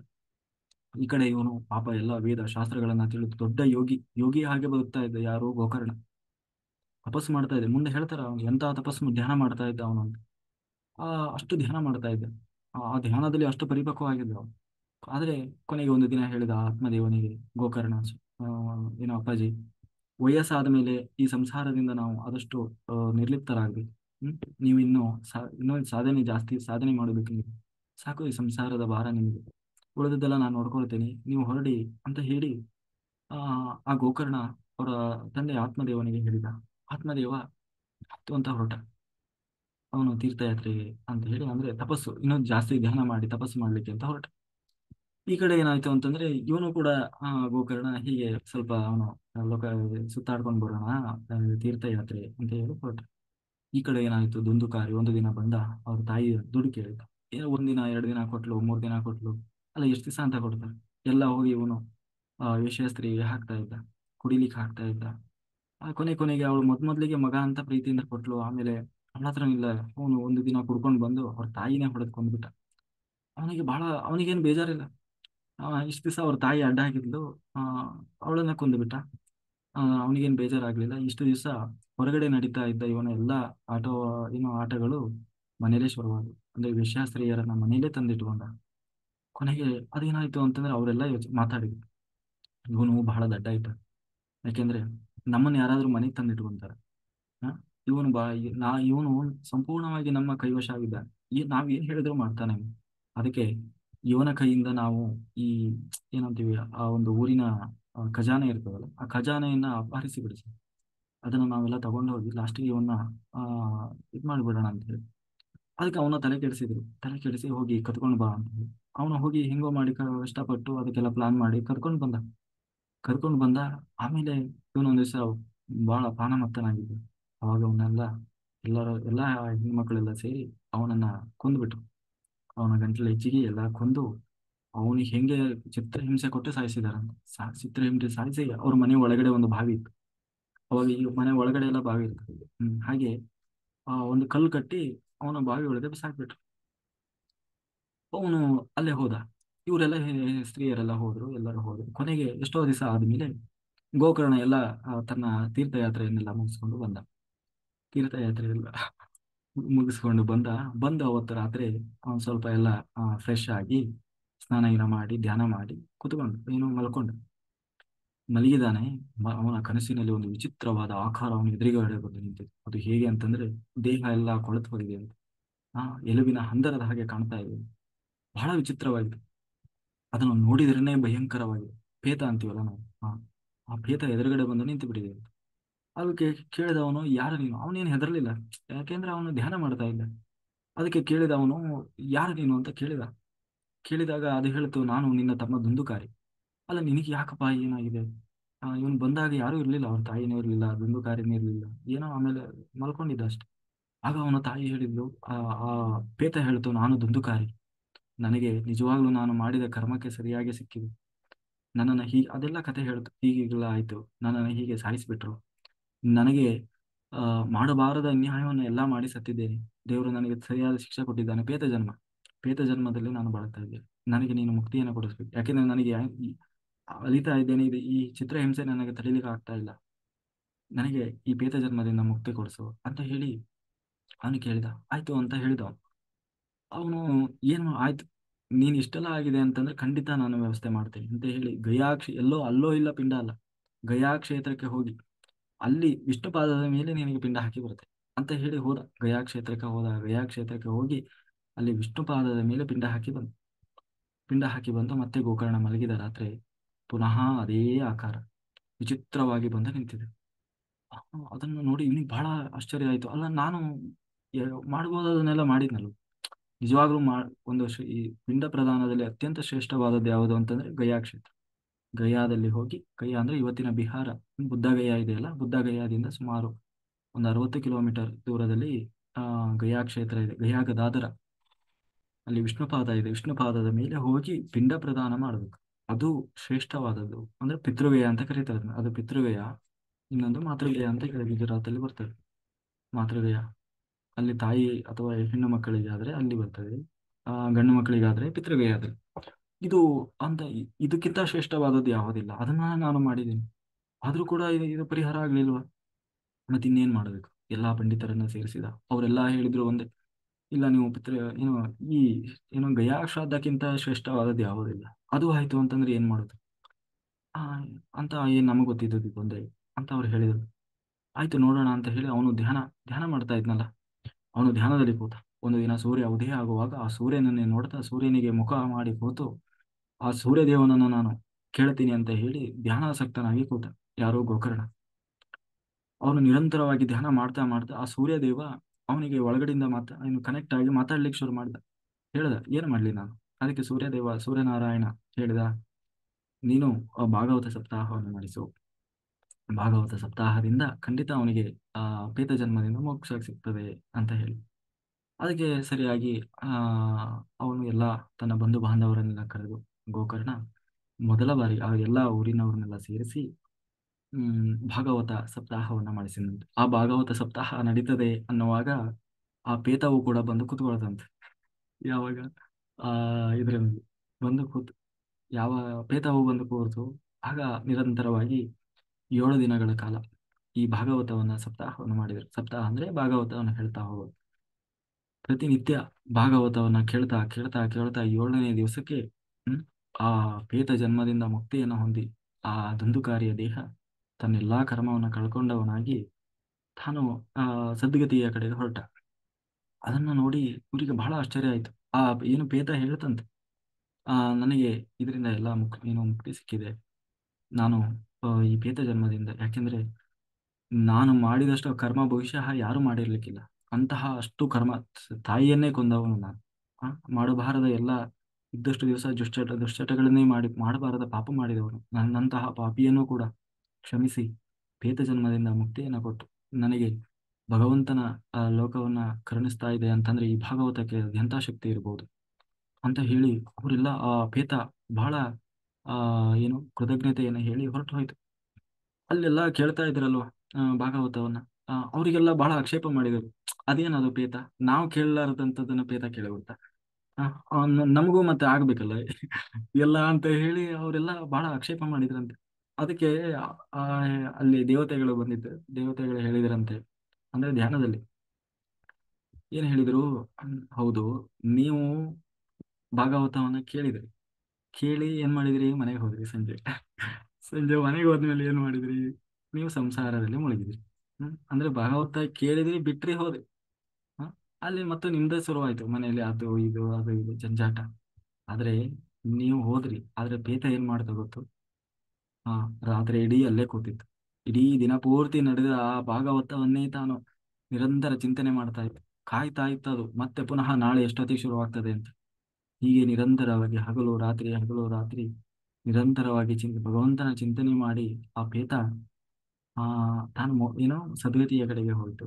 ಹಾಗೆ ನೀವು ಕೂಡ ಏನೋ ಯಾರು ಹೇಗೆ ಎಷ್ಟು ಶ್ರದ್ಧೆಯಿಂದ ಕೇಳ್ತಾರೆ ಅಷ್ಟು ಫಲ. ನಮಗೆ ಅವ್ರಿಗೆ ಹಂಗಾಯ್ತು ನನಗೆ ಹಿಂಗಾಯ್ತು ಅಂತ ಯಾರು ಆಕ್ಷೇಪ ಮಾಡೋ ಹಾಗಿಲ್ಲ ಅಂತ ಹೇಳಿ ಆ ದೇವತೆಗಳು ಆ ಹೇಳಿದರು. ಹಾಗೆ ಭಾಗವತಕ್ಕೆ ಅಷ್ಟು ಶಕ್ತಿ ಇದೆ, ಅಂತಹ ಭಾಗವತವನ್ನು ನೀವು ಸಪ್ತಾಹ ಮಾಡಿಸಿ ಅಂತ ಹೇಳಿ ಆ ಋಷಿ ಏನು ನಾರದರಿಗೆ ಆ ಇವ್ರು ಹೇಳಿದರು. ಅದಕ್ಕೆ ಈ ಭಾಗವತವಾದ್ರೆ ಹೇಗೆ ರಚನೆ ಆಯಿತು ಅನ್ನೋದ್ರ ಬಗ್ಗೆ ಹೇಳ್ತಾರೆ ಸಮೀರಿ ಅಲ್ಲ. ಓಕೆ. ಆ ಭಾಗವತವಾದ್ರೆ ಹೇಗೆ ರಚನೆ ಆಯಿತು ಅಂತ ಹೇಳುವಾಗ ಭಾಗವತ ಇದರಲ್ಲಿ ಒಮ್ಮೆ ಆ ವೇದವ್ಯಾಸರು ಕೂತಿದ್ದಾರೆ. ಎಲ್ಲ ವೇದಗಳನ್ನ ಬರೆದಾಗಿದೆ. ಏನು ವೇದಗಳು ಉಪವೇದಗಳನ್ನ ರಚನೆ ಮಾಡಿದ್ದಾರೆ. 17 ಪುರಾಣಗಳನ್ನ ಬರೆದಿದ್ದಾರೆ. ಆದರೂ ವೇದವ್ಯಾಸರಿಗೆ ಯಾಕೋ ಸಮಾಧಾನ ಆಗ್ತಾ ಇಲ್ಲ. ಅದೇ ಸಮಯಕ್ಕೆ ಸರಿಯಾಗಿ ನಾರದರು ಬಂದರು. ನಾರದರು ಅಂತಂದ್ರೆ ಅವರು ನಮ್ಮೆಲ್ಲರ ಆಜ್ಞಾಚಕ್ರದ ಅಧಿಪತಿ. ನಮಗೆ ಇಂಟ್ಯೂಷನ್ ಬರುತ್ತೆ ಅಂತೀವಲ್ಲ ಒಳಗಡೆ, ಆ ಇಂಟ್ಯೂಷನ್ ನೀಡುವವರೇ ಈ ನಾರದರು. ನಾವು ಇವತ್ತು ಧಾರಾವಾಹಿ ಸಿನಿಮಾದಲ್ಲಿ ನೋಡುವ ನಾರದರಲ್ಲ. ಅವ್ರು ಹಾಗೆ ಯೋಚನೆ ಮಾಡಬಾರ್ದು. ನಾರದರು ಅಂತಂದ್ರೆ ಅವ್ರು ದೊಡ್ಡ ಮಹರ್ಷಿಗಳು. ಯಾವುದೇ ಒಂದು ಶುಭ ಕಾರ್ಯ ನಡಿಬೇಕಾದ್ರೆ ಅಲ್ಲಿ ನಾರದರು ಇರಬೇಕು. ಇದಾಗಲೇ ಅದು ಒಂದು ಶುಭ ಕಾರ್ಯ ನಡೀತದೆ. ಹಾಗೆ ಆ ಎಲ್ಲರಿಗಿಂತ ಹೆಚ್ಚಾಗಿ ಪ್ರತಿಯೊಬ್ಬರಿಗೂ ಮೋಕ್ಷ ಮಾರ್ಗದ ದಾರಿಯನ್ನು ತೋರಿಸುವವರು ಮಹರ್ಷಿಗಳು. ಆ ಹಾಗಾಗಿ ಅಂತಹ ಇವರು ಬಂದರು. ಅದಕ್ಕೆ ಹೇಳಿದರು ಅವರು, ನೋಡಿ ನೀವೆಲ್ಲ ಹೇಳ್ಕೊಟ್ರಿ, ಎಲ್ಲ ವೇದಗಳನ್ನ ಹೇಳಿದ್ರಿ, ಉಪನಿಷತ್ ಏನು ಉಪವೇದಗಳನ್ನ ಹೇಳಿದ್ರಿ, 17 ಪುರಾಣಗಳನ್ನ ಹೇಳಿದ್ರಿ, ಎಲ್ಲ ಹೇಳಿದ್ರಿ. ಆದರೆ ಮನುಷ್ಯನಿಗೆ ಬಹಳ ಮುಖ್ಯ ಬೇಕಾಗಿರೋದು ಏನು? ಜ್ಞಾನ ಬೇಕು. ಜ್ಞಾನ ಬೇಕು, ಭಕ್ತಿ ಬೇಕು, ವೈರಾಗ್ಯ ಬೇಕು, ತಪಸ್ಸು ಬೇಕು. ಅಷ್ಟಕ್ಕೂ ನಾವು ಜನ ಬಹಳ ಪ್ರಾಕ್ಟಿಕಲ್ ಆಗಿ ಯೋಚನೆ ಮಾಡ್ತಾರೆ. ಮನುಷ್ಯ ಅದನ್ನ ಮಾಡಿದ್ರೆ ಏನ್ ಸಿಗ್ತದೆ, ಇದನ್ನ ಮಾಡಿದ್ರೆ ಏನ್ ಸಿಗ್ತದೆ, ಹಂಗ್ ಮಾಡಿದವರು ಹಂಗ ಆಗ್ಬಿಟ್ಟಿದಾರೆ, ಹಂಗಾರೆ ಹಿಂಗ್ ಮಾಡಿದ. ಈಗ ನೋಡಿ, ನಾವು ಎಕ್ಸ್ಪೀರಿಯನ್ಸ್ ನೋಡಿ ಇದು ಮಾಡೋರು ಎಷ್ಟೋ ಜನ ಇದ್ದಾರೆ ಅಲ್ವಾ? ಹಾಗೆ ಜನ ಬಹಳ ಪ್ರಾಕ್ಟಿಕಲ್ ಯೋಚನೆ ಮಾಡ್ತಾರೆ. ಅದನ್ನೇ ಹೇಳಿದ್ರು ನಾರದರು. ನೀವು ಹೀಗೆ ಎಲ್ಲಾ ಹೇಳಿದಿರಿ, ಹೌದು ವೇದ ಓದಿದ್ರೆ ಏನಾಗ್ತದೆ.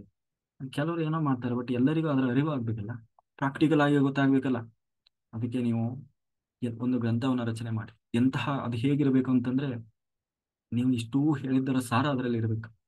ಅಷ್ಟೇ ಅಲ್ಲ, ಎಂತಹವನಿಗಾದ್ರೂ ಜ್ಞಾನ, ಭಕ್ತಿ, ವೈರಾಗ್ಯ ಅನ್ನೋದು ಪುಟಿದು ಬರಬೇಕು. ಅವನು ಕೂಡ ಮೋಕ್ಷ ಮಾರ್ಗದ ಕಡೆಗೆ ಬರಬೇಕು, ಧ್ಯಾನಿ ಆಗಬೇಕು, ತಪಸ್ಸು ಮಾಡಬೇಕು. ಕೊನೆಗೆ ಎಲ್ಲರೂ ಕೂಡ ಮೋಕ್ಷವನ್ನು ಹೊಂದುವ, ಸದ್ಗತಿಯನ್ನ ಹೊಂದುವ ದಾರಿಗೆ ಬರಬೇಕು. ಅಂತಹ ಪ್ರತಿಯೊಬ್ಬರಲ್ಲೂ ಜಾಗೃತಿಯನ್ನು ಮೂಡಿಸುವಂತಹ ಒಂದು ಗ್ರಂಥವನ್ನ ರಚನೆ ಮಾಡಿ ಅಂತ ಆ ನಾರದರು ಹೇಳಿದರು. ಆವಾಗ ರಚನೆಯಾದದ್ದೇ ಈ ಭಾಗವತ ಪುರಾಣ. ಈ ಭಾಗವತ ಯಾಕೆಂದ್ರೆ ಈ ಮಾರ್ಗಕ್ಕೆ ಬಂದಾಗಲೇನೆ ನಾವು ಉದ್ಧಾರ ಆಗೋದು. ಇದನ್ನು ಯಾಕೆ ನಾನು ಹೇಳ್ತಾ ಇದ್ದೀನಿ ಅಂತಂದ್ರೆ, ನಾರದರು ಹೇಳ್ತಾ ಇದ್ದಾರೆ, ನನ್ನಂತ ಇವತ್ತು ನಾನು ನಾರದನಾಗಿ ವೀಣೆಯನ್ನು ಮೀಟ್ತಾ ಆ ಭಗವಂತನ ಸೇವೆ ಮಾಡ್ತಾ ಎಲ್ಲಾ ಲೋಕಗಳನ್ನ ಸುತ್ತಾ ಇವತ್ತು ನಾನು ಲೋಕ ಕಲ್ಯಾಣಕ್ಕಾಗಿ ಓಡಾಡ್ತಾ ಇದ್ದೀನಿ ಅಂತಂದ್ರೆ ಆ ಭಗವಂತನಲ್ಲಿ ಮಾಡಿದಂತಹ ಭಕ್ತಿ, ಆ ಮೋಕ್ಷ ಮಾರ್ಗದಿಂದ ಅದು ಅಂತ ಹೇಳಿ ಅವರ ಕಥೆಯನ್ನ ಹೇಳ್ತಾರೆ. ನಾರದರು ಹಿಂದಿನ ಜನ್ಮದಲ್ಲಿ ಅವರು, ಅವರ ತಾಯಿ ಎಷ್ಟೋ ಜನ್ಮಗಳು ಕಳೆದು ಒಂದು ಒಂದು ಜನ್ಮದಲ್ಲಿ ಅವರು ಮತ್ತೆ ಅವರ ತಾಯಿ, ಅವರ ತಂದೆ ಇರಲಿಲ್ಲ. ಒಂದು ಶ್ರೀಮಂತ ಬ್ರಾಹ್ಮಣನ ಮನೆಯಲ್ಲಿ ಅವರು ಕೆಲಸ ಮಾಡ್ತಾ ಇದ್ರು, ಮನೆ ಕೆಲಸ. ಕೆಲಸ ಮಾಡುವಾಗ ಅವರ ತಾಯಿ ಮತ್ತೆ ಆ ಹುಡುಗ ಇಬ್ರೆ 5-6 ವರ್ಷದ ಹುಡುಗ, ಈ ನಾರದರು ಹಿಂದಿನ ಜನ್ಮದಲ್ಲಿ, ಅಂದ್ರೆ ಇನ್ನೂ ಅವರು ನಾರದರಾಗಿಲ್ಲ, ನಾರದರಾಗೋದಕ್ಕಿಂತ ಹಿಂದಿನ ಜನ್ಮದಲ್ಲಿ. ಆಗ ಆ ಅದು ಇನ್ನು ಬೇರೆ ಕಲ್ಪ ಅಂತಾನೆ ಹೇಳ್ತಾರೆ.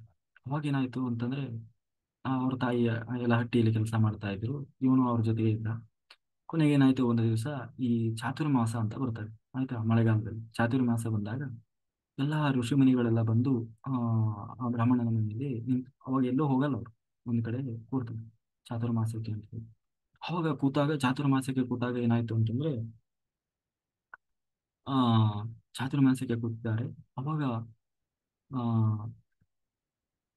ಈ ಹುಡುಗನಿಗೆ ಅವರ ಸೇವೆ ಮಾಡ್ಲಿಕ್ಕೆ ಬಿಟ್ರು. ಇವನು ಆ ಋಷಿ ಮುನಿಗಳ ಸೇವೆ ಮಾಡ್ತಾ ಇದ್ದ. ಅವರೆಲ್ಲ ಏನಿಲ್ಲ, ಅವ್ರು ಊಟ ಗೀಟ ಮಾಡೋದು, ಆರಾಮ ಧ್ಯಾನ ಮಾಡ್ತಾ ಕುತ್ಕೊಳ್ತಾ ಇದ್ರು. ಅಂದ್ರೆ ಸಂಚಾರ ಮಾಡಲ್ಲ ಅವರು, ಎಲ್ಲ ಧ್ಯಾನ ಮಾಡ್ತಾ ಅಂದ್ರೆ ತಪಸ್ಸು. ಆ ಈ ಕೊನೆಗೆ ಏನಾಯ್ತು ಅಂತಂದ್ರೆ, ಧ್ಯಾನ ಮಾಡ್ತಾ ಮಾಡ್ತಾ 4 ತಿಂಗಳು ಮುಗೀತು. ಇವ್ರು ಹುಡುಗ ಅವರ ಸಹವಾಸ ಮಾಡಿದಲ್ಲ, ಆ 4 ತಿಂಗಳು ಆ ಧ್ಯಾನಿಗಳ ಸಹವಾಸ ಮಾಡಿದ. ನಿರಂತರವಾಗಿ ಅವರ ಸಹವಾಸ ಮಾಡಿದ. ಎಲ್ಲಕ್ಕಿಂತ ಹೆಚ್ಚಾಗಿ ಹುಡುಗನಿಗೂ ಕೂಡ ಅವ್ರು ಹೇಳ್ಕೊಟ್ಟಿದ್ರು ಹೆಂಗೆ ಧ್ಯಾನ ಮಾಡಬೇಕು, ಹೇಗೆ ನಾವು ಕೂತ್ಕೊಂಡು ಧ್ಯಾನಕ್ಕೆ ಕೂರಬೇಕು ಅಂತ ಹೇಳಿ ಅವರೆಲ್ಲ ಆ ಹುಡುಗನಿಗೂ ಕೂಡ ಹೇಳ್ಕೊಟ್ಟಿದ್ರು. ಅವನಿಗೂ ಬಹಳ ಇಷ್ಟ ಆಗ್ಬಿಟ್ಟಿತ್ತು ಅದು. ಎಷ್ಟು ಚೆನ್ನಾಗಿದೆಯಲ್ಲ ಇದು ಧ್ಯಾನ. ಆ, ಇವ್ರ ತರನೇ ನಾನು ಹೋಗ್ಬಿಡ್ಬೇಕು ಮಾಡ್ಕೊಂಡು ಅಂತ. ಆದ್ರೆ ಪಾಪ ಬಿಟ್ಟು ಹೋಗಕ್ ಬರಂಗಿಲ್ಲ, ಯಾಕಂದ್ರೆ ತಾಯಿ ಇದ್ದಾನೆ. ಆ ತಾಯಿಗೆ ಇವನು ಒಬ್ಬನೇ ಇರೋದು. ಹಾಗಾಗಿ ನನ್ನ ತಾಯಿ ಬಿಟ್ಟು ಹೋಗ್ಬಾರ್ದು ಹಾಗೆ ಅಂತ ಹೇಳಿ ತಾನು ಕೂತಿದ್ದಾನೆ. ಒಂದು ದಿನ ಏನಾಯ್ತು ಅಂತಂದ್ರೆ ಹಟ್ಟಿಯಲ್ಲಿ, ಕೊಟ್ಟಿಗೆಯಲ್ಲಿ ರಾತ್ರಿ ಮೇವು ಹಾಕ್ಲಿಕ್ಕೆ ಹೋದಾಗ ಒಂದು ನಾಗರ ಹಾವು ಕಚ್ಚಿ ಅವಳ ತಾಯಿ ಪಾಪ ಸತ್ತೋಗ್ಬಿಟ್ಲು. ಪಾಪ ಬಹಳ ಬೇಜಾರಾಯ್ತು ಅವನಿಗೆ. ಆ ಹುಡುಗನಿಗೆ ಬೇಜಾರಾಯ್ತು, ಆದ್ರೂ ಅವನಿಗೆ ಆಗೋದಿಲ್ಲ ಒಳ್ಳೆಯದಕ್ಕೆ ಅನ್ಕೊಂಡ. ಯಾಕೆಂದ್ರೆ ನನಗೂ, ಯಾಕೆಂದ್ರೆ ಈ ಕಡೆ ನಿರಂತರವಾಗಿ ಧ್ಯಾನಕ್ಕೆ ಹೋಗಬೇಕು ಅಂತ ಆಸೆ ಇತ್ತು, ಆದ್ರೆ ನನ್ನ ತಾಯಿ ಬಿಟ್ಟು ಹೋಗ್ಲಿಕ್ಕೆ ಯಾಕೋ ಮನ್ಸು ಬರ್ಲಿಲ್ಲ. ಅದಕ್ಕೆ ಆ ಹಾಗಾಗಿ ಆಗೋದಿಲ್ಲ ಒಳ್ಳೆಯದಕ್ಕೆ ಅನ್ಕೊಂಡ. ಇನ್ನು ತಾಯಿನೂ ಇಲ್ಲ, ಆ ತಾಯಿಗೋಸ್ಕರ ಇದ್ದ ಎಷ್ಟು ದಿವಸ ಸೀದಾ ಹೊರಟ್ಬಿಟ್ಟ ಅವ. ಗಂಗಾ ನದಿ ತೀರದ ಕಡೆ ಹೊರಟ, ಯಮುನಾ ಸೀದಾ ಹೋದ. ಎಲ್ಲ ಆ ಅರಣ್ಯಗಳನ್ನೆಲ್ಲ ದಾಟ್ತಾ ದಾಟ್ತಾ ಆ ಋಷಿಮುನಿಗಳು ಹೇಳ್ಕೊಟ್ಟಿದ್ದರು ಹೇಗೆ ಧ್ಯಾನ ಮಾಡಬೇಕು ಅಂತ ಹೇಳಿ. ಹಾಗೆ ಅಲ್ಲಿ ಗಂಗಾ ನದಿಯಲ್ಲಿ ಬಂದು ಸ್ನಾನ ಮಾಡಿ ಒಂದು ಒಳ್ಳೆ ಪ್ರದೇಶವನ್ನು ಆಯ್ಕೆ ಮಾಡಿಕೊಂಡು ಆ ಸಣ್ಣ ಹುಡುಗ, ಇನ್ನು 6 ವರ್ಷದ ಹುಡುಗ, ಧ್ಯಾನಾಸಕ್ತನಾಗಿ ಕೂತ್ಬಿಟ್ಟ. ನಿರಂತರವಾಗಿ ಧ್ಯಾನ ಮಾಡ್ತಾ ಮಾಡ್ತಾ ಮಾಡ್ತಾ ಅವನು ಯಾವ ಸ್ಥಿತಿಗೆ ಹೋದ ಅಂತಂದ್ರೆ, ಹುಡುಗ ಸಂಪೂರ್ಣವಾಗಿ ಆ ಋಷಿಮುನಿಗಳು ಹೇಗೆ ಹೇಳ್ಕೊಟ್ಟಿದ್ರು ಹಾಗೆ ಸಂಪೂರ್ಣವಾಗಿ ಅವನು ಕಲ್ಲಿನ ಹಾಗೆ ಕೂತು ಬಿಡ್ತಾ ಇದ್ದಂತೆ. ಗಂಟೆಗಟ್ಲೆ, ದಿನಗಟ್ಲೆ ಕೂರ್ತಾ ಕೂರ್ತಾ ಕೂರ್ತಾ ಒಂದು ಸಾರಿ ಏನಾಯ್ತು ಅಂತಂದ್ರೆ, ಹೀಗೆ ನಿರಂತರವಾಗಿ ಧ್ಯಾನ ಮಾಡ್ತಾ ಮಾಡ್ತಾ ತನ್ನೊಳಗೆ ಒಂದು ಮಿಂಚು ಹುಳ, ಏನು ಮಿಂಚು ಹುಳ ಪಣಕ್ಕಂತ ಹೋಗ್ತಾವಳು ಹಾಗೆ ಒಂದು ಮಿಂಚು ಹುಳ ಮಿಣುಕಿದಷ್ಟು ಸಮಯ ಒಳಗಡೆಯಿಂದ ಭಗವಂತನ ದರ್ಶನ ಆಯ್ತಂತ ಅವನಿಗೆ. ಅದನ್ನು ನೋಡಿ ಅವನಿಗೆ ಬಹಳ ಖುಷಿ ಆಗ್ಬಿಡ್ತು. ನನಗೆ ದೇವರ ದರ್ಶನ ಆಯ್ತು, ದೇವರ ದರ್ಶನ ಆಯ್ತು ಅಂತ ಹೇಳಿ ಆ ಆ ಹುಡುಗ ಮತ್ತೆ ಮತ್ತೆ ಆ ದೇವರ, ಒಂದು ಸಾರಿ ಆ ದೇವರ ಒಂದು ರೂಪವನ್ನು ರುಚಿ ನೋಡಿದ್ನಲ್ವಾ, ಅದನ್ನ ಮತ್ತೆ ಮತ್ತೆ ನಾನು ನೋಡಬೇಕು ಅಂತ ಹೇಳಿ ಮತ್ತೆ ಮತ್ತೆ ನಿರಂತರವಾಗಿ ಧ್ಯಾನದಲ್ಲಿ ಪ್ರಯತ್ನ ಮಾಡಿದ. ಎಷ್ಟು ಪ್ರಯತ್ನ ಮಾಡಿದ್ರು ಆ ದೇವರ ರೂಪ ಮತ್ತೆ ಕಾಣಲೇ ಇಲ್ಲ. ಬಹಳ ಬೇಜಾರಾಗ್ಬಿಡ್ತು ಅವನಿಗೆ. ಆ ಅವನಿಗೆ ಕೊನೆಗೆ ಬಹಳ ಬೇಜಾರಾಗಿ ಅಳ್ಳಿಗೆ ಶುರು ಮಾಡಿದ. ಅರ್ಥ ಕೊನೆಗೆ ಪುನಃ ಮತ್ತೆ ಮತ್ತೆ ಮತ್ತೆ ಮತ್ತೆ ದೇವರನ್ನ ಪ್ರಾರ್ಥನೆ ಮಾಡ್ತಾ ಆ ಧ್ಯಾನದಲ್ಲಿ ಕೂತ. ಯಾಕೆಂದ್ರೆ ಆ ದೇವರ ರೂಪವನ್ನ ಒಂದು ಸಾರಿ ನೋಡಿದ್ನಲ್ವ, ಮತ್ತೆ ನಾನು ನೋಡಬೇಕು ನೋಡಬೇಕು ನೋಡಬೇಕು ಅಂತ ಹೇಳಿ ಎಷ್ಟು ಪ್ರಯತ್ನ ಮಾಡಿದರೂ ದೇವರು ಕಾಣ್ತಾ ಇಲ್ಲ. ಹಾ ಎಷ್ಟು ಧ್ಯಾನ ಮಾಡಿದರೂ ದೇವರು ಕಾಣ್ತಾ ಇಲ್ಲ. ಆದ್ರೆ ಕೊನೆಗೆ ಅವನ ಒಳಗಡೆಯಿಂದ ಒಂದು ಇಂಟ್ಯೂಷನ್ ಅಂತೀವಲ್ಲ, ಅದು ಬಂತಂತೆ. ನೋಡು ಮಗು, ನಾನು ನಿನಗೆ ಯಾಕೆ ದರ್ಶನ ಕೊಟ್ಟಿದ್ದೇನೆ ಅಂತಂದ್ರೆ, ನಾನು ನಿನ್ನ ಬಗ್ಗೆ ಪ್ರಸನ್ನನಾಗಿದ್ದೆ. ಎಲ್ಲದಕ್ಕಿಂತ ಹೆಚ್ಚಾಗಿ ನಾನು ಈ ಜನ್ಮದಲ್ಲಿ ನಿನಗೆ ಮತ್ತೆ ಪುನಃ ಕಾಣಿಸಲ್ಲ. ಯಾಕೆ ಕಾಣಿಸಲ್ಲ ಅಂತಂದ್ರೆ, ಯಾರಿಗೆ ಕರ್ಮ ಇರ್ತದೆ, ಯಾರಿಗೆ ಪಾಪ ಇರ್ತದೆ, ಅವರಿಗೆ ನನ್ನ ದರ್ಶನ ಆಗೋಲ್ಲ, ಅವರಿಗೆ ನಾನು ಸಿಗೋಲ್ಲ. ಹಾಗಾಗಿ ನಾನೇನ್ ಮಾಡ್ಬೇಕು, ಎಲ್ಲಾ ಕರ್ಮಗಳನ್ನ ಕಳ್ಕೊ, ಶುದ್ಧನಾಗು. ಯಾವಾಗ ನೀನು ಎಲ್ಲಾ ಕರ್ಮವನ್ನ ಕಳೆದುಕೊಂಡವನಾಗಿ ಶುದ್ಧನಾಗ್ತೀಯ, ಖಂಡಿತ ನೀನು ನನ್ನನ್ನೇ ಬಂದು ಸೇರ್ತೀಯ ಅಂತ ಹೇಳಿ ಒಳಗಡೆಯಿಂದ ಇಂಟ್ಯೂಷನ್ ಬಂದಂತೆ. ಆ ಭಗವಂತ ಮಾತನಾಡಿದ, ಆದ್ರೆ ರೂಪ ಕಾಣಲಿಲ್ಲ. ಹಾಗಾಗಿ ದೇವರು ಸಲಹೆ ಕೊಟ್ಟ, ನಿರಂತರವಾಗಿ ಹೀಗೆ ನೀನು ತಪಸ್ಸು ಮಾಡು, ಧ್ಯಾನ ಮಾಡ್ತಾ ಮಾಡ್ತಾ ಮಾಡ್ತಾ ಕೊನೆಗೆ ನಿನ್ನ ಸಮಯ ಬಂದಾಗ ಖಂಡಿತ ನೀನು ನನ್ನನ್ನೇ ಬಂದು ಸೇರ್ತೀಯ ಅಂತ ಹೇಳಿ ದೇವರು ಹೇಳಿದ. ಅದಕ್ಕೆ ಸರಿಯಾಗಿ ಪಾಪ ಆ ಹುಡುಗ ನಿರಂತರವಾಗಿ ದೇವರ ಒಂದು ಏನೋ ಇಂಟ್ಯೂಷನ್ ಬಂದಿತ್ತಲ್ಲ, ಅದೇ ರೀತಿ ನಿರಂತರವಾಗಿ ಸಾಧನೆ ಮಾಡ್ತಾ ಮಾಡ್ತಾ ಮಾಡ್ತಾ ಮಾಡ್ತಾ ಮಾಡ್ತಾ ಕೊನೆಗೆ ಒಂದು ದಿನ ಅವನ ಅಂತ್ಯಕಾಲ ಬಂತು. ಅಂತ್ಯಕಾಲ ಬಂದಾಗ ತಾನು ಮೇಲೆ ಬ್ರಹ್ಮರಂಧ್ರವನ್ನು ಒಡೆದು, ಯೋಗಿಗಳು ಹೇಗೆ ಪ್ರಾಣ ತ್ಯಾಗ ಮಾಡ್ತಾರೆ ಹಾಗೆ ಪ್ರಾಣವನ್ನು ತ್ಯಾಗ ಮಾಡಿ ಭಗವಂತನನ್ನು ಹೋಗಿ ಸೇರಿದ. ಮುಂದಿನ ಕಲ್ಪದಲ್ಲಿ ಆ ಭಗವಂತನ ಅನುಗ್ರಹದಿಂದ ಅವರೇ ಬ್ರಹ್ಮದೇವರ ಮಾನಸ ಪುತ್ರರಾಗಿ ಹುಟ್ಟಿ ನಾರದರಾಗಿ ಇವತ್ತು ಆ ಏನು ವೀಣೆಯನ್ನು ಮೀಡ್ತಾ ಭಗವಂತನ ಸೇವೆ ಮಾಡ್ತಾ ಇಡೀ ಎಲ್ಲ ಲೋಕಗಳನ್ನ ಸುತ್ತಾ ಇದ್ದೇನೆ. ಇಷ್ಟೆಲ್ಲ ಆಗಿದ್ದು ಯಾಕೆ, ಹೇಗೆ ಆ ದೇವರು ನನ್ನ ಮೇಲೆ ಮಾಡಿದ ಕರುಣೆಯಿಂದ, ಈ ಧ್ಯಾನದಿಂದ, ಅಂತಹ ಆ ದೇವರಲ್ಲಿ ಮಾಡಿದ ಭಕ್ತಿಯಿಂದ, ಜ್ಞಾನದಿಂದ, ವೈರಾಗ್ಯದಿಂದ. ಹಾಗಾಗಿ ಅಂತಹ ನನ್ನ ಹಾಗೆ ಎಲ್ಲರೂ ಆಗಬೇಕು, ಎಲ್ಲರೂ ಆ ಭಗವಂತನನ್ನ ಸೇರಬೇಕು. ಹಾಗೆ ಆ ಭಗವಂತನನ್ನ ಸೇರಬಹುದಾದಂತಹ ಮೋಕ್ಷ ಮಾರ್ಗದ ಕಥೆಯನ್ನ ಹೇಳಿ ಬರೀರಿ ಅಂತ ಹೇಳಿದಾಗ ಆ ಆ ಭಗವಂತನ ಆ ಏನು ಭಾಗವತ ಭಾಗವತವನ್ನ ಆ ಏನೋ ಇವರು ಬರೀಲಿಕ್ಕೆ ಶುರು ಮಾಡಿದ್ರು. ಯಾರು? ವೇದವ್ಯಾಸರು. ವೇದವ್ಯಾಸರು ಬೇರೆ ಯಾರು ಅಲ್ಲ, ಅವರೇ ಕೃಷ್ಣ. ಬರದಾದ್ಮೇಲೆ ಪುನಃ ಏನಾಯ್ತು, ಆ ವೇದವ್ಯಾಸರು ಬರದಾದ್ಮೇಲೆ ಈ ಭಾಗವತವನ್ನು ಅವರು ರಚನೆ ಮಾಡಿದ ಮೇಲೆ ಇದನ್ನು ಹೇಗೆ ಜಗತ್ತಿಗೆ ಪರಿಚಯ ಆಯಿತು ಅಂತಂದ್ರೆ ಅವರ ಮಗನಾದಂತಹ ಶುಕಾಚಾರ್ಯರು, ಶುಕಾಚಾರ್ಯರು ಅಂದ್ರೆ ಶುಕ ಅಂತಂದ್ರೆ ಅವರೇ ರುದ್ರದೇವರ ಅವತಾರವಾದಂತಹ ಶುಕ್ರಾಚಾರ್ಯರಲ್ಲ ಶುಕಾಚಾರ್ಯರಿಗೆ ಮೊದಲ ಬಾರಿಗೆ ಹೇಳಿದರು. ಆ ಶುಕಾಚಾರ್ಯರು ಆ ಪಾಂಡವರ ಮೊಮ್ಮಗನಾದಂತಹ ಪರೀಕ್ಷಿತನಿಗೆ ಮೊದಲ ಬಾರಿಗೆ ಶುಕಾಚಾರ್ಯರು ಈ ಭಾಗವತವನ್ನು ಹೇಳಿದರು. ಅವರ ಮೂಲಕ ಭಾಗವತ ಪ್ರಚಲಿತಕ್ಕೆ ಬಂತು ಅಂತ ಹೇಳ್ತಾ 7 ದಿನದಲ್ಲಿ ಸಾವಿನಂಚಿನಲ್ಲಿದ್ದಂತಹ ಆ ಪರೀಕ್ಷಿತನಿಗೆ ಭಾಗವತವನ್ನು ಹೇಳಿದ್ರು ಅಂತ ಹೇಳಿ ಆ ಈ ಏನು ಆ ಹೇಳುವಾಗ ಏನದು ಕತೆ, ಯಾಕೆ ಪರೀಕ್ಷಿತನಿಗೆ ಸಾವು ಬಂತು, ಯಾಕೆ ಅವನಿಗೆ ಭಾಗವತವನ್ನು ಹೇಳಿದರು, ಮೊದಲು ಅವನಿಗೆ ಯಾಕೆ ಹೇಳಿದರು ಶುಕಾಚಾರ್ಯರು ಅಂತ ಹೇಳಿ ಕೇಳುವಾಗ ಅದರ ಮುಂದೆ ಅದರ ಕಥೆಯನ್ನು ಹೇಳ್ಕೊಂಡು ಹೋಗ್ತಾರೆ. ಅದನ್ನ ನಾಳೆ ದಿವಸ ನೋಡೋಣ ಅಂತ ಹೇಳ್ತಾರೆ. ಕಾಯೇನ ವಾಚ ಮನಸೇಂದ್ರಿಯ ಇರುವ ಬುದ್ಧಾತ್ಮನಾವ ಪ್ರಕೃತಿ ಸ್ವಭಾವ ಕರೋಮಿ ಸಕಲಂ ಪರಸ್ಮೈ ನಾರಾಯಣ ಇತಿ ಸಮರ್ಪಯಾಮಿ. ನನ್ನೊಳಗೆ ಕೂತು ಹರಿವಾಯುಗುರುಗಳು ಏನು ಹೇಳಿಸಿದರು ಅಷ್ಟು ಹೇಳುವ ಒಂದು ಸಣ್ಣ ಪ್ರಯತ್ನ ಮಾಡಿದ್ದೇನೆ. ಏನೇ ಲೋಪದೋಷ ಇದ್ದರೂ ಅದು ನನ್ನ ತಪ್ಪಿನಿಂದ ಬಂದ ಸುಜ್ಞಾನವೆಲ್ಲವೂ ಅದು ಭಗವಂತನದ್ದು ಅಂತ ಹೇಳ್ತಾ ಇಲ್ಲಿಯವರೆಗೆ ಜೂಮ್ ಮತ್ತು ಯೂಟ್ಯೂಬ್ನಲ್ಲಿ ಅತ್ಯಂತ ಶ್ರದ್ಧಾಭಕ್ತಿಯಿಂದ ಆಲಿಸಿದಂಥ ಎಲ್ಲ ಧ್ಯಾನಯೋಗಿ ಬಂಧುಗಳಿಗೆ ಅನಂತ ಕೋಟಿ ಧನ್ಯವಾದಗಳು. Thank you thank you thank you masters. ಎಲ್ಲರೂ ವಿಡಿಯೋ ಆನ್ ಮಾಡ್ಕೊಳ್ರಿ ಆಯ್ತಾ. ಆಮೇಲೆ ಇದನ್ನು ಹೇಳಿ ಏನು ಎಲ್ಲ ವೆರಿ ಗುಡ್. ಮಾತಾಡಿ ಎಲ್ಲ ಅನ್ಮ್ಯೂಟ್ ಹ್ಯಾಂಡ್ ರೈಸ್ ಮಾಡಿ ಮಾತಾಡಿ. ಆಮೇಲೆ ಎಲ್ಲರೂ ವಚನಗಳನ್ನೆಲ್ಲ ಶುರು ಮಾಡಿ. Very good.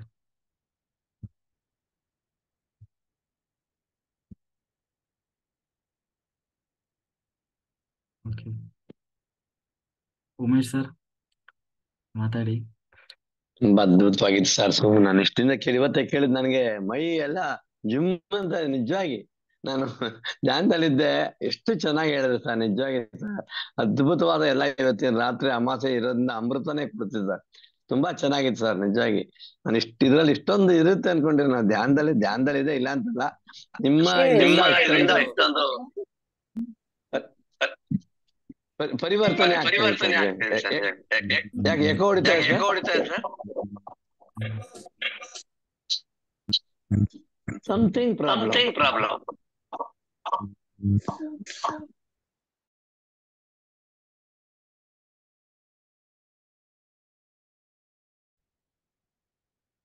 ಈಗ ಅನ್ಮ್ಯೂಟ್ ಮಾಡಿ ಸರ್, ಅನ್ಮ್ಯೂಟ್ ಮಾಡಿ. ಜೈ ಹೋ ಪತ್ರಿಜಿ, ಕರೆಕ್ಟಾ ಬರ್ತಾರೆ ಸರ್? ಈಗ ಹೇಳಿ ಸರ್. ತುಂಬಾ ಅದ್ಭುತವಾಗಿ ಮೂಡಿ ಬರ್ತಾ ಇದೆ ಸರ್. ಎಲ್ಲರಿಗೂ ಅದ್ಭುತವಾದ ರಾತ್ರಿ ಇರುವುದು. ಏನಿವತ್ತು ಅಮಾಸೆ ಇರೋದ್ರಿಂದ ಎಲ್ಲರಿಗೂ ಅದು ಎಳ್ಳಮಾಸೆ ತುಂಬಾ ಅದ್ಭುತವಾದ. ಭೂಮಿ ತಾಯಿಗೆ ಬಿತ್ತನೆ ಹಾಕಿದ್ರೆ ಯಾವ ರೀತಿ ಇದಾಗುತ್ತೆ ಅಂತಕ್ಕಂಥದ್ದು ಇವತ್ತು ಅಮಾಸೆ ಇದೆ. ಅಂಥದ್ರಲ್ಲಿ ತಾವು ಇಂಥ ಅದ್ಭುತವಾದ ಸಂದೇಶ ಕೊಟ್ಟು ತುಂಬಾ ಚೆನ್ನಾಗಿ ಹೇಳಿದೆ ಸರ್. ನನಗಂತೂ ತುಂಬಾ ಖುಷಿ ಆಯ್ತು ಸರ್ ಇವತ್ತಿನ ದಿನ. ನಮ್ಮ ಅರುಣ್ ಸಾರಿ ಸರ್ ಹೇಳ್ದ ತುಂಬಾ ಖುಷಿ ಆಯ್ತು ಸರ್.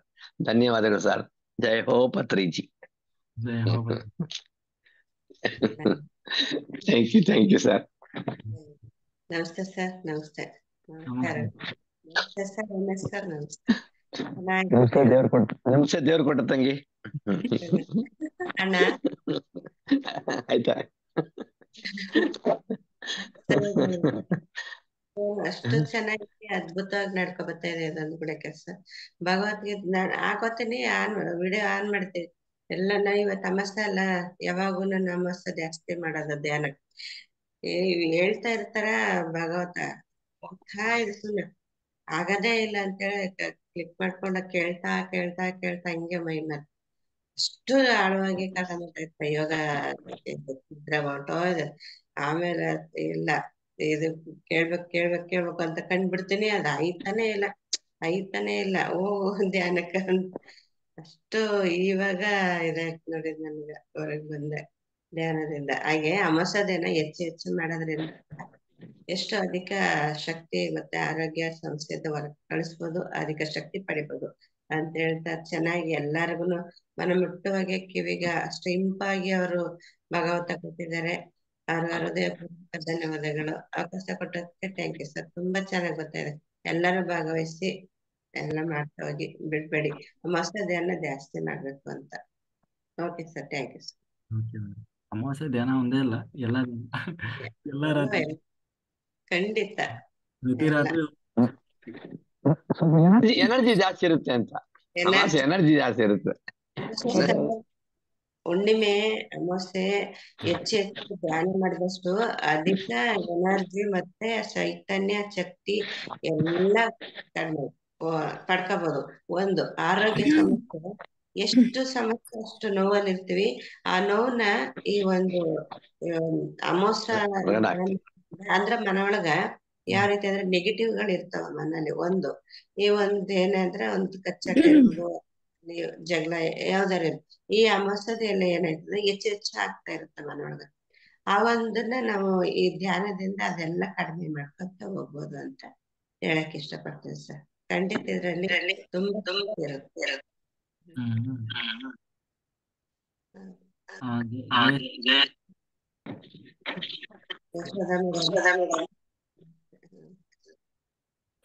ನಮಸ್ತೆ ಸರ್. ಹಾ ಮೇಡಮ್ ನಮಸ್ತೆ ಸರ್. ಧ್ಯಾನ ಮಾಡುವಾಗ ಅದೇ ಸಿದ್ಧರ ಬೆಟ್ಟದಲ್ಲಿ ಬೆಂಕಿ ಹಚ್ಚಿ ಪ್ರೊಫೆಸರ್ ಧ್ಯಾನ ಮಾಡ್ತಿದ್ರಲ್ಲ ಸರ್, ಆ ಒಂದ್ ಅನುಭವ ಆಯ್ತು ಸರ್. ಸಾಕಷ್ಟು ಜನ ಮಾಸ್ಟರ್ಸ್ ಇದೀವಿ, ಮಕ್ಳೆಲ್ಲ ಇದೀವಿ, ಅದ್ರ ಸುತ್ತ ನಿಂತು ಧ್ಯಾನ ಮಾಡ್ತಾ ಇದೀವಿ ಸರ್. ನಾವು ಚೆನ್ನಾಗಿತ್ತು. ಮತ್ತೆ ಧ್ಯಾನ ಕೂತೀನಿ ಸರ್, ಮಗಳು ಶ್ರೀಕೃಷ್ಣನ ಫೋಟೋ ಮತ್ತೆ ಹನುಮಂತರಾಯನ ಫೋಟೋ, ಚಾಮುಂಡೇಶ್ವರಿ ಫೋಟೋ ತಗೊಂಡ್ಬಂದಿಟ್ರು ಸರ್. ಇವತ್ತು ಅವ್ರ ಮೇಡಮ್ ಕೊಟ್ರು ಅಂತ ತಂದಿಟ್ರು ಎದುರುಗಡೆನೆ. ಖುಷಿ ಆಯ್ತು. ಎನರ್ಜಿ ಚೆನ್ನಾಗಿತ್ತು ಸರ್, ಇವತ್ತು ಧ್ಯಾನ ಚೆನ್ನಾಗಾಯ್ತು. ಚೆನ್ನಾಗಿ ಇವತ್ತು.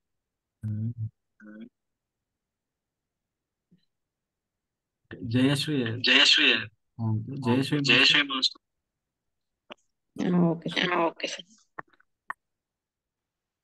ಜಯಶ್ರೀ ಓಂ ಮಾಸ್ಟರ್. ಶ್ರೀ ಗುರು ಬಸವಲಿಂಗಾಯ ನಮಃ. ನಮಸ್ತೆ ಎಲ್ಲರಿಗೂ. ಕೇಳಿಸ್ತದ? ಹಾ ಮೇಡಮ್. Hello, ಕೇಳಿಸ್ತದೆ sir? ಹಾ ಕೇಳಿಸ್ತದೆ, ಹೇಳಿ ಮೇಡಮ್. ಯಾಕೋ ಬ್ರೇಕ್ ಆಗ್ತಿದೆ ವಾಯ್ಸು. ಬಸವನ ಮೂರ್ತಿ ಮೂಲ ವಾಯ್ಸ್ ಬರ್ತಾ ಇಲ್ಲ ಸರ್?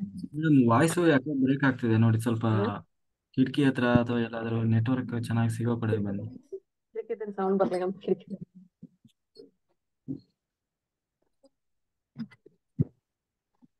ಆ ಡೋರ್ ತೆಗೆದು ಹಾ ವೈಫೈ ಬರ್ತದೆ. ಈಗ ಬರ್ಲತ್ತ ಸರ್? ಈಗ ಈಗ ಬರ್ತಾ ಇದೆ. ಈಗ ಕೇಳಿಸ್ತದೆ ಸರ್? ಕೇಳಿಸ್ತಾ ಇದೆ ಮೇಡಮ್. ಈಗ ಕೇಳಿಸ್ತದೆ ಸರ್? ಓಂ ಶ್ರೀ ಗುರು ಬಸವಲಿಂಗಾಯ ನಮಃ. ಬಸವನ ಮೂರ್ತಿಯೇ ಜ್ಞಾನಕ್ಕೆ ಮೂಲ, ಬಸವನ ಕೀರ್ತಿಯೇ ಜ್ಞಾನಕ್ಕೆ ಮೂಲ. ಬಸವ ಬಸವ ಬಸವ ಎಂಬುದೇ ಭಕ್ತಿ ಕಾಣ ಕಪಿಲ ಸಿದ್ಧ ಮಲ್ಲಿಕಾರ್ಜುನ. ಪತ್ರಿಜಿ ಗುರುಗಳಿಗೂ ನಮಸ್ಕರಿಸುತ್ತಾ ಎಲ್ಲರಿಗೂ ನಮಸ್ಕಾರ. ಬಸವಣ್ಣನವರ ಒಂದು ವಚನವನ್ನ ಹೇಳ್ತೇನೆ. ನೀನೊಲಿದರೆ ಕೊರಡು ಕೊನರುವುದಯ್ಯ, ನೀನೊಲಿದರೆ ಬರಡು ಹಯನವುದಯ್ಯ, ನೀನೊಲಿದರೆ ವಿಷವು ಅಮೃತಬಹುದಯ್ಯ, ನೀನೊಲಿದರೆ ಸಕಲ ಪಡಿ ಪದಾರ್ಥಗಳು ಇದರಲ್ಲಿಪ್ಪವು ಕೂಡಲ ಸಂಗಮ ದೇವ. ನೀನೊಲಿದರೆ ಕೊರಡು ಕೊನರುವುದಯ್ಯ ಅಂದ್ರೆ ಒಂದು ಸಲ ದೇವರ ನಾವು ಕಷ್ಟಪಟ್ಟು ದೇವರ ಕೃಪೆಯನ್ನ ಪಡ್ಕೊಂಡಿದ್ದೆ ಆದ್ರೆ, ಕೊರಡು ಕೊನರುವುದಯ್ಯ ಒಂದು ಒಣಗಿದ ಮರ, ಅದು ಇನ್ನೇನು ಸಾಧ್ಯನೇ ಇಲ್ಲ, ಅದು ಚಿಗುರೋದೇ ಇಲ್ಲ ಅನ್ನುವಂಥ ಒಂದು ಸ್ಥಿತಿ ಇದ್ದಾಗ, ಪೂರ್ತಿ ಅದು ಗಿಡ ಒಣಗಿದೆ ಅಂದ್ರೂ ಕೂಡ ದೇವರ ಕೃಪೆ ಆದಾಗ ಗಿಡ ಒಣಗಿದ ಮರ ಚಿಗುರ್ತದಂತ. ನೀನೊಲಿದರೆ ಕೊರಡು ಕೊನರುವುದಯ್ಯ, ನೀನೊಲಿದರೆ ಬರಡು ಹಯನವುದಯ್ಯ. ಬರಡು ಅಂದ್ರೆ ಈಗ ಆಕಳ ಏನಂತಾರದು, ಗೊಡ್ಡು ಆಕಳು ಬಂಜೆತನ ಅಂತ ಹೇಳ್ತಾರ ನೋಡ್ರಿ. ಅದು ಆಕಳ ಇನ್ನೇನು ಕರು ಹಾಕೋದೇ ಇಲ್ಲ ಅಂತ ಅನ್ನುವಂತ ಸ್ಥಿತಿಯಲ್ಲಿದ್ದಾಗ, ಅದು ದೇವರ ಕೃಪೆ ಆದಾಗ ಅದು ಕೂಡ ಬರಡು ಹಯನವುದಯ್ಯ. ನೀನೊಲಿದರೆ ವಿಷವು ಅಮೃತವುದಯ್ಯ. ನಮ್ಗೆ ಯಾರೋ ಒಬ್ರು ಏನೋ ದ್ವೇಷಲಿಂತ ಏನಲಿಂತ ಒಂದು ವಿಷಯ ಕೊಟ್ಟರು ಕೂಡ ದೇವರ ಕೃಪೆ ನಮ್ಮ ಮೇಲಿತ್ತಂದ್ರೆ ಆ ವಿಷಯ ಕೂಡ ಅಮೃತ ಆಗುವಂತ ಒಂದು ಶಕ್ತಿಯನ್ನ ಇರ್ತದೆ ಅಂತ ಹೇಳಿ. ನೀನೊಲಿದರೆ ಸಕಲ ಪಡಿ ಪದಾರ್ಥಗಳು ಇದರಲ್ಲಿ ನಮ್ಗೆ ಏನ್ ಬೇಕೋ ಎಲ್ಲವನ್ನೂ ಸಿಗ್ತದೆ. ನಮಗೆ ಇದರ ಕೊರತೆ ಇದೆ, ಇದು ಬೇಕು ಅದು ಬೇಕು ಅಂತಿಲ್ಲ. ದೇವರ ಕೃಪೆ ಆಯ್ತಂದ್ರೆ ಮುಗೀತು. ಎಲ್ಲವನ್ನೂ ನಮ್ಮ ಜೀವನದಲ್ಲಿ ಬೇಕಾಗಿರ್ತಕ್ಕಂಥ ಎಲ್ಲವನ್ನೂ ಸಕಲ ಪಡಿಪಾದಗಳು ಸಿರಿ ಸಂಪತ್ತು ಧನ ಕನಕ ಎಲ್ಲವೂ ಸಿಗ್ತದೆ ಅಂತ ಹೇಳಿ ಈ ಒಂದು ವಚನದ ಅರ್ಥ. ಅಸಾಧ್ಯವಾದನ್ನು ಸಾಧ್ಯವಾಗುವಂತ ಒಂದು ಶಕ್ತಿ ನಮ್ಮಲ್ಲಿ ಬರ್ತದೆ ಅಂತ ಹೇಳಿ ಈ ಒಂದು ವಚನದ ಅರ್ಥ. Thank you. Very good. ಸಾಧ್ಯವಾದದ್ದು ಸಾಧ್ಯ ಅಂತ ಹೇಳಿದ್ರು. ಚೆನ್ನಾಗಿತ್ತು. ಸುಜಾತ ಮಾಸ್ಟರ್ ಮಾತಾಡಿ. ನಮಸ್ತೆ, ಶ್ರೀಕೃಷ್ಣ ಪರಮಾತ್ಮ ಅವರಿಗೆ. ನಮಸ್ತೆ ನಮಸ್ತೆ. ವಚನ ಹೇಳ್ತೀನಿ ಸರ್, ಸರ್ವಜ್ಞಂದ. ನೀವು ಲೈಟ್ ಹಾಕೋಬೇಕು ಮೇಡಮ್, ಇಲ್ಲಾಂದ್ರೆ ನಾವು ಇಲ್ಲಿ ಬೇರೆ ತರ ಕಾಣಿಸ್ತದೆ. ಲೈಟ್ ಹೋಗಿದೆ ಸರ್. ಅಮಾಸೆ ಕತ್ಲ ಅದು.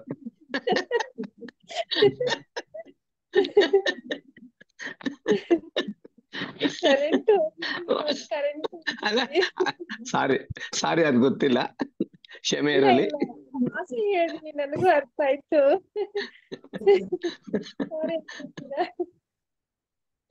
ಇಲ್ಲ, ನಮ್ ಕೃಷ್ಣ ಪರಮಾತ್ಮ ಏನೋ ಮಾಡ್ತಾರೆ ಜಾದು, ಅದಕ್ಕೆ ಇಲ್ಲಿ ಕರೆಂಟ್ ಇಲ್ಲ ನೋಡಿ.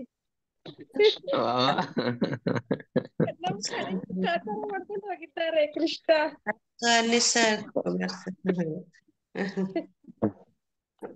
ಹೇಳ್ತೀನಿ ನೋಡಿ ವಚನ. ಹೇಳಿ. ಆ ದೇವ ಈ ದೇವ ಮಹಾದೇವ ನೆನಬೇಡ, ಆ ದೇವರ ದೇವ ಭುವನದ ಪ್ರಾಣಿಗಳ ರಾಜವನೇ ದೇವ ಸರ್ವಜ್ಞ. ಅಂದ್ರೆ ಅರ್ಥ, ಆ ದೇವರು ಹೆಚ್ಚಿನವನು, ಈ ದೇವರು ಹೆಚ್ಚಿನವನು, ಮಹಾದೇವನು ಹೆಚ್ಚಿನವನು ಎಂದು ಅನ್ನಬೇಡ. ಜಗತ್ತಿನ ಪ್ರಾಣಿಗಳ ಹಿತವನ್ನು ಕೋರುವನು ಎಲ್ಲರಿಗಿಂತಲೂ ಹೆಚ್ಚಿನವನೆಂದು ತಿಳಿದುಕೋ ಅಂತ ಹೇಳಿ ಸರ್ವಜ್ಞ ಹೇಳ್ತಾರೆ.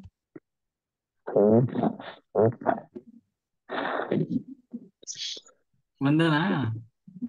ಒಂದೇ ಸರ್. ಭಗವದ್ಗೀತೆ ಬುಕ್ ಸಿಕ್ಕಿದೆ, ಹೇಗೆ ಸಿಕ್ತು ಅಂತ ಸುಜಾತ ಅವ್ರು ಹೇಳಿ. ಗೊತ್ತಾ, ಇವತ್ತು ನಮ್ದು ಮೀಟಿಂಗ್ ಇತ್ತು, ಹೋಗಿದ್ದೆ. ಆಮೇಲೆ 4 ಗಂಟೆಗೆ ಮೀಟಿಂಗ್ ಮುಗಿಸ್ಕೊಂಡ್ ಬಂದೆ. ಸ್ವಲ್ಪ ಅಂಗಡಿಯಲ್ಲಿ ಸಾಮಾನ್ ತಗೋಬೇಕಾಗಿತ್ತು, ತಗೊಂಡೆ. ಆಮೇಲೆ ಬರ್ತಾ ಇರ್ಬೇಕಾದ್ರೆ ನಮ್ಮ ಮನೆಯವ್ರಂದ್ರು ಮಹಾಲಿಂಗೇಶ್ವರಗ್ ಹೋಗೋಣ, ಅಲ್ಲಿ ಅನ್ನ ಪ್ರಸಾದ ಇರುತ್ತೆ ಅಂತಂದ್ರು. ಓಕೆ ತಂದು ಹೋದ್ವಿ. ಅಲ್ಲಿ ಹೋಗ್ಬಿಡ್ದೆ, ಅನ್ನ ಪ್ರಸಾದ ಇರ್ಲಿಲ್ಲ, ಭಗವದ್ಗೀತೆ ಬುಕ್ ಭಗವದ್ಗೀತೆ ಇದೆ ನೋಡಿದ್ವಿ ಅಂತಂದ್ರು. ನೋಡು ತಂದೆ. ಓಕೆ ಅಂದ್ರು. ಆಮೇಲೆ ಅಲ್ಲೆಲ್ಲಾ ದೇವ್ರಿಗೆ ನಮಸ್ಕರಿಸಿ ಅದನ್ನ ಭಗವದ್ಗೀತೆ ನೋಡ್ಬೇಕಂತ ಹೋದ್ರೆ ಆಫರ್ ಇದೆ. 500 ರೂಪಾಯಿದು 500 ರೂಪಾಯಿ ಇರೋದು 300 ರೂಪಾಯಿ ಕೊಡ್ತಾ ಇದ್ದಾರೆ. ಅಂದ್ರೆ ಪ್ರತಿಯೊಂದು ಭಗವದ್ಗೀತೆ ಇರ್ಬೇಕು. ಮುಸ್ಲಿಮ್ರಲ್ಲಿ ಕುರಾನ ಇರುತ್ತೆ, ಪ್ರತಿಯೊಂದು ಹಿಂದೂ ಮನೆಯಲ್ಲಿ ಭಗವದ್ಗೀತೆ ಇರ್ಬೇಕಂತ ಹೇಳಿ ಅವರು ಬಿಸ್ನೆಸ್ ಬಿಟ್ಟು 1.5 ತಿಂಗಳು ಡಿಸೆಂಬರ್ ನಲ್ಲಿ ಶ್ರೀಕೃಷ್ಣ ಇದನ್ ಮಾಡಿದ್ದಂತದ್ದನ ಅದನ್ನ ಅಪ್ಪರ್ ಇಟ್ಕೊಂಡು ಅವ್ರು ಎಲ್ಲಾ ಕಡೆಯಿಂದ ಇದನ್ ಮಾಡ್ತಿದ್ದಾರೆ. ನೀವ್ ಎಲ್ಲಿಯವ್ರಂತ ನಮ್ಮ ಹಾಲಿನ್ಪುರದವ್ರೆ ಅಂತ ಹೇಳಿದೀವಿ. ನಿಮ್ಮ ಅಂದ್ರೆ ಈ ಕನ್ನಡ ಸ್ಕೂಲ್ ನಲ್ಲಿ ಅದು ಸ್ವಲ್ಪ ನಮಗ್ ಭೇಟಿ ಮಾಡಿಸ್ತಾರೆ, ಪ್ರಚಾರ ಮಾಡಬೇಕು ಅಂತಂದ್ರು. ನನಗಂತೂ ಫುಲ್ ಖುಷಿ ಆಯ್ತು. ಬನ್ನಿ, ನಾವು ಅಂಗನವಾಡಿ ಟೀಚರ್ ಇದ್ದೀವಿ, ಎಲ್ಲಾ ನಮ್ಮಲ್ಲಿ ಎಲ್ಲಾ ಸುತ್ತಹಳ್ಳಿಯಲ್ಲೆಲ್ಲಾ ನಿಮಗ ಭೇಟಿ ಮಾಡಿಸ್ತೀವಿ, ನಿಮ್ ಜೊತೆ ಬರ್ತೀವಿ ಬರ್ರಿ ಅಂದ. ಅವ್ರು ಫುಲ್ ಖುಷಿ ಆದ್ರು. ನನಗ್ ದುಡ್ಡೇನೆ ಕೊಟ್ಟಿಲ್ಲ, ನಾನು ಹಾಗೆ ಕೊಟ್ಟಾರ. ಬ್ಯಾಡ ಹಾಗೆ ಕೊಟ್ಟಿದ್ರೆ ಭಗವದ್ಗೀತೆ. ಕೃಷ್ಣ ನಮ್ಮ ಮನೆಯಲ್ಲಿ ಬಂದ್ ಕೂತಿದ್ದಾರೆ, ಅರುಣ್ ಕುಮಾರ್ ಸರ್, ಎಲ್ಲರಿಗೂ masters.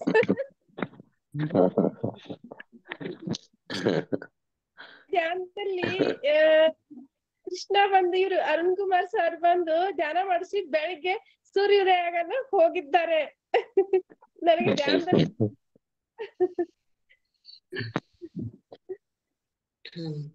ಚೆನ್ನಾಗಿತ್ತ. Very good madam, very good. ಓದಿ. ತಂದು ಮನೇಲಿ ಹಂಗೆ ಇಟ್ಕೊಳ್ಳೋದಲ್ಲ, ಓದ್ಬೇಕು ದಿನ. ಇವತ್ತ 2 ಪೇಜ್ ಓದಿದ್ದೀನಿ ಸರ್. ನಾನ್ ದಿನ ಓದ್ತೀನಿ ಸರ್, ದಿನ 2 ಪೇಜ್ ಓದ್ತೀನಿ ಸರ್. ನಮ್ ಶಾಂತಲಾ ಮೇಡಮ್ ಅವ್ರು ಹೇಳ್ದಾಗಿಂದ ದಿನ 2 ಪೇಜ್ ಓದ್ತೀನಿ ಸರ್ ನಾನು. ಧನ್ಯವಾದಗಳು. ಒಂದು ಶ್ಲೋಕವನ್ನಾದ್ರೂ ಓದ್ಬೇಕು. ಹೌದು ಸರ್. ಎಲ್ಲ ಓದುವ, ಶ್ಲೋಕ ಅಷ್ಟೇ ಏಕೆ ಸರ್, ಎಲ್ಲ ಓದುವ ನಿಮ್ ತರಾನೇ ಆಗುವ. ಸೂಪರ್. ಒಂದ್ಸರಿ ಕೇಳಿದಿರಲ್ವಾ, ಬ್ರೀಫ್ ಐಡಿಯಾ ಇದೆ ಅಲ್ಲ. ಹ್ಮ್ ಇನ್ನು ಓದ್ತಾ ಹೋದ್ರೆ ಅರ್ಥ ಆಗ್ತದೆ. ಅದೇ ನೀವ್ ಹೇಳಿದ್ರಲ್ಲ, ನನ್ಗೆ ತಗೋಬೇಕನ್ನೋದು ಆಸೆ ಇತ್ತು, ಅದು ತಾನಾಗೆ ಇವತ್ತು ಒಲಿದ್ ಬಂತು ಅಷ್ಟೇ. ತಥಾಸ್ತು ಅಂತ ಹೇಳಿದ್ರೆ ನೋಡಿ, ತಥಾಸ್ತು ಅಂತ ಹೇಳೋರ್ಗು ಬಿಡ. ಶ್ರೀಕೃಷ್ಣ. ಕರೆಂಟ್ ಬಂತು, ಕರೆಂಟ್ ಬಂತು. ಬಂತು ನೋಡಿ, ಅದೇ ನಿಜ ಕರೆಂಟ್ ಬಂತು. ಬಂತು. ಅಲ್ಲ, ಕೃಷ್ಣನ್ ತಥಾಸ್ತು ಹೇಳೋರ್ಗು ಬರ್ಲಿಲ್ಲ, ಆಮೇಲೆ ಅದೇ ನೋಡಿ, ಕೃಷ್ಣ ತಥಾಸ್ತು ಅಂತಲೇ ಬಂತದು. ಅದ್ಭುತ. ನಮ್ ಕೃಷ್ಣ ಅದ್ಭುತನೇ ಇದೆ ಅದು, ಅರುಣ್ ಕುಮಾರ್ ಸರ್. ಅದ್ಭುತ, ಖಂಡಿತ ಅದ್ಭುತ ಅದು. ಅಂದ್ಬಿಟ್ರೆ ಮುಗೀತು. ಶ್ರೀಕೃಷ್ಣ ಪರಮಾತ್ಮ ತಥಾಸ್ತು. ಓಕೆ, ಅದೇ ಅಲ್ಲ. ದಿಲೀಪ್ ಸರ್ ಮಾತಾಡಿ. ನಮಸ್ತೆ ಅರುಣ್ ಕುಮಾರ್ ಸರ್. ಪತ್ರಿಜೆ ಗುರುಗಳಿಗೆ ನಮಸ್ಕರಿಸ್ತಾ, ಈ ಒಂದು ಗುಡಕೇಶದ ಕಾರ್ಯಕ್ರಮದಲ್ಲಿ ನಮ್ಗೆ ಭಾಗವತನ ಫಸ್ಟ್ ಇಂಟ್ರಡಕ್ಟರಿ ಆಗಿ ತುಂಬಾ ಚೆನ್ನಾಗಿ ಕ್ಲಾಸ್ ತಗೊಂಡಿದ್ರೆ. ನಮ್ಗೆ ಇದ್ರ ಬಗ್ಗೆ ಐಡಿಯಾ ಇರ್ಲಿಲ್ಲ, ಕೇಳ್ತಾ ಇದ್ವಿ ಅಷ್ಟೇ, ಕೇಳಿಸ್ಕೊಂಡಿದ್ವಿ ಅದು ವರ್ಡ್, ಅದ್ರ ಬಗ್ಗೆ ನಾಲೆಡ್ಜ್ ಈಗ ತಾನೇ ಸ್ವಲ್ಪ ಚಿಗುರೊಡೆದಿದೆ. ಬೇಸಿಕ್ ಇಂಟ್ರಡಕ್ಟರಿ ಕ್ಲಾಸ್ ಮಾತ್ರ ಬೆಸ್ಟ್, ಸೂಪರ್ ಆಗಿ ಎಕ್ಸ್ಪ್ಲನೇಷನ್ ಮಾಡಿದ್ರ. ಎಕ್ಸಾಂಪಲ್ಸ್ ಎಲ್ಲ ತುಂಬಾ ಮನಸ್ಸಿಗೆ ಮನಮುಟ್ಟವಾಗಿತ್ತು. ಎಲ್ಲಾ ಎಕ್ಸಾಂಪಲ್ಸ್ ಅವ್ರ ನಾರದ ಮಹಾಮುನಿ ಹೆಂಗಿರ್ತಾರೆ ಅನ್ನೋದನ್ನ ಎಲ್ರು ಮೈಂಡ್ ಅಲ್ಲಿ ಇರೋದೇ ಬೇರೆ. ಬಿಡಿ ಮಾಸ್ಟರ್ ಅದು ಇದು ಅಂತ ಏನೋ ಕೆಟ್ಟವಾಗೆಲ್ಲ ಬಿಂಬಿಸ್ಬಿಟ್ಟಿದ್ದಾರೆ. ಬಟ್ ಅವ್ರು ಎಷ್ಟು ಜ್ಞಾನಿಗಳು, ಅವ್ರ ಎಷ್ಟು ಶಕ್ತಿ ಇದೆ ಅನ್ನೋದು ನಿಮ್ಮ ಒಂದು ಮಾತಿಂದ ನಮ್ಗೆ ಇವತ್ತು ಅರಿವಾಗಿದೆ. ತುಂಬಾ ಥ್ಯಾಂಕ್ ಯು ಮಾಸ್ಟರ್. ಇವತ್ತು ಒಂದು ವಚನ ಹೇಳೋಣ ಅಂದ್ಕೊಂಡು ರೆಡಿ ಮಾಡ್ಕೊಂಡಿದೀನಿ. ಹೇಳಿ ಹೇಳಿ. ಇದು ಬಸವಣ್ಣವ್ರ ವಚನ.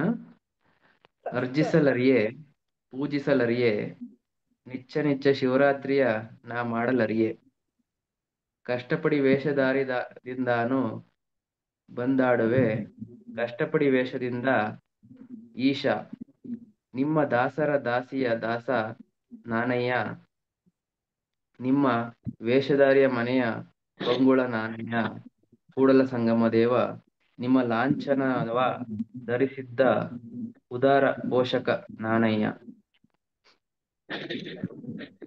ಇಲ್ಲಿ ಒಬ್ಬ ನಾರ್ಮಲ್ ಮನುಷ್ಯ ಹೇಗೆ ಹೇಳ್ತಾನೆ ಅಂದ್ರೆ, ನನಗೆ ಒಂದು ಅರ್ಜಿಸಲರಿಯೇ ಅಂದ್ರೆ ಒಂದು ಅರ್ಚನೆ ಅಥವಾ ಒಂದು ಪೂಜೆ ಯಾವ ರೀತಿ ಮಾಡ್ಬೇಕು ಅನ್ನೋದು ಜ್ಞಾನ ನನಗೆ ಶಾಸ್ತ್ರೋಕ್ತವಾಗಿ ಇಲ್ಲ. ಮತ್ತೆ ಶಿವರಾತ್ರಿನ ಹೇಗೆ ಆಚರಿಸ್ಬೇಕು ಅನ್ನೋದು ನನಗೆ ಗೊತ್ತಿಲ್ಲ. ಯಾವ ತರ ನಿಮ್ಗೆ ಒಂದು ವೇಷಭೂಷಣಗಳಿಂದ ನಾನು ನಿಮ್ಮ ಈ ಒಂದು ಪೂಜೆ ಮಾಡ್ಬೇಕು ಅನ್ನೋದು ನಮಗೆ ಗೊತ್ತಿಲ್ಲ ಶಿವನೇ. ನಿಮ್ಮ ದಾಸರಲ್ಲಿ ನಾನೊಬ್ಬ ದಾಸನಾಗ್ತೀನಿ. ಈ ವೇಷಭೂಷಣ ಎಲ್ಲ ಬಿಟ್ಟು ನಿಮ್ಮ ಮನೆಯ ಪಂಗುಳದಲ್ಲಿ, ನಿಮ್ಮ ಮನೆಯ ಅಂಗಳದಲ್ಲಿ ನಾನಿರ್ತೀನಿ. ಕೂಡಲ ಸಂಗಮ ದೇವ, ನಿಮ್ಮ ಲಾಂಛನ ಧರಿಸಿದ್ದ ಉದರ ಪೋಷಕ ನಾನಯ್ಯ. ಆ ಒಂದು ನಿಮ್ಮ ಒಂದು ಲಾಂಛನ ಅನ್ನೋದು ನಮ್ಮ ಮನಸ್ಸಿನಲ್ಲಿದೆ. ಅದನ್ನ ನಾನು ಇಟ್ಕೊಂಡು ನಾನು ಈ ಒಂದು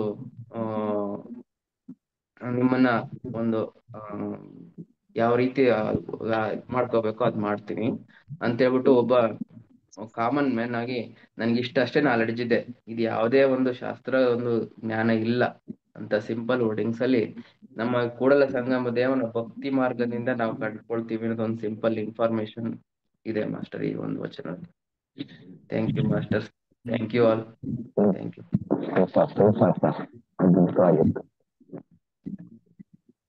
ಸವಿತಾ ಮಾಸ್ಟರ್ ಅನ್ಮ್ಯೂಟ್ ಮಾಡಿ. ಷಡಕ್ಷರಿ ಸರ್ ಮಾತಾಡಿ. ಸರ್ ನಮಸ್ತೆ. ಹಾ ಸರ್ ನಮಸ್ತೆ. ಸರ್ ತುಂಬಾ ಅದ್ಭುತವಾಗಿ ಬಂತು ಭಾಗವತ ಕೂಡ. ನಾವು ಇವೆಲ್ಲ ಓದಕ್ಕಂಕರು ಆಗತ್ತ ಇಲ್ಲೋ ಗೊತ್ತಿಲ್ಲ, ನೀವು ಹೇಳೋದಂಕರು ಕೇಳ್ಕೊಂಡೆ ನಮ್ಗೆ ತುಂಬಾ ಅದ್ಭುತ ಅನಿಸ್ತಾ ಇದೆ ಸರ್. Thank you sir. ಹಾ ಸರ್. ಹೇಳಿ ಸರ್.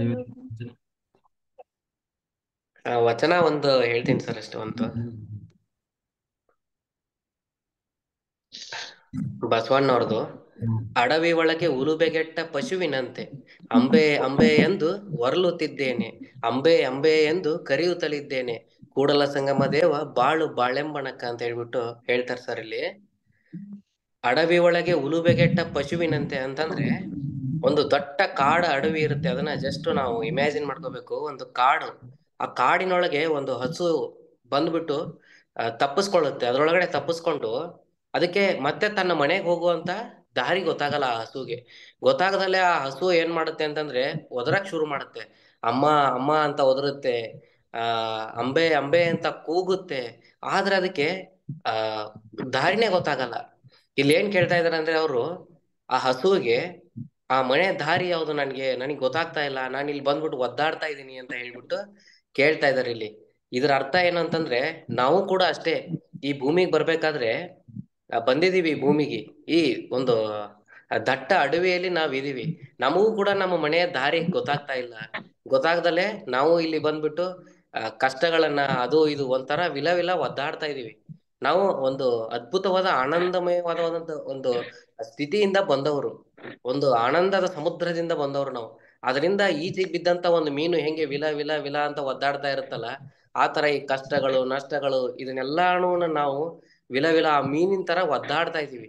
ಮತ್ತೆ ಆ ಅನಂತ ಆನಂದದ ಸಾಗರದೊಳಗೆ ನಾವು ಬಿದ್ದೋದ್ವಿ ಅಂದ್ರೆ ಎಲ್ಲರೂ ಮತ್ತೆ ಆ ಸಮುದ್ರ ನಾವು ಸೇರ್ಬಿಟ್ಟಿವಿ ಅಂದ್ರೆ ನಮ್ಗೆ ಯಾವುದೇ ಈ ನೋವುಗಳು ಇರಲ್ಲ. ಆದ್ರೆ ನಮಗೆ ಇವತ್ತು ನಮ್ಮ ಮುಖ್ಯ ಗುರಿಯನ್ನ ತೋರ್ಸಿ ಅಂತ ಹೇಳ್ಬಿಟ್ಟು ಅದ್ರಲ್ಲಿ ಕೇಳ್ತಾ ಇದೆ, ಆ ಹಸು ಕೇಳ್ತಾ ಇದೆ, ಭಗವಂತ ನನಗೆ ನನ್ನ ಮುಖ್ಯ ಗುರಿ ಯಾವ್ದು ತೋರ್ಸು, ಈ ಅಡವಿ ಒಳಗೆ ನನಗೆ ಮನೆ ಗೊತ್ತಾಗದಲ್ಲಿ ನಾನು ಒದರ್ತಾ ಇದ್ದೀನಿ, ಕೂಗ್ತಾ ಇದ್ದೀನಿ ಅಂತ ಹೇಳಿ. ಆದ್ರೆ ನಮಗೆ ಪತ್ರಿಜಿ ಗುರುಗಳು ಏನ್ ಮಾಡಿದ್ದಾರೆ ಅಂತಂದ್ರೆ ಆ ದಾರಿನ ತೋರಿಸ್ಬಿಟ್ಟಿದ್ದಾರೆ ಆಲ್ರೆಡಿ ನಮಗೆ. ಆ ಮನೆಗೆ, ನಮ್ಮ ಮನೆಗೆ ನಾವು ರಿಟರ್ನ್ ಹೋಗುವಂತ ದಾರಿ ಯಾವುದು ಅನ್ನೋದು ನಮ್ಗೆಲ್ಲರಿಗೂ ಗೊತ್ತಾಗಿದೆ ಇವಾಗ. ಆದ್ರೆ ಆ ದಾರಿನ ನಾವು ಬಳಸ್ಕೊಂಡ್ಬಿಟ್ಟು ನಮ್ಮ ನಮ್ಮ ಮನೆಗೆ ಹೋಗುವಂತ ದಾರಿ ಯಾವ್ದೈತೆ ಆ ದಾರಿನ ನಾವು ಕಾಣ್ಬೇಕು ಅಷ್ಟೇ. ಈ ವಚನದ ತಾತ್ಪರ್ಯ ಸರ್ ಇದು. Thank you sir. Super super super sir. ಇದು ಒಂದು ನನಗೆ ಈ ವಚನದ ಬುಕ್ಗಳನ್ನ ನಾನು ವಚನನ ಓದ್ಬೇಕು ಅಂತ ತುಂಬಾ ಇತ್ತು ಸರ್ ನನಗೆ. ನಾನು ಫಸ್ಟ್ ಈ ವಚನಗಳ ಬಗ್ಗೆ ನಾನು 1-2 ಓದ್ತಿದ್ದಾಗೆ ಬಸವಣ್ಣನ ವಚನಗಳಿಗೆ ಒಂಥರ ಅಟ್ರಾಕ್ಟ್ ಆದೆ. ಆದ ತಕ್ಷಣ ನಾನು ಬಸವಣ್ಣನ ವಚನಗಳನ್ನ ಓದ್ಬೇಕು ಅಂತ ಹೇಳಿ ಆ ಬುಕ್ ನ ಹುಡುಕ್ತಾ ಇದ್ದೆ, ಬಸವಣ್ಣನ ವಚನಗಳ ಪುಸ್ತಕನ ಹುಡುಕ್ಬೇಕಾದ್ರೆ ಇಲ್ಲೇ ನಮ್ಮ ಆಫೀಸ್ ಪಕ್ಕದಲ್ಲಿ ಒಂದು ಲೈಬ್ರರಿ ಇದೆ. ಆ ಲೈಬ್ರರಿಗೆ ಹೋಗ್ಬಿಟ್ಟು ಹುಡುಕದೆ, ಅಲ್ಲೂ ಸಿಗ್ಲಿಲ್ಲ. ಆಮೇಲೆ ಆನ್ಲೈನ್ ಅಲ್ಲಿ ಸರ್ಚ್ ಮಾಡಿದೆ, ಅಲ್ಲೂ ಸಿಗ್ಲಿಲ್ಲ ಸರ್ ಬುಕ್. ಅಯ್ಯೋ ಏನ್ ಇದು ಹಿಂಗಾಯ್ತಲ್ಲ, ಬಸವಣ್ಣವ್ರ ವಚನಗಳದ್ದು ಒಂದು ಪುಸ್ತಕ ಸಿಗ್ತಾ ಇಲ್ಲ ನನಗೆ. ನಾ ಊರಿಗೆ ಹೋಗ್ತಾ ಇದ್ದೆ, ರಜೆ ಇದ್ದೆ, ಊರಿಗೆ ರಜೆ ಹಾಕಿ ಹೋಗ್ತಾ ಇದ್ದೆ. ಆರಾಮಾಗಿ ಊರಲ್ಲಿ ಒಂದ್ ಸ್ವಲ್ಪ ವಚನಗಳನ್ನ ಓದ್ಬೇಕು ಅನ್ಕೊಂಡ್ಬಿಟ್ಟು ಹೋಗ್ತೀನಿ. ಹೋಗಿ ಮನೇಲಿ ಬ್ಯಾಗ್ ಇಟ್ಟೆ ಸರ್, ಬ್ಯಾಗ್ ಇಟ್ಬಿಟ್ಟು ಕುಂತಿದ್ದೀನಿ ಚೇರ್ ಮೇಲೆ. ಟಿವಿ ಕೆಳಗಡೆ ನೋಡ್ತೀನಿ ಬಸವಣ್ಣವರ ವಚನಗಳು ಅಂತೇಳಿ ಹೊಸ ಪುಸ್ತಕ ಇತ್ತು ಸರ್ ಮನೇಲಿ. ಹೋಗ್ ನಾನು ಊರಿಗೆ ಕುತ್ಕೊಂತಿದ್ದಂಗೆ ಮನೇಲೆ, ಇದೇನಿದು ನಾನು ಅಲ್ಲೆಲ್ಲ ಹುಡುಕ್ತಾ ಇದೀನಿ ಬಸವಣ್ಣವ್ರ ವಚನಗಳು, ಇದೇನ್ ನಮ್ ಮನೆಗೆ ಬಂದೈತೆ ಪುಸ್ತಕ ಹುಡ್ಕೊಂಡು ಅಂತ ಹೇಳ್ಬಿಟ್ಟು ನಮ್ ಮನೇಲಿ ಪಟ್ಟಂತ ಪುಸ್ತಕನ ತಗೊಂಡ್ಬಿಟ್ಟು ಗಾಬರಿ ಎದ್ಬಿಟ್ಟು ಇದನ್ ಯಾರು ಕೊಟ್ರು ನಿಮ್ಗೆ ಬುಕ್, ಎಲ್ಲಿಂದ ಬಂತಿದು ಅಂತ ಕೇಳಿದೆ.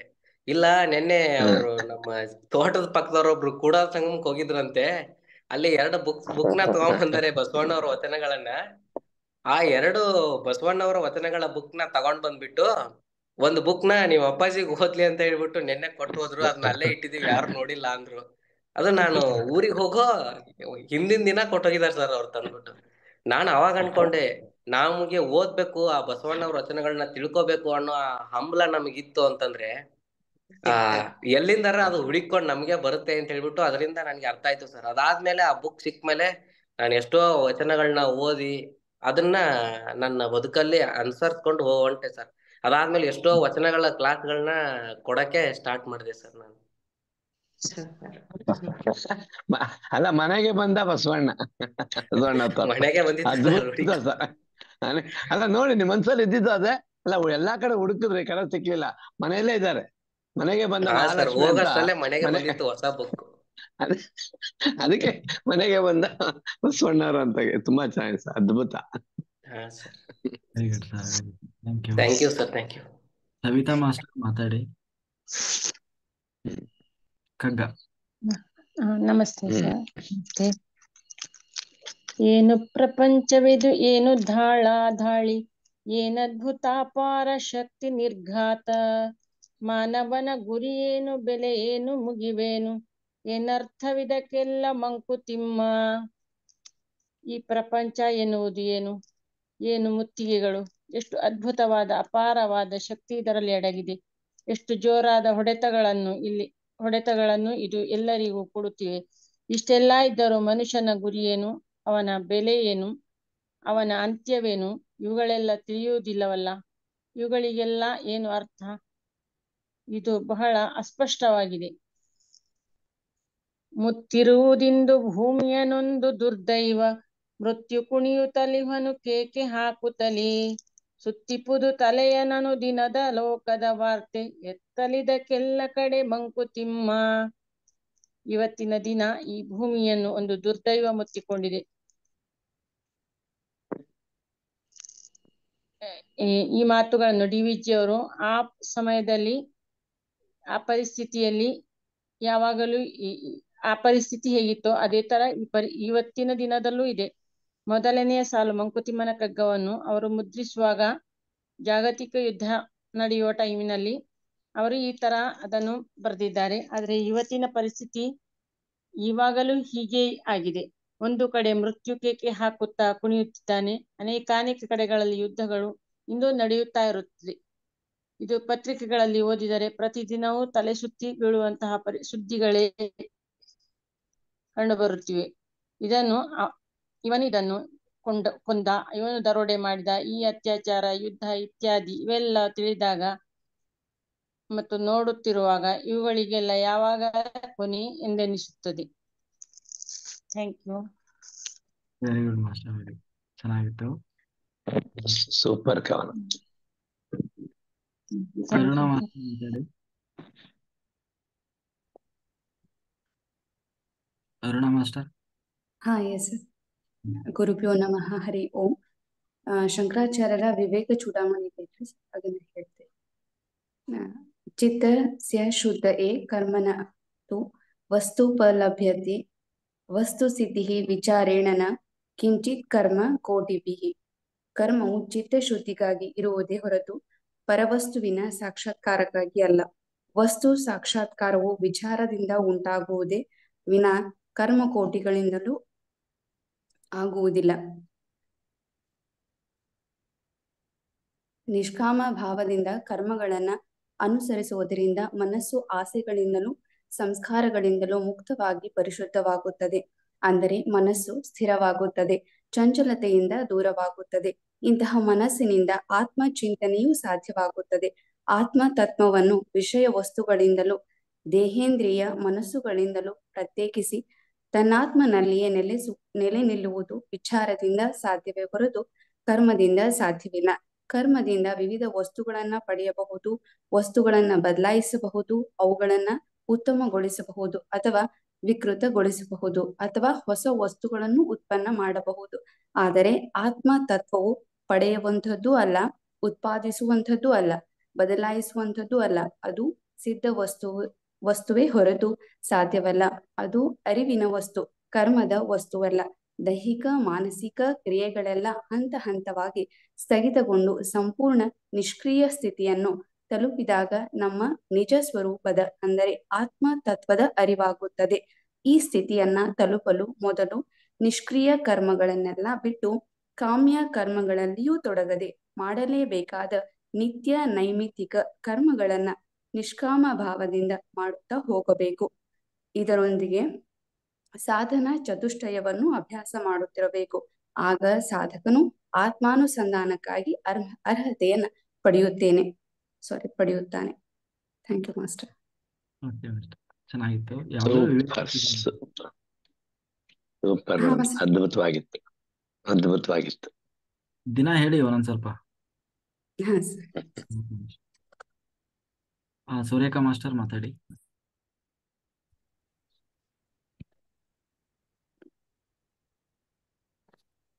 ಪಿತಾಮಹ ಶ್ರೀ ಪತ್ರಿಜಿಯವರ ಚರಣ ಕಮಲಕ್ಕೆ ವಂದನೆಗಳನ್ನು ಸಲ್ಲಿಸುತ್ತಾ, ಅರುಣ್ ಮಾಸ್ಟರ್ಗೆ ನನ್ನ ಅನಂತ ಕೋಟಿ ವಂದನೆಗಳನ್ನು ತಿಳಿಸುತ್ತಾ, ಎಲ್ಲಾ ಮಾಸ್ಟರ್ಗಳಿಗೆ ನನ್ನ ನಮಸ್ಕಾರಗಳನ್ನು ತಿಳಿಸುತ್ತಾ, ಇವತ್ತು ನಾನು ನನ್ನ ಚಿಕ್ಕ ಕವನವನ್ನು ಮತ್ತೊಂದು ಹೇಳಕ್ಕೆ ಇಚ್ಛಿಸುತ್ತೇನೆ ಸರ್. ಅದು ನಿಮ್ಮ ಸ್ಫೂರ್ತಿಯಿಂದ. ಮಳೆಯ ಸುರಿಯೋ ನೀರಿನ ಹನಿಯೋ, ಮಳೆಯ ಸುರಿಯೋ ನೀರಿನ ಹನಿಯೋ, ನವಿಲಗರಿಯೋ ಎಲ್ಲಾ ಮರೆಯೋ, ಮನವನ್ನು ಅರಿಯೋ, ತನುವನ್ನು ಕರಿಯೋ. Thank you sir. ಸೂಪರ್. ಮಳೆಯ ಸುರಿಯೋ, ನೀರಿನ ಹನಿಯೋ, ಮಳೆಯ ಸುರಿಯೋ, ನೀರಿನ ಹನಿಯೋ, ನವಿಲ ಗರಿಯೋ, ಎಲ್ಲಾ ಮರಿಯೋ, ಮನವನ್ನು ಅರಿಯೋ, ತನುವನ್ನು ಕರಿಯೋ. ನಿಮ್ಮದೇ ರಚನೆ. Short and sweet.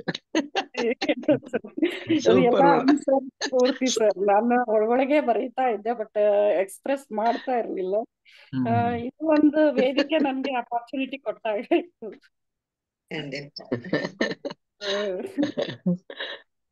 Umashree thank you. Thank you. ನಮಸ್ತೆ ಮಾಸ್ಟರ್, ಎಲ್ಲಾರ್ಗು ನಮಸ್ಕಾರ. ಸರ್, ಇವತ್ ಭಾಗವತ ತುಂಬಾ ಚೆನ್ನಾಗ್ ಬಂತು. ನಮ್ ಜನ್ಮ ಪಾವನ ಆಗ್ತಾ ಇದೆ ಹೇಳ್ಬಿಟ್ಟು. ನಾರದ್ರ ಬಗ್ಗೆ ಬೇರೆ ಭಾವನೆ ಇತ್ತು ಫಿಲಂಗಳೆಲ್ಲ ನೋಡಿ, ನೀವು ಅದನ್ನ ಕ್ಲಿಯರ್ ಮಾಡಿದೀರಾ. Thank you so much sir. Akka Mahadevi ಅವ್ರ ವಚನ ಹೇಳ್ತೀನಿ ಸರ್. ಅಯ್ಯ ನಿಮ್ಮಾನುಭಾವಿಗಳ ಸಂಘದಿಂದ ಎನ್ನ ತನು ಶುದ್ಧವಾಯಿತು. ಅಯ್ಯ ನಿಮ್ಮಾನುಭಾವಿಗಳ ಸಂಘದಿಂದ ಎನ್ನ ಮನ ಶುದ್ಧವಾಯಿತು. ಅಯ್ಯ ನಿಮ್ಮ ಅನುಭವಿಗಳನ್ನ ನೊರೆದೊರೆದು ಆಗು ಮಾಡಿದ ಕಾರಣ ಚೆನ್ನ ಮಲ್ಲಿಕಾರ್ಜುನ ನಿಮಗಾನು ತೊಡಿಗೆ ಆದೇನು. ಅಕ್ಕ ಮಹಾದೇವಿ ಹೇಳ್ತಾ ಇದ್ದಾರೆ, ಶರಣರ ಸಂಘದಿಂದ ತಾನು ಹೇಗೆ ಶುದ್ಧಳಾದಳೆಂದ ಅಂತ ಈ ವಚನದಲ್ಲಿ. ನಿಮ್ಮ ಶರಣರ ಸಂಘದಿಂದ ಎನ್ನ ಶರೀರ ಶುದ್ಧವಾಯಿತು, ಮನವೂ ಶುದ್ಧವಾಯಿತು. ನಿಮ್ಮ ಪ್ರತ್ಯಕ್ಷದ ಅನುಭವವಿರುವುದರಿಂದಾಗಿ ಅವರು ಮಾಡಿದ ಪರೀಕ್ಷೆಯಿಂದಾಗಿ ನಾನು ನಿರ್ಮಲಳಾದೆ. ಅದರಿಂದಾಗಿ ನಾನು ಚೆನ್ನ ಮಲ್ಲಿಕಾರ್ಜುನ ನಿಮಗೆ ಆಭರಣವಾದೆನೆಂದು ಶರಣರ ಸಂಘದಿಂದಾದ ಪರಿಶುದ್ಧತೆಯ ಬಗ್ಗೆ ಮಹಾದೇವಿ ಅಕ್ಕ ಹೇಳಿದ್ದಾರೆ. Thank you.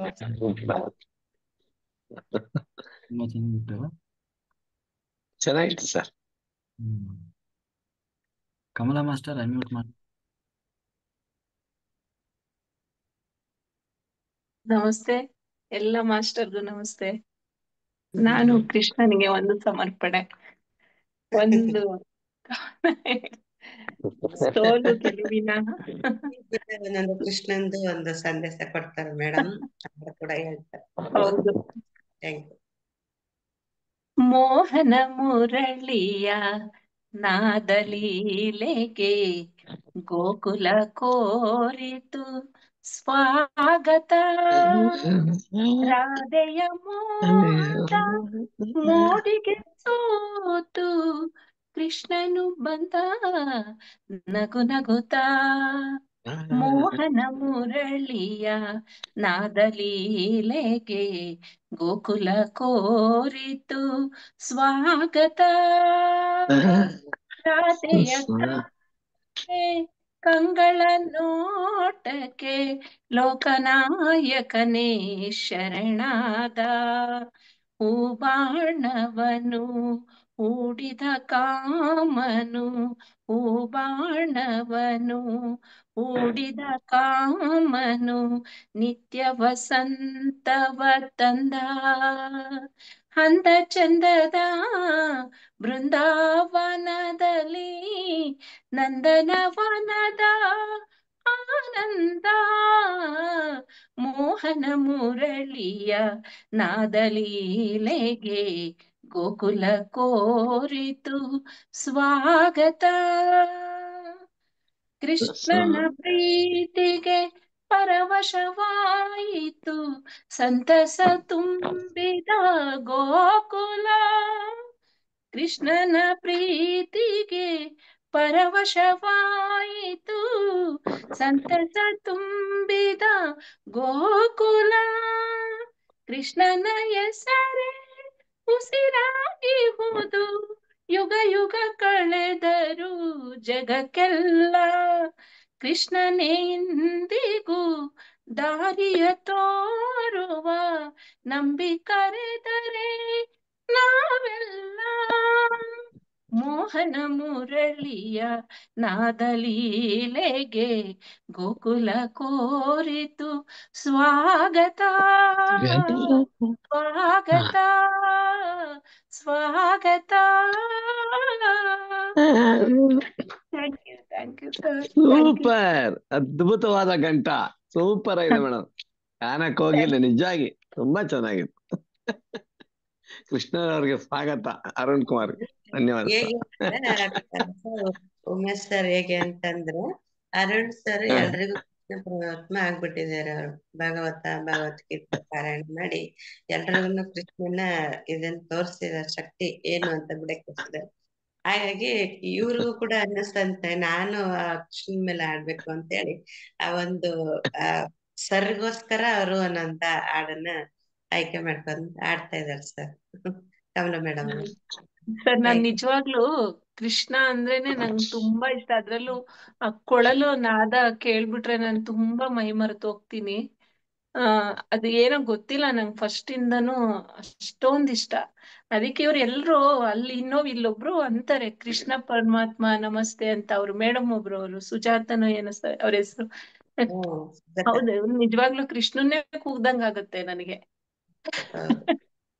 ನಾನ್ ರಾತ್ರಿ ಕೂಡ ಒಂದು ಕೃಷ್ಣನ್ ಮೇಲೆ ಸಾಂಗ್ ಹಾಡಿ ಮಲಗ್ದಾಗ ಮುದ್ದಾದ ಮಗು ಬೆಣ್ಣೆ ತಿಂತಾ ಇರೋ ತರದ್ದು ಕಾಣಿಸ್ತಾ ಇತ್ತು ನನಗೆ.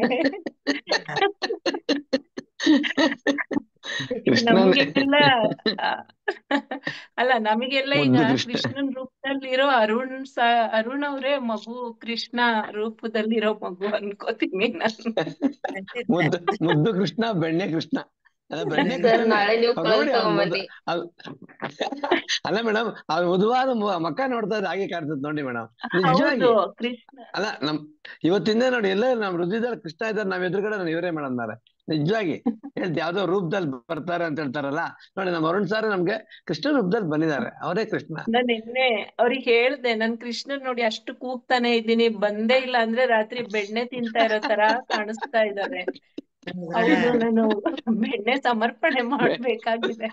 ಬೆಣ್ಣೆ ಕೃಷ್ಣ, ಬೆಣ್ಣೆ ಕದ್ದ ನಮ್ಮ ಕೃಷ್ಣ, ಬೆಣ್ಣೆ ಕದ್ದ ನಮ್ಮ ಅರುಣ್ ಕುಮಾರ್ ಸರ್, ನಾಳೆ ನೀವು ಕೊಳಲು ತಗೊಂಡ್ ಬನ್ನಿ.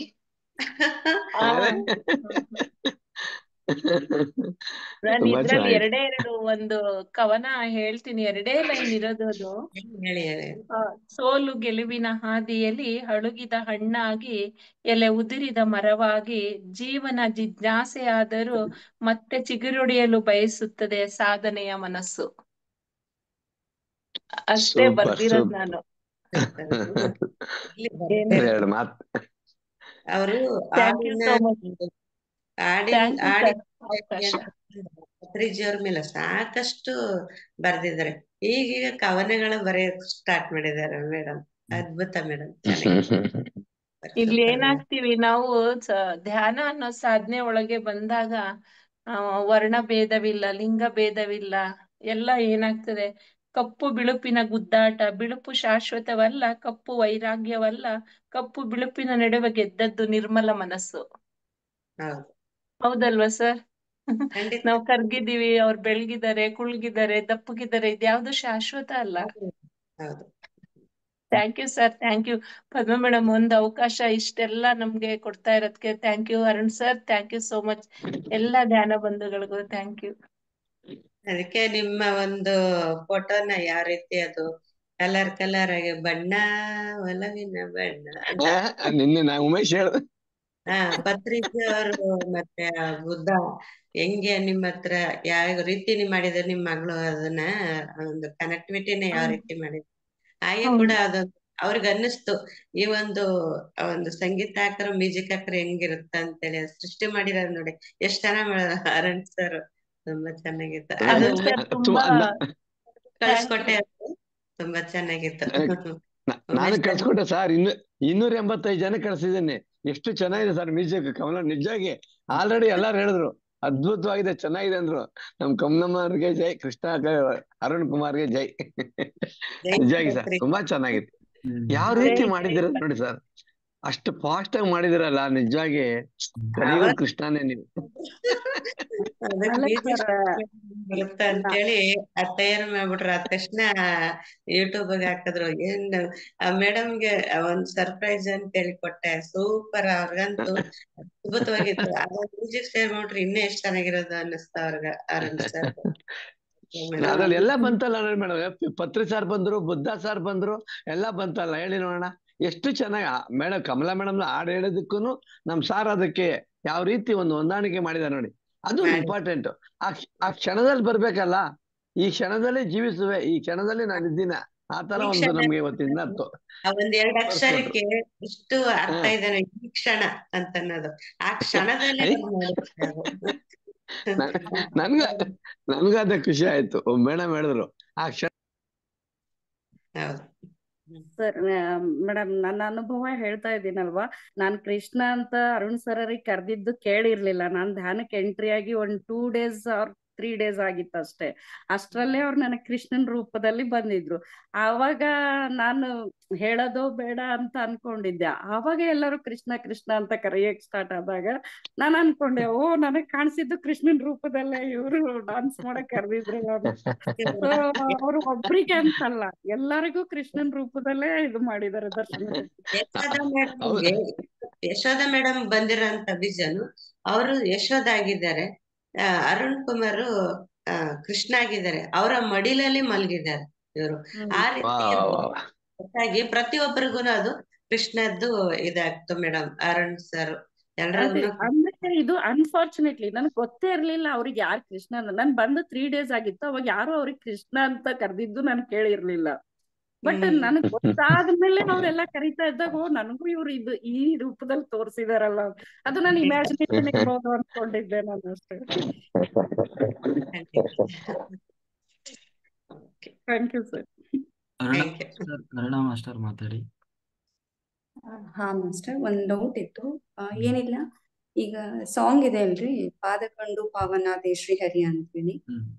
ಸೊ ಆ ಅಂದ್ರೆ ನಾವು ದೇವರನ್ನ ಒಂದ್ ಲೈಟ್ ರೂಪದಲ್ಲಿ ನಾವು, ಅಂದ್ರೆ ಒಂದ್ ಜ್ಯೋತಿ ಸ್ವರೂಪದಲ್ಲಿ ದೇವರಿದ್ದಾರೆ. ಕೃಷ್ಣ ಆಯ್ತು, ರಾಮ ಆಯ್ತು, ಶಿವನಾಯ್ತು ಸರ್.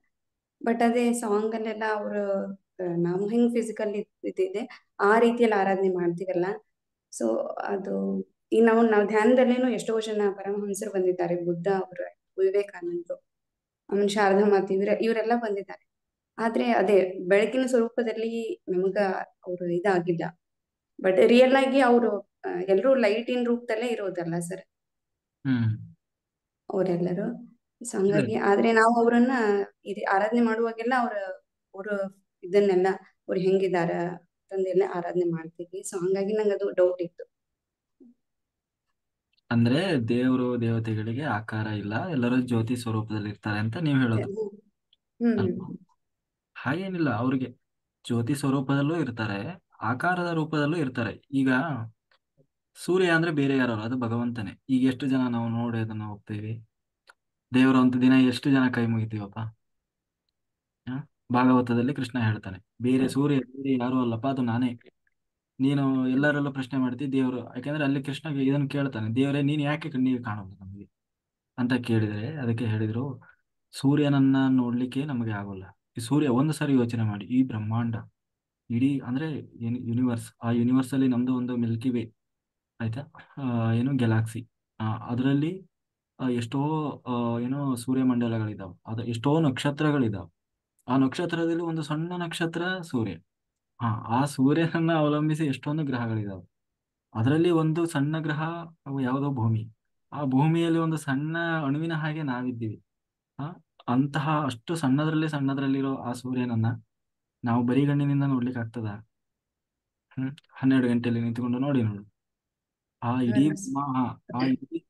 ಇಡೀ ಬ್ರಹ್ಮಾಂಡವನ್ನ ಇಟ್ಟುಕೊಂಡ ಆ ಭಗವಂತ ಕೋಟಿ ಸೂರ್ಯ ಸಮಪ್ರಭಾ, ಕೋಟಿ ಸೂರ್ಯ ಸಮಪ್ರಭಾ ಅಂತ ನಾವು ಪ್ರಾರ್ಥನೆ ಮಾಡಲ್ವಾ?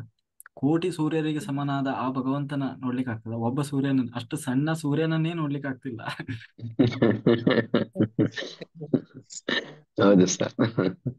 ದೇವರು ಹಾಗೆ ಇದ್ದಾನೆ. ಅದಕ್ಕೆ ಒಳಗಡೆಯಿಂದ ದರ್ಶನ ಕೊಡುವಾಗ ಜ್ಯೋತಿ ಸ್ವರೂಪದಲ್ಲಿ, ಅದು ಬೆಳಕು ಕಾಣ್ತು ನನಗೆ ತರಡೈಯಲ್ಲಿ ಅಂದಾಗ ಬೆಳಕಿನ ರೂಪದಲ್ಲೇ ಕಾಣೋದು. ಈಗ ಭಗವದ್ಗೀತೆ ನಾನು ಹೇಳುವಾಗ ಹೇಳಿದೆ ನೋಡಿ, ದೇವರು ಒಳಗೆ ಬೆಳಕಿನ ರೂಪದಲ್ಲಿ ಕಾಣ್ತಾನೆ, ಬೇರೆ ಬೇರೆ ಮಾಸ್ಟರ್ಸ್ ರೂಪದಲ್ಲಿ ಬಂದು ಕಾಣಿಸ್ಕೊಳ್ತಾನೆ. ಒಂದೇ ಸಾರಿ ಅವನ ದಿವ್ಯ ರೂಪ ತೋರಿಸಲ್ಲ ಆಯ್ತಾ. ಮೊದಲು ಕಾಣಿಸೋದೇ ಬೆಳಕಿನ ರೂಪದಲ್ಲಿ. ಬೆಳಕು ಕಾಣಿಸ್ತಾ ಇದೆ ನನಗೆ, ಒಳಗಡೆ ತರಡೈಯಲ್ಲಿ ಬೆಳಕು ಕಾಣ್ತಾ ಇದೆ, ಕಲರ್ಸ್ ಬರ್ತದೆ ಅಂತದಲ್ವ, ಅದು ಭಗವಂತನ ಒಂದು ಸ್ವರೂಪವೇ, ದರ್ಶನವೇ ಅದು. ಆಮೇಲೆ ನಾವು ಯದ್ಭಾವಂ ತದ್ಭವಸಿ, ನಾವು ಹೇಗೆ ದೇವರನ್ನ ಚಿಂತನೆ ಮಾಡ್ತೀವಿ, ದೇವರು ಹಾಗೆ ಪ್ರಕಟಗೊಳ್ತಾನೆ.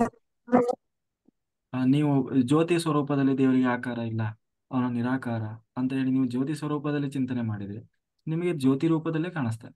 ದೊಡ್ಡ ಏನೋ ದಿವ್ಯ ರೂಪದಲ್ಲಿ ರಾಮ ರಾಮ ರಾಮ ಅಂತ ಹೇಳಿ ಅವನಿಗೆ ಕೋದಂಡ ಪಾಣಿಯಾಗಿ ನೀವು ಚಿಂತನೆ ಮಾಡಿದರೆ ರಾಮನ ರೂಪದಲ್ಲೇ ಕೃಷ್ಣ ಹುಡ್ತಾನೆ. ಯದ್ಭಾವಂ ತದ್ಭವಸಿ, ಭಕ್ತರು ಹೇಗೆ ಬಯಸ್ತಾರೆ ಹಾಗೆ. ಅವನಿಗೆ ಆಕಾರ ಇಲ್ಲ ಅನ್ಕೊಂಡ್ರೆ ಆಕಾರ ಇಲ್ಲದ ರೂಪದಲ್ಲಿ, ನೀವು ಆಕಾರನೇ ಇಲ್ಲ ಅಂದ್ರೆ ದೇವರನ್ನ ಹೆಂಗೆ ನೀವು ಕಂಡಿಡಿಯೋದಾದ್ರೆ ಹೆಂಗೆ ಕಂಡಿಡಿತೀರಿ? ದೇವರು ಸರ್ವಾಂತರ್ಯಾಮಿ ಅನ್ನೋದು ಎಲ್ಲರಿಗೂ ಗೊತ್ತಿದೆ ಅಲ್ವಾ? ದೇವರು ಅವನಿಗೆ ಆಕಾರ ಇಲ್ಲ, ಎಲ್ಲ ಕಡೆ ಇದ್ದಾನೆ, ಅವನಿಲ್ಲ ಅಣು ರೇಣು ತೃಣ ಕಾಷ್ಟದಲ್ಲೂ ಇದ್ದಾನೆ, ಅವನಿಲ್ಲದಿರುವ ಜಾಗವೇ ಇಲ್ಲ ಅನ್ನೋದು ಎಲ್ಲರಿಗೂ ಗೊತ್ತಿದೆ. ಆದ್ರೆ ಎಷ್ಟು ಜನ ಅದನ್ನ ನಾವು ಫೀಲ್ ಮಾಡ್ತಾ ಇದೀವಿ ಅಲ್ವಾ? ಅದಕ್ಕಾಗಿ ದೇವರು ಅಂತ ಒಂದು ಚಿಂತನೆ ಬರಬೇಕು ಅಂತ ಅದಕ್ಕೊಂದು ರೂಪ ಕೊಟ್ಟರು ಭಗವಂತನಿಗೆ ಅಲ್ವಾ? ಹಾಗೆ ಅದು ಸತ್ಯ ಇದು ಸತ್ಯ, ಅದು ಸುಳ್ಳು ಇದು ಸುಳ್ಳು ಅಂತಲ್ಲ, ಯಾರಿಗೆ ಹೇಗೆ ಬೇಕೋ ಹಾಗೆ. ನಾವ್ ಹೇಗೆ ಯದ್ಭಾವಂ ತದ್ಭವತಿ. ನಾವ್ ಹೇಗೆ ಚಿಂತನೆ ಮಾಡ್ತೀವಿ ಹಾಗೆ. ಸರಿ. ಓಕೆ ಸೂಪರ್ ಸಂದೇಶ ಕೊಟ್ಟು ಸರ್, ಅದ್ಭುತ ಸರ್. ಚೆನ್ನಾಗಿದೆ. ಕಮಲಾ ಮಾಸ್ಟರ್.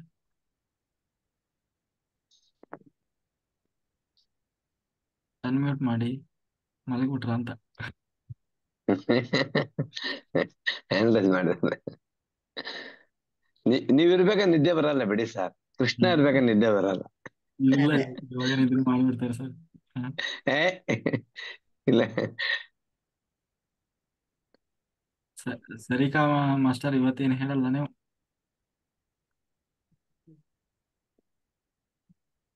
ಯಾಕೋ ಅವ್ರು ಹ್ಯಾಂಡ್ ರೈಸ್ ಮಾಡಿದ್ದಾರೆ, ಮಾತಾಡ್ತಿಲ್ಲ.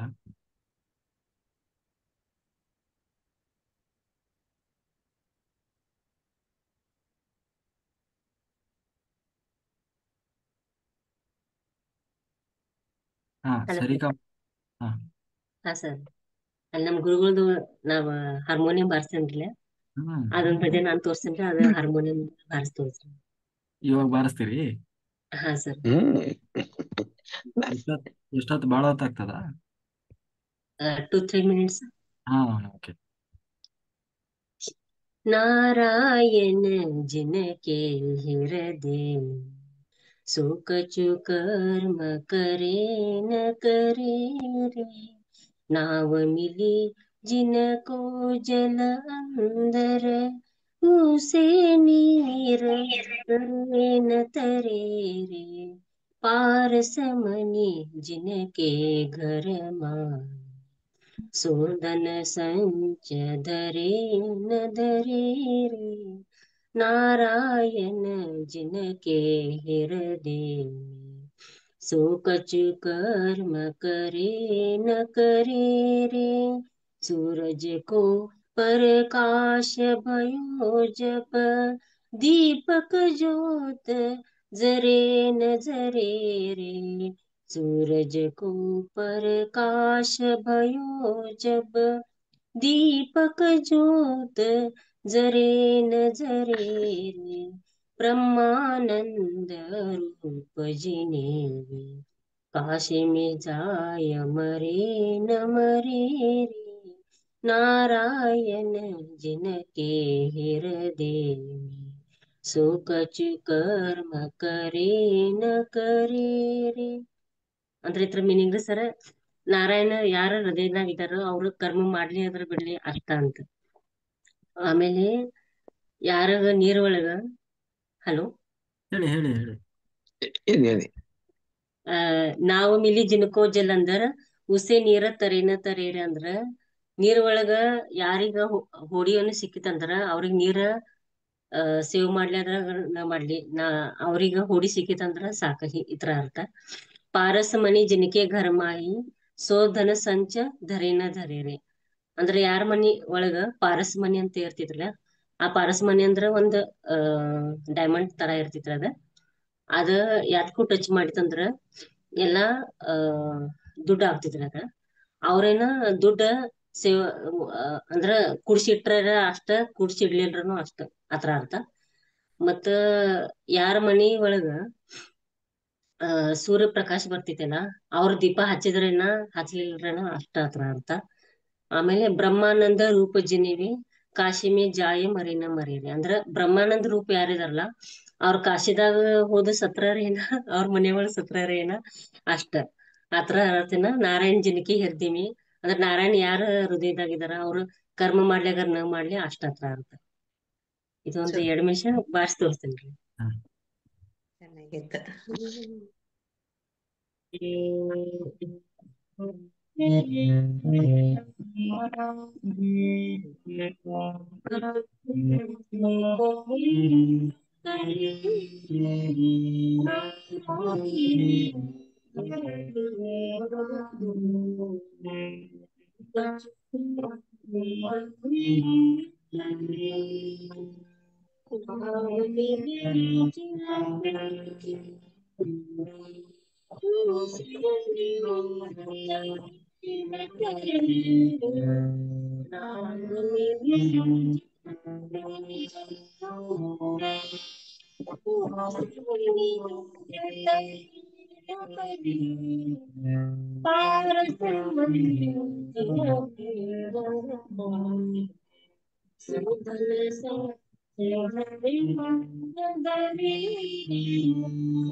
Super madam, super.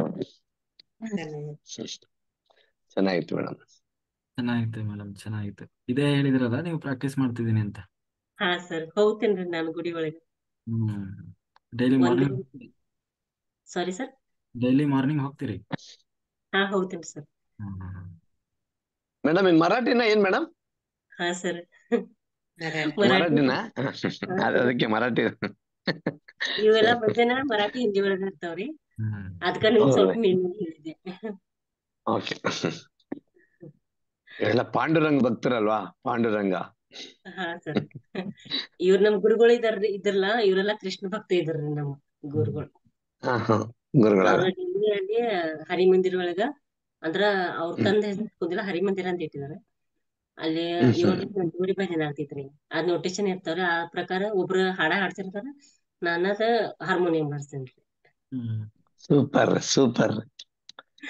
Thank you sir. ನಮಸ್ತೆ ಮಾಸ್ಟರ್.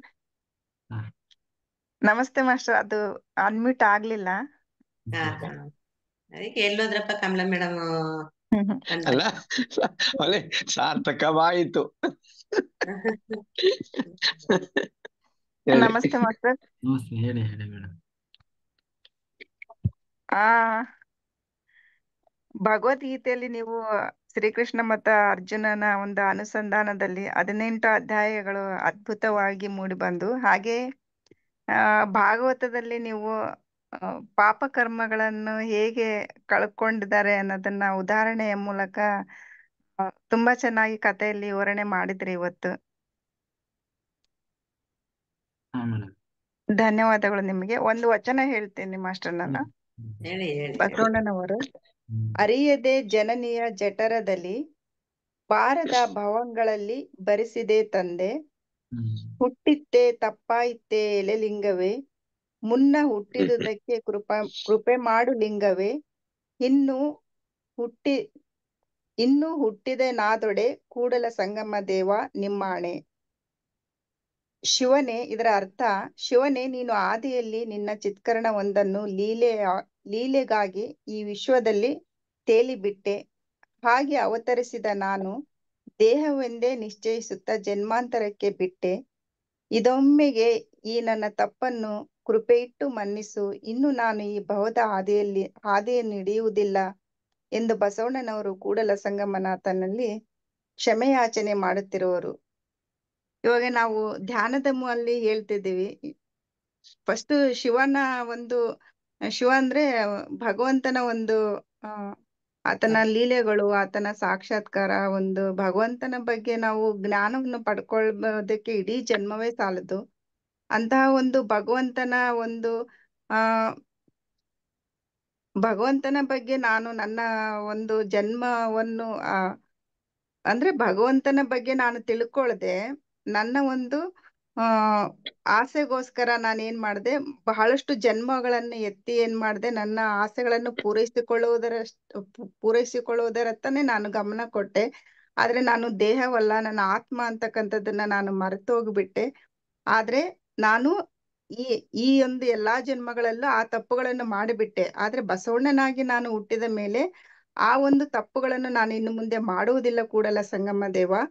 ನಾನು ಈ ಭವದ ಹಾದಿಯನ್ನು ನಾನು ಹಿಡಿಯುವುದಿಲ್ಲ ಅಂತ, ನಾನು ಭವದ ಹಾದಿಯನ್ನು ಹಿಡಿಯುವುದಿಲ್ಲ, ನಾನು ಮೋಕ್ಷದ ಹಾದಿಯನ್ನು ಹಿಡಿಯುತ್ತೇನೆ ಅಂತಂದೇಳಿ ಕೂಡಲ ಸಂಗಮ ದೇವನಲ್ಲಿ ಬಸವಣ್ಣನವರು ಪ್ರಾರ್ಥನೆಯನ್ನು ಮಾಡ್ತಾರೆ.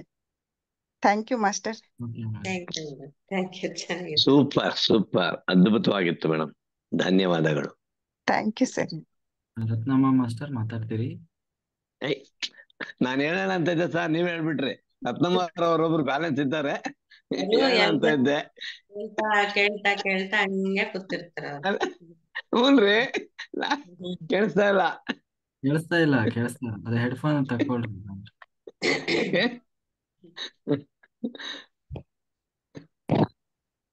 ಮಾತಾಡೋದು ಕೇಳ್ತಾ ಇದ್ದೆ. ಇಷ್ಟ ಆಯ್ತು ನಂಗೆ ತುಂಬಾ. ಇವತ್ತು ಇಷ್ಟೊತ್ತಲ್ಲಿ ಒಂದು ಹಾರ್ಮೋನಿಯಂ ಎಲ್ಲ ಬಾರಿಸ್ಕೊಂಡಾಗಿ ಹೇಳ್ತಾ ಇದಾರೆ.